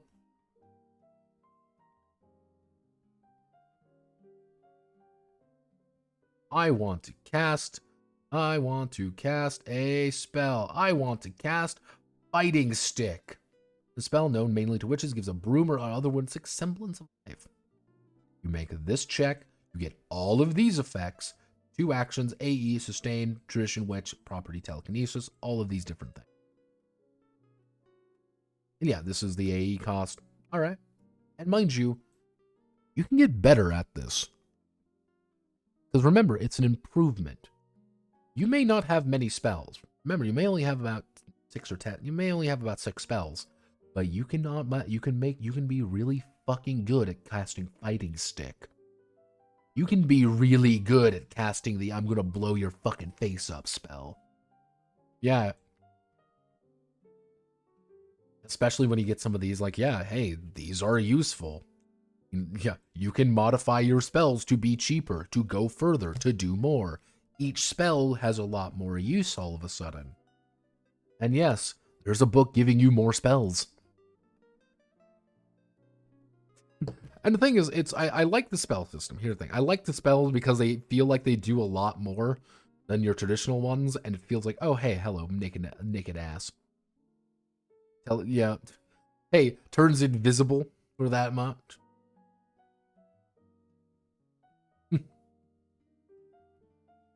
You want to be a naked elf woman and dance through the fucking thing? Yeah, you can, I guess. Witch's Claws, various rituals, of course. Are keeping track of all of this.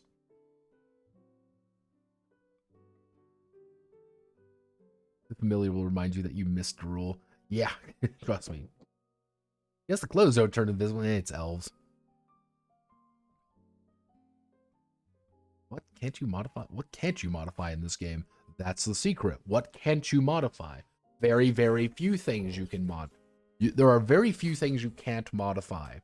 Because, like, one of the things in the earlier editions, from what I gathered, in the earlier editions, the main complaint, you could say, was, well, characters, you have to play a very certain kind of character. It was very rigid. So in 4th edition and 5th edition, they said, no, we can open it up for everyone. Now, mind you, blessings kind of follow the same idea. Blessings effectively follow the same idea. You just have to follow, which you're part of, what kind of little things like that. But like, oh, hey, luck blessing. Once during the duration of the blessing, this happens. Perfection from magic. This is kind of what the idea is. You don't have magic points, though. You have karma points. If in sheer technicality, you can be a priest and a wizard at the same time. That's not like a thing that's like, oh man, I can't do that. You can be a priest and a wizard at the exact same time. You just have 0 points to do anything else. And then we get to detailed rules. Again, just all of your faces now looking here. But yeah, no, it's you can buy social status, which is important. How to recover a lot of your HP. You do not recover HP very fast. various damage sources, poisons, toxins, dying horribly for every known thing available, dying of heat, dying of cold, which is, yeah, these are all kind of like the, hey, you need all the rules for this now, haha. Various beasties in the dark.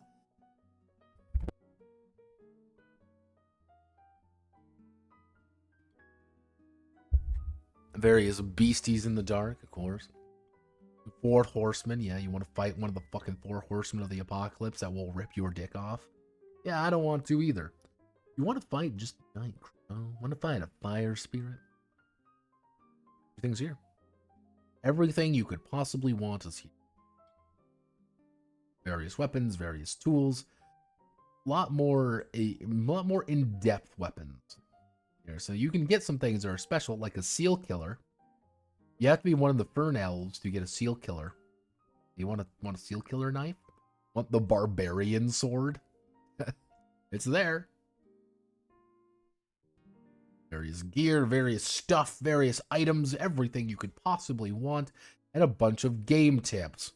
Pretty much how to play. How to make adventures, do things like that, various appendices. Down to the fact of the checklist of optional rules and common abbreviations. And these are all the various spells, various abilities that you have. I have kind of a modified character sheet. I have the modified character sheet because it's available. But Dark Eye. Do I like Dark Eye? Yes.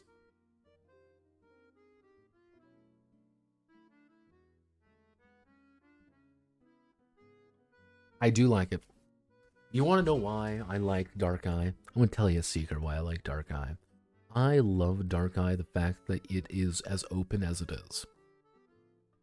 I like it that it gives a shit, and it wants you to invest in it. Are there issues with this? Yes, there are issues. I'm going to be the first one to fucking tell you that has issues. But I like it the same way I like Anima. Because Anima is a game about being able to do whatever the fuck you want, and then having a rock and roll music in the background. Dark Eye is a game about being in a fantasy world doing something that you give a shit about. I wish it was laid out better. It's one of those things, like, I'm like almost certain, like, I'm almost certain, like, let's see, the Dark Eye Quick Start. Yeah, here we go, Quick Start. I'm curious. I want to...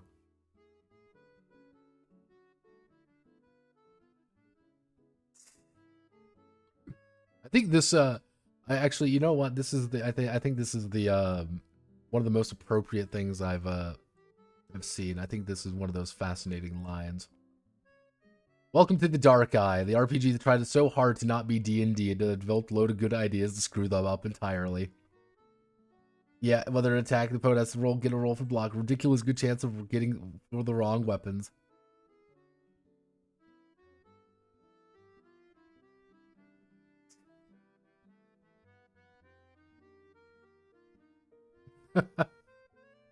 Yeah.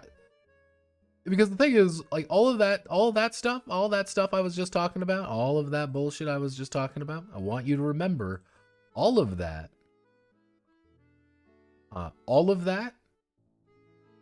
That wasn't supposed to be that way. Oh no, my friends, that was not supposed to be that way in the slightest. All of that was supposed to be more for a storytelling game. Yes, storytelling game. But people wanted more out of it. So let me see.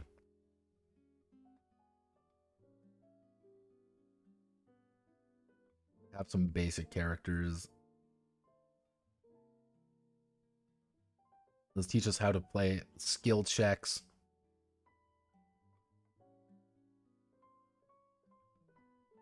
Yeah, no, this ain't even better. This isn't like a case where it's like just play the fucking quick start because the quick start's technically better. Yeah, no, it's I respect this game for what it's doing. I respect the game, the fact that it is trying its best. I like the ideas behind it. Scroll the fuck up. Did I see short, fat Geralt? It was dwarf Geralt. Thank you very much. They have tables for that openness. It's tables for tables. Yeah, it's a very open-ended game, and there's a reason why it's not as well known, effectively. Yeah, there we go. Again, you gotta remember, creation rules are somewhat similar to Shadowrun, also published by Fantasy Spirit, even more to GURPS. Enthusiastic was to define a content over the last 20 years, based on generation points. Hey, these points use attributes, skills, and different abilities.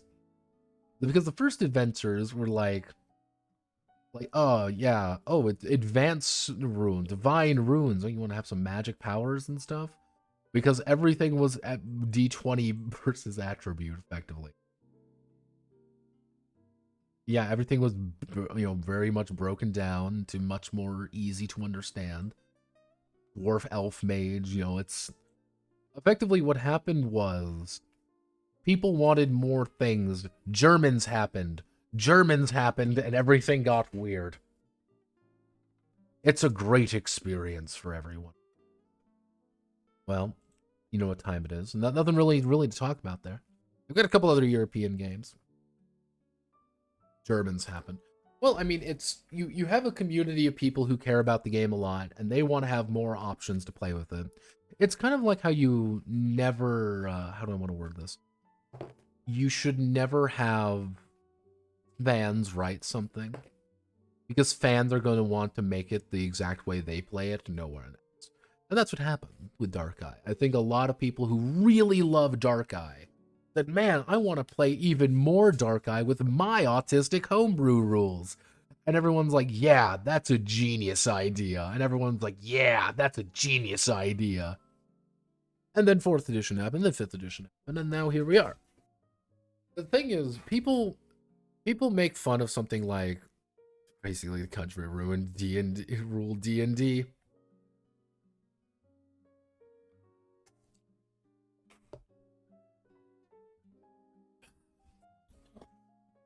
It's, I don't want to word it. It's what happens to a lot of games when you have a smaller communities and more insular ways of doing things. And it's like, yeah, of course you're going to listen to the fans, right? Listening to the fans is the objectively right answer.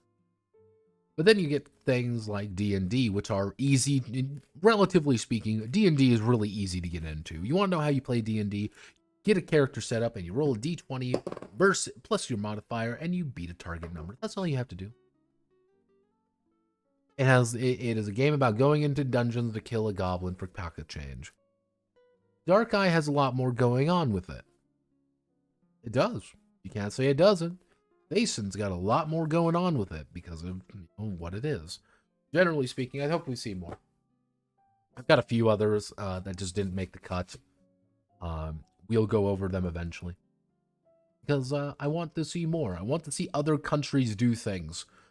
Because I really like people making games, and I like looking at games from other places, because you learn a lot more about things that way.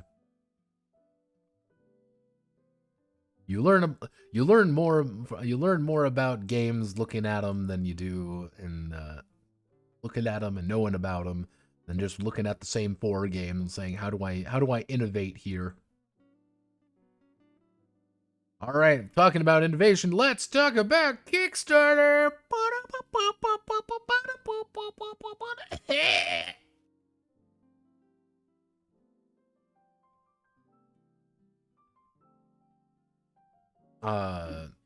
You need the Asian one. I've hunted Asian games. Honest to God, they do not exist. I'm screaming. Why are you screaming, Spartan? What's poppin'? You sad? You want a little? You want a little kiss on the forehead? I'm going. Mwah. It's not that. The thing is, like, Kickstarter now, so new segment of the Notepad show. I do this every one of these big weekend ones. It's all the weekend streams, all the long ass weekend. This is actually under par. This is under par from usual. I've done these for like 6-7 hours before, just going over a bunch of different games. I'm trying to keep it lower, but like you get something like let's like if you look at other Asian countries, like Japan makes a lot because Japan has a very insular market that will buy shit. That's an important fact of life. They will buy shit. And they will buy TRPGs. So you have a kind of a self-sustaining market in there. But like China, like does China have a big market for that? Not really. Like the big market for tabletop games in China are from other countries, from the US, like Delta Green and shit. Or they are games that they've made themselves, that they are from very small communities. Here's a very autistic wuxia RPG that some guy wrote that's 800 million pages long. And it's also probably a hack of Call of Cthulhu. That's just what you get. They don't make it out of China. You never really see anything outside of China in that regard. Then you get things like Malaysia, for example. There are games from Malaysia. They just get translated to English and not in Malaysian. They are not in Indonesian or any of those. They're not in their native language. They publish them in English because they can make money from people buying shit from them. They make a shit ton more money making dog shit and putting on itch.io than anything else. Because people will pay $20, $30 for it. If you pay $20, $30 for it, that's a shit ton of money for them. That's kind of the issue with like going over like an Asian case, is that like it's just you don't find much out of there. You find very little. Europe has a market. Asia doesn't. It's like, okay, find like an Africa RPG. Like it's out there probably. As I've always said, in some guy's notebook somewhere in fucking Lagos, in Riyadh, in fucking I'm trying to think of Singapore. In some guy's notebook, there is the next great role-playing game. But it'll never leave that notebook, because he's got no reason to do anything for it, so he's just keeping it in his little notebook. There's probably some autistically homebrewed D&D derivative out there in fucking middle of nowhere Delhi. In the middle of fucking Delhi that some guy is. And that's kind of the nature of it. One point and laugh at my unfinished VTuber game. Only finished games. Waggle, waggle, waggle. Let's suffer together, everyone. And oh boy, everybody, it's a fucking STL file. God. STL files. West Fashinyaga units. Kaiju versus Mecha role-playing game. Alright, it better not be powered by the apocalypse. Mythos Rising. Card game? Hinterlands, Western. Let's see. I mean, there's got to be something fun and exciting on here. That's an STL file. I love STL files. More STL files. Card game. What card games? Look, everybody. It's Shadow Dark. I love Shadow Dark. Shadow Dark's my favorite role-playing game in the world. 50 years of innovation, and I haven't killed myself yet. It's homies. Airsoft gun. I have to click on it. I'm sorry, guys. Witchfire Dark Fantasy RPG for 5e.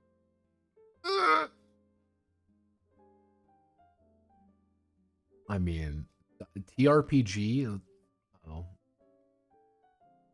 More games, twist belt, delta bits, dice.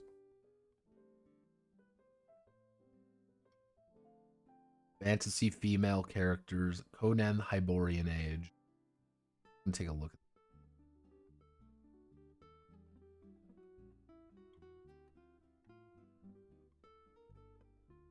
D&D, Bungie Death, LD, L.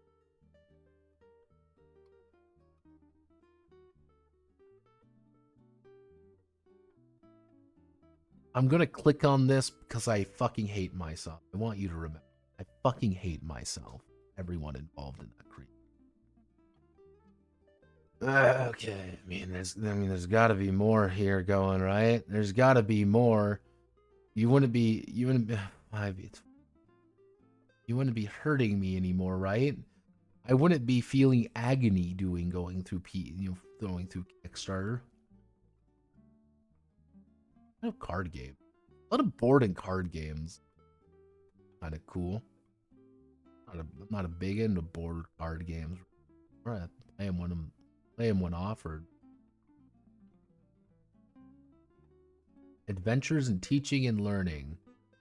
That's kind of cool. I'm always down for stuff like this because I've known people who do better with this. I've known people who do really good with that kind of education. Luchadors, a D&D adventure. That's a Titanic 5e adventure. That is multiple levels of agony. I want you all to know that. Small sassy monster card game. 5e. I love 5e.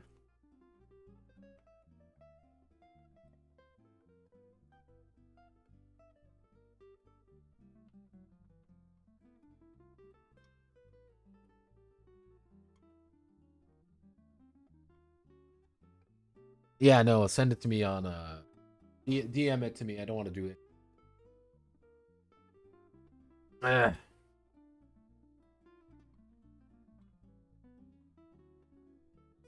Let's see. I mean, there's got to be Shogun Solitaire, Mists of Fracture, Fuck Around, Find Out, card game, Spielbox 25th board game magazine. One.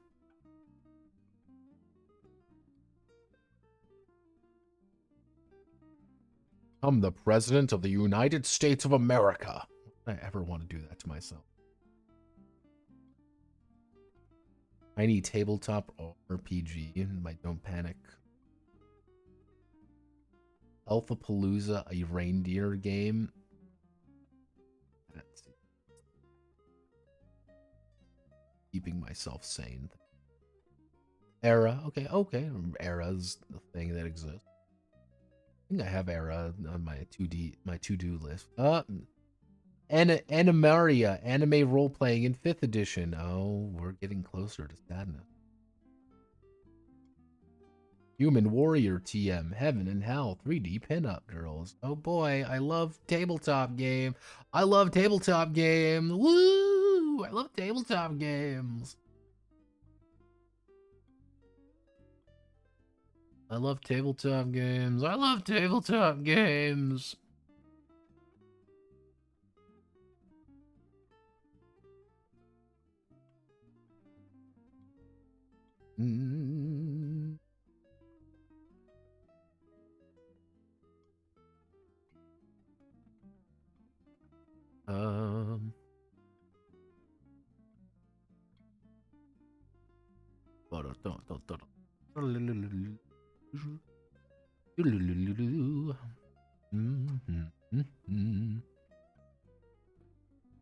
Some people said there was a Discworld game on.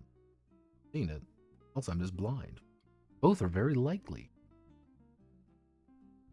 I think we've seen some of these. See?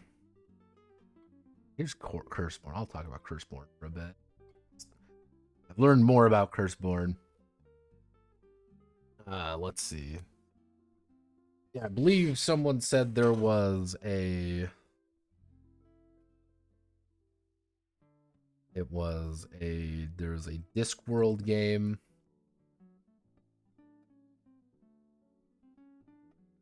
Yeah. Someone had the Discworld RPG, and then to gaslight one of our own.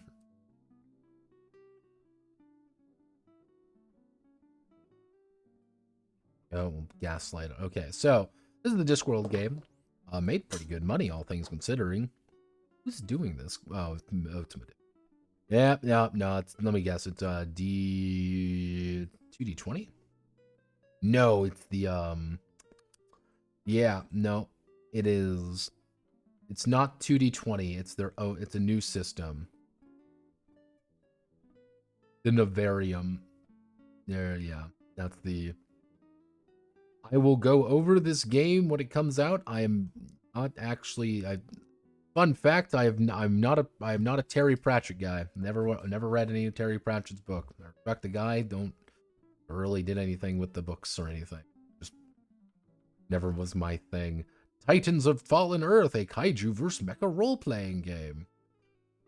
Let's see. I mean, there's got to be something interesting. Is Titan D? All right. I mean, Titan D. I thought it was Tiny D's. Just a bunch of... Let's throw in a bunch of dice at each other. That's kind of cool. Yeah, I'll see. Greg Lambert. Does that name sound familiar? Greg Lambert, what have you done? Huh.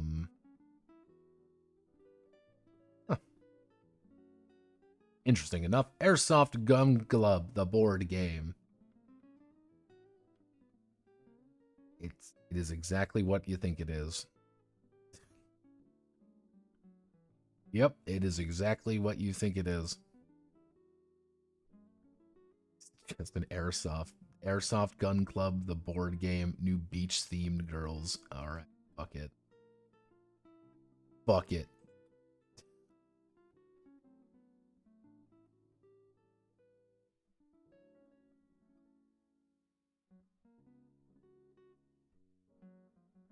Mm.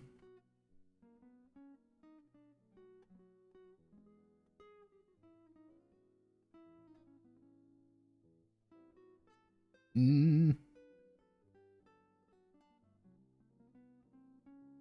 Alright, so let's see. Conan the Hyborian Age. Hyborian, this is Monolith. Monolith is a board game company. That's like one thing you got to remember. Monolith is a board game. And that's one thing you always got to remember about them, is that is how they make... This is what they've been doing, Solomon Kane. They partnered with... They have a working relationship with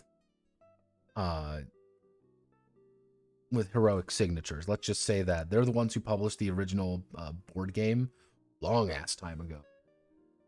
And even the fact that, like, I see the Solomon Kane game over there. Yeah, no, it's... Looks like this guy is pretty reliable. Let's see. What system are we working with here? Great, from board game to from board game to role playing game. Yeah, so they're just adapting their board game to a role playing game. Have what the system is. Pulpish Adventure. Because I remember them talking about the board game eons ago. I remember hearing about the board game on. This was Shut Up and Sit Down. Still watch them. Yeah, I mean looks like it's just Meet the Team. Pretty consistent amount of guys. Nothing too exciting. I mean, do we have anything on the official?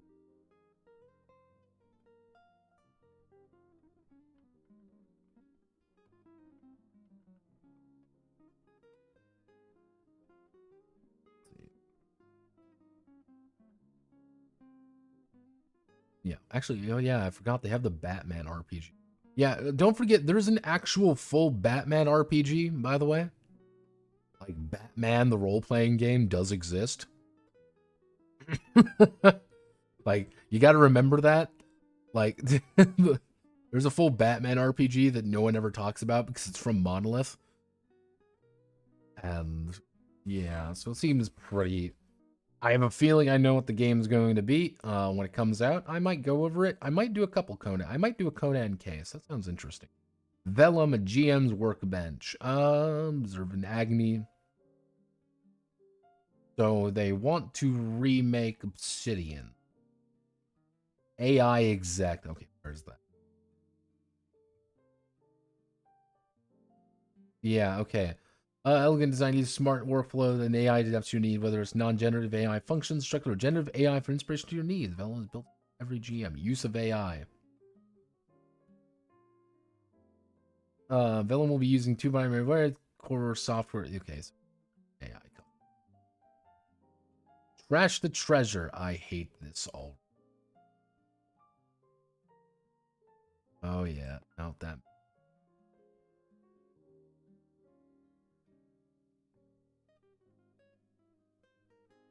My friend.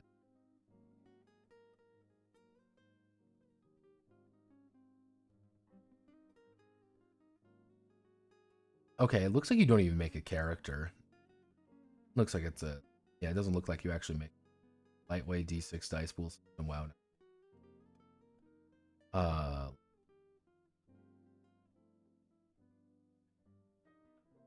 It's a thing that exists. I've come to the conclusion that I think every goblin should be killed. Unironically, I think I've come to the point that I fucking hate goblins. Like any ooh woo, it's a cute goblin. No, club its skull in. Just fucking hammer to the skull, watch it squirm as it dies. I don't know why I've come to this over point.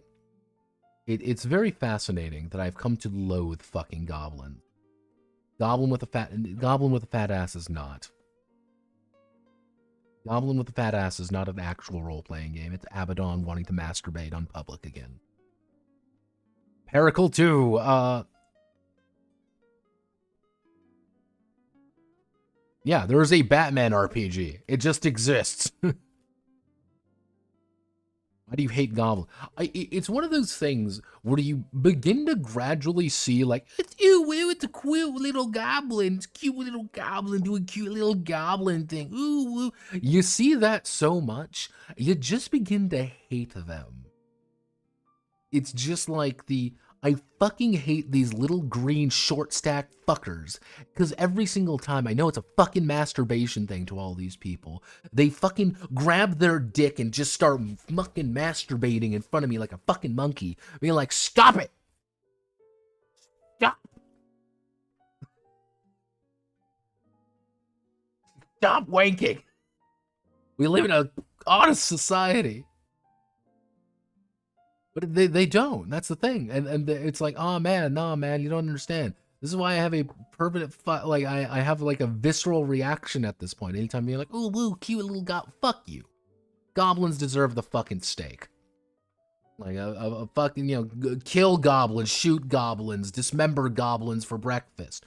Kill every goblin, rip them out of their dirty, stinking holes and bludgeon them to death. No. I've learned to hate goblins because of people.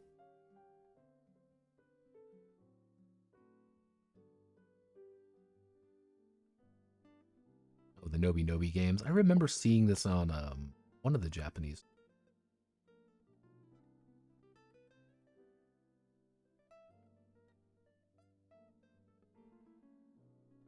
Yeah, this is the Animaria. I remember seeing that it's Japanime games.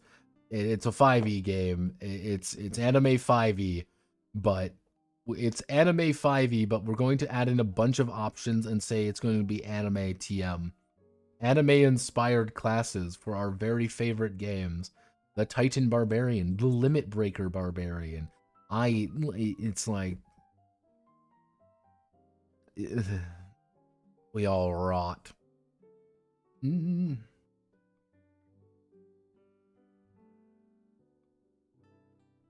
Oh, the Tales of the Withering Summit.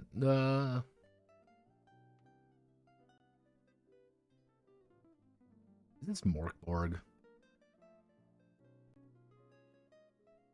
Wait a second. Is this Morkborg? You can't be telling me it's Morkborg.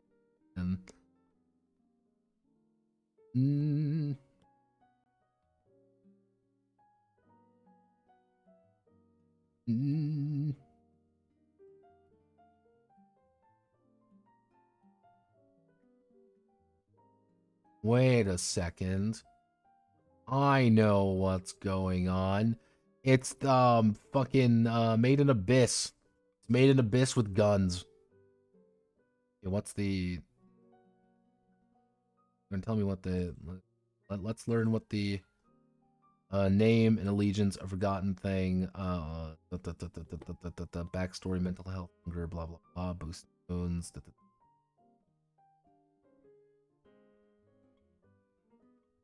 Draw card. All participants.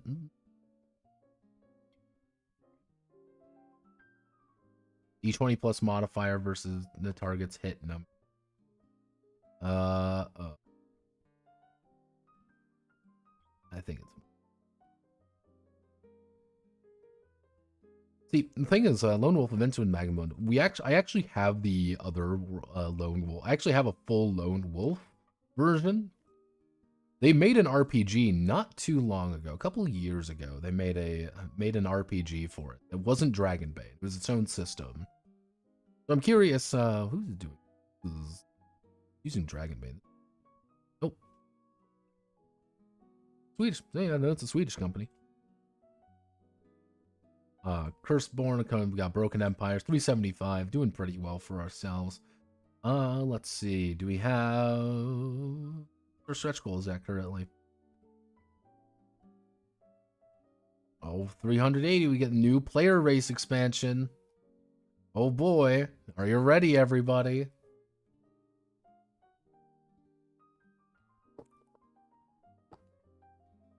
They'll never say.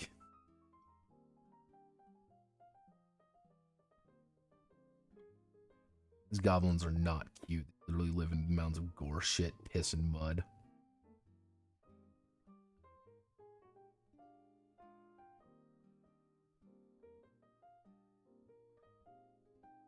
Looks like Morkborg. Burn goblins, phosphorix. In style of a legally distinct Mork artifact with a trend thing. Morkborg alone will that. So it's yeah, no, Curseborn. Curseborn is a little bit weird. You see, it's Richard Thomas here. Richard, this is effectively them trying to make their own legally distinct version of World of Darkness. This is a very tactical decision making from their point in a desperate attempt to do it. As you can kind of see, it's they're trying to do a little bit of everything. Like they want to use it for everything, and they are going to using my giga brain, using my gigantic brain that I have. Most, if not all of this game is going to be, it's going to be a platform. You're going to buy Curseborn, and then they're going to release 8 billion supplements for Curseborn over the next 5-6 years. And every supplement's going to be something new, and then they will release Curseborn 2, and they will do it again. That's kind of I have a feeling that's going to be the goal. D10 system. Extraordinary success, additional hits by ticks. Alright. Enough to understand. Roll dice, double hit, meaning the die counts as 2 hits instead of 1, add and determine success. Okay. Yeah, it looks like it's using a. Notice how it's called story path system, not storyteller. Again, it's how do we get around? We know what it is. Everyone knows what this is, and everyone understands what this is. But legally speaking, we cannot call it that, and that's fine. They're going to make it. They're going to make its money. Like, yeah, let's see. Story seats for each location, more wallpaper, fiction anthologies, backer shirts, supplements, Tangled Web supplement, interact with, like some very basic stuff. This is the one to, the At the Gates is going to be an interesting one. Yeah, Ultra Core manual PDF. You kind of see this. Add-on options, you get all of these things, but you also get the, oh, hey, you want to use your story path system? Oh, here it is, everything you want. Oh, hey. Like, here's the At the Gates thing. With At the Gates seems a little bit interesting as well. It seems like legally distinct Exalted, because they also don't Exalted. Yes, they came from the show. Seems I'm interested in it. I'm curious to see where it goes. Will it be amazing? Will it be awful? Who knows? That's half the fun.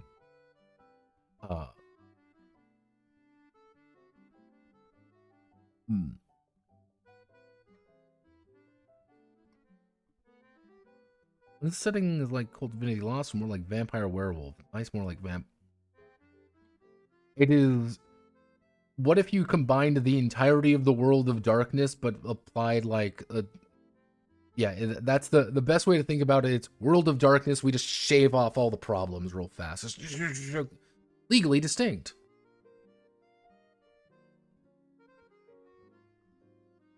Just remember, legally distinct.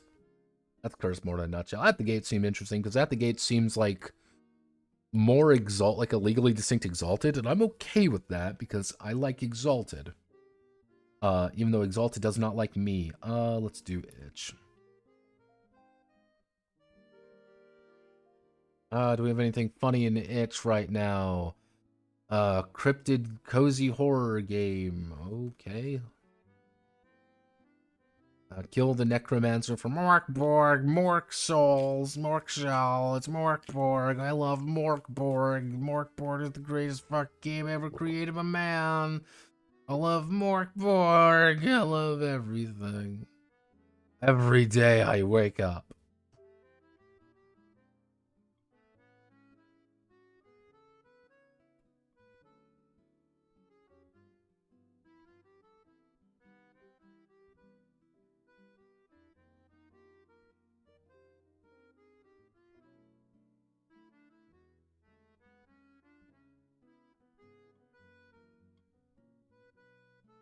Minimalist.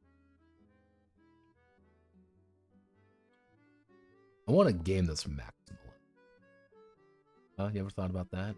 You ever thought about making a complete maximalist RPG? Every single thing.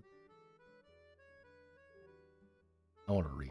I want to read a genuine project. Genuine. Full on.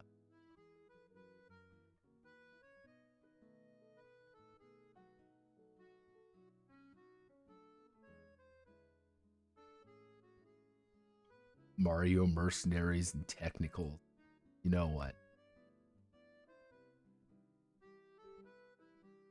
Would you like to review my spooky one-page RPG? How are you staying sane? I'm not at this fucking point.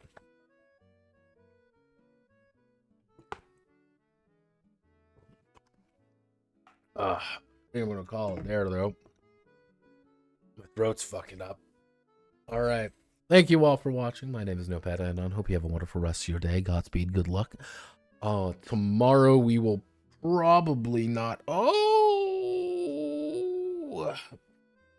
Probably tomorrow we will not be having anything too exciting. I don't like going over no words on Mancer. What's Mancer?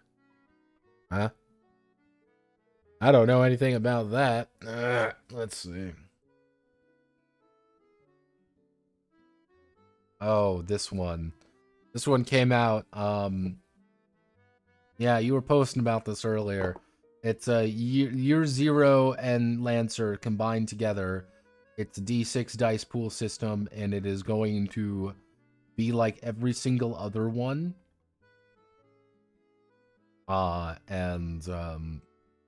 we go. Well, nope, just take me to the list. Yep, I want to claim that RPG. There you go. Officially mine.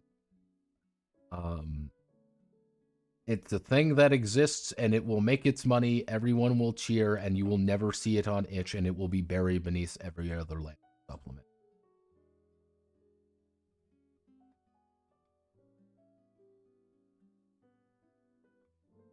It's erotic. Yep.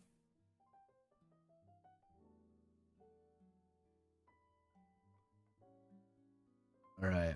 Godspeed. Good luck. It'll come out. I give it like 3 months, and then it'll come out, and everyone will be like, "Yay, it's the greatest thing ever!" And then nothing ever happens. Then nothing ever happens. Devil strikes again. Ah!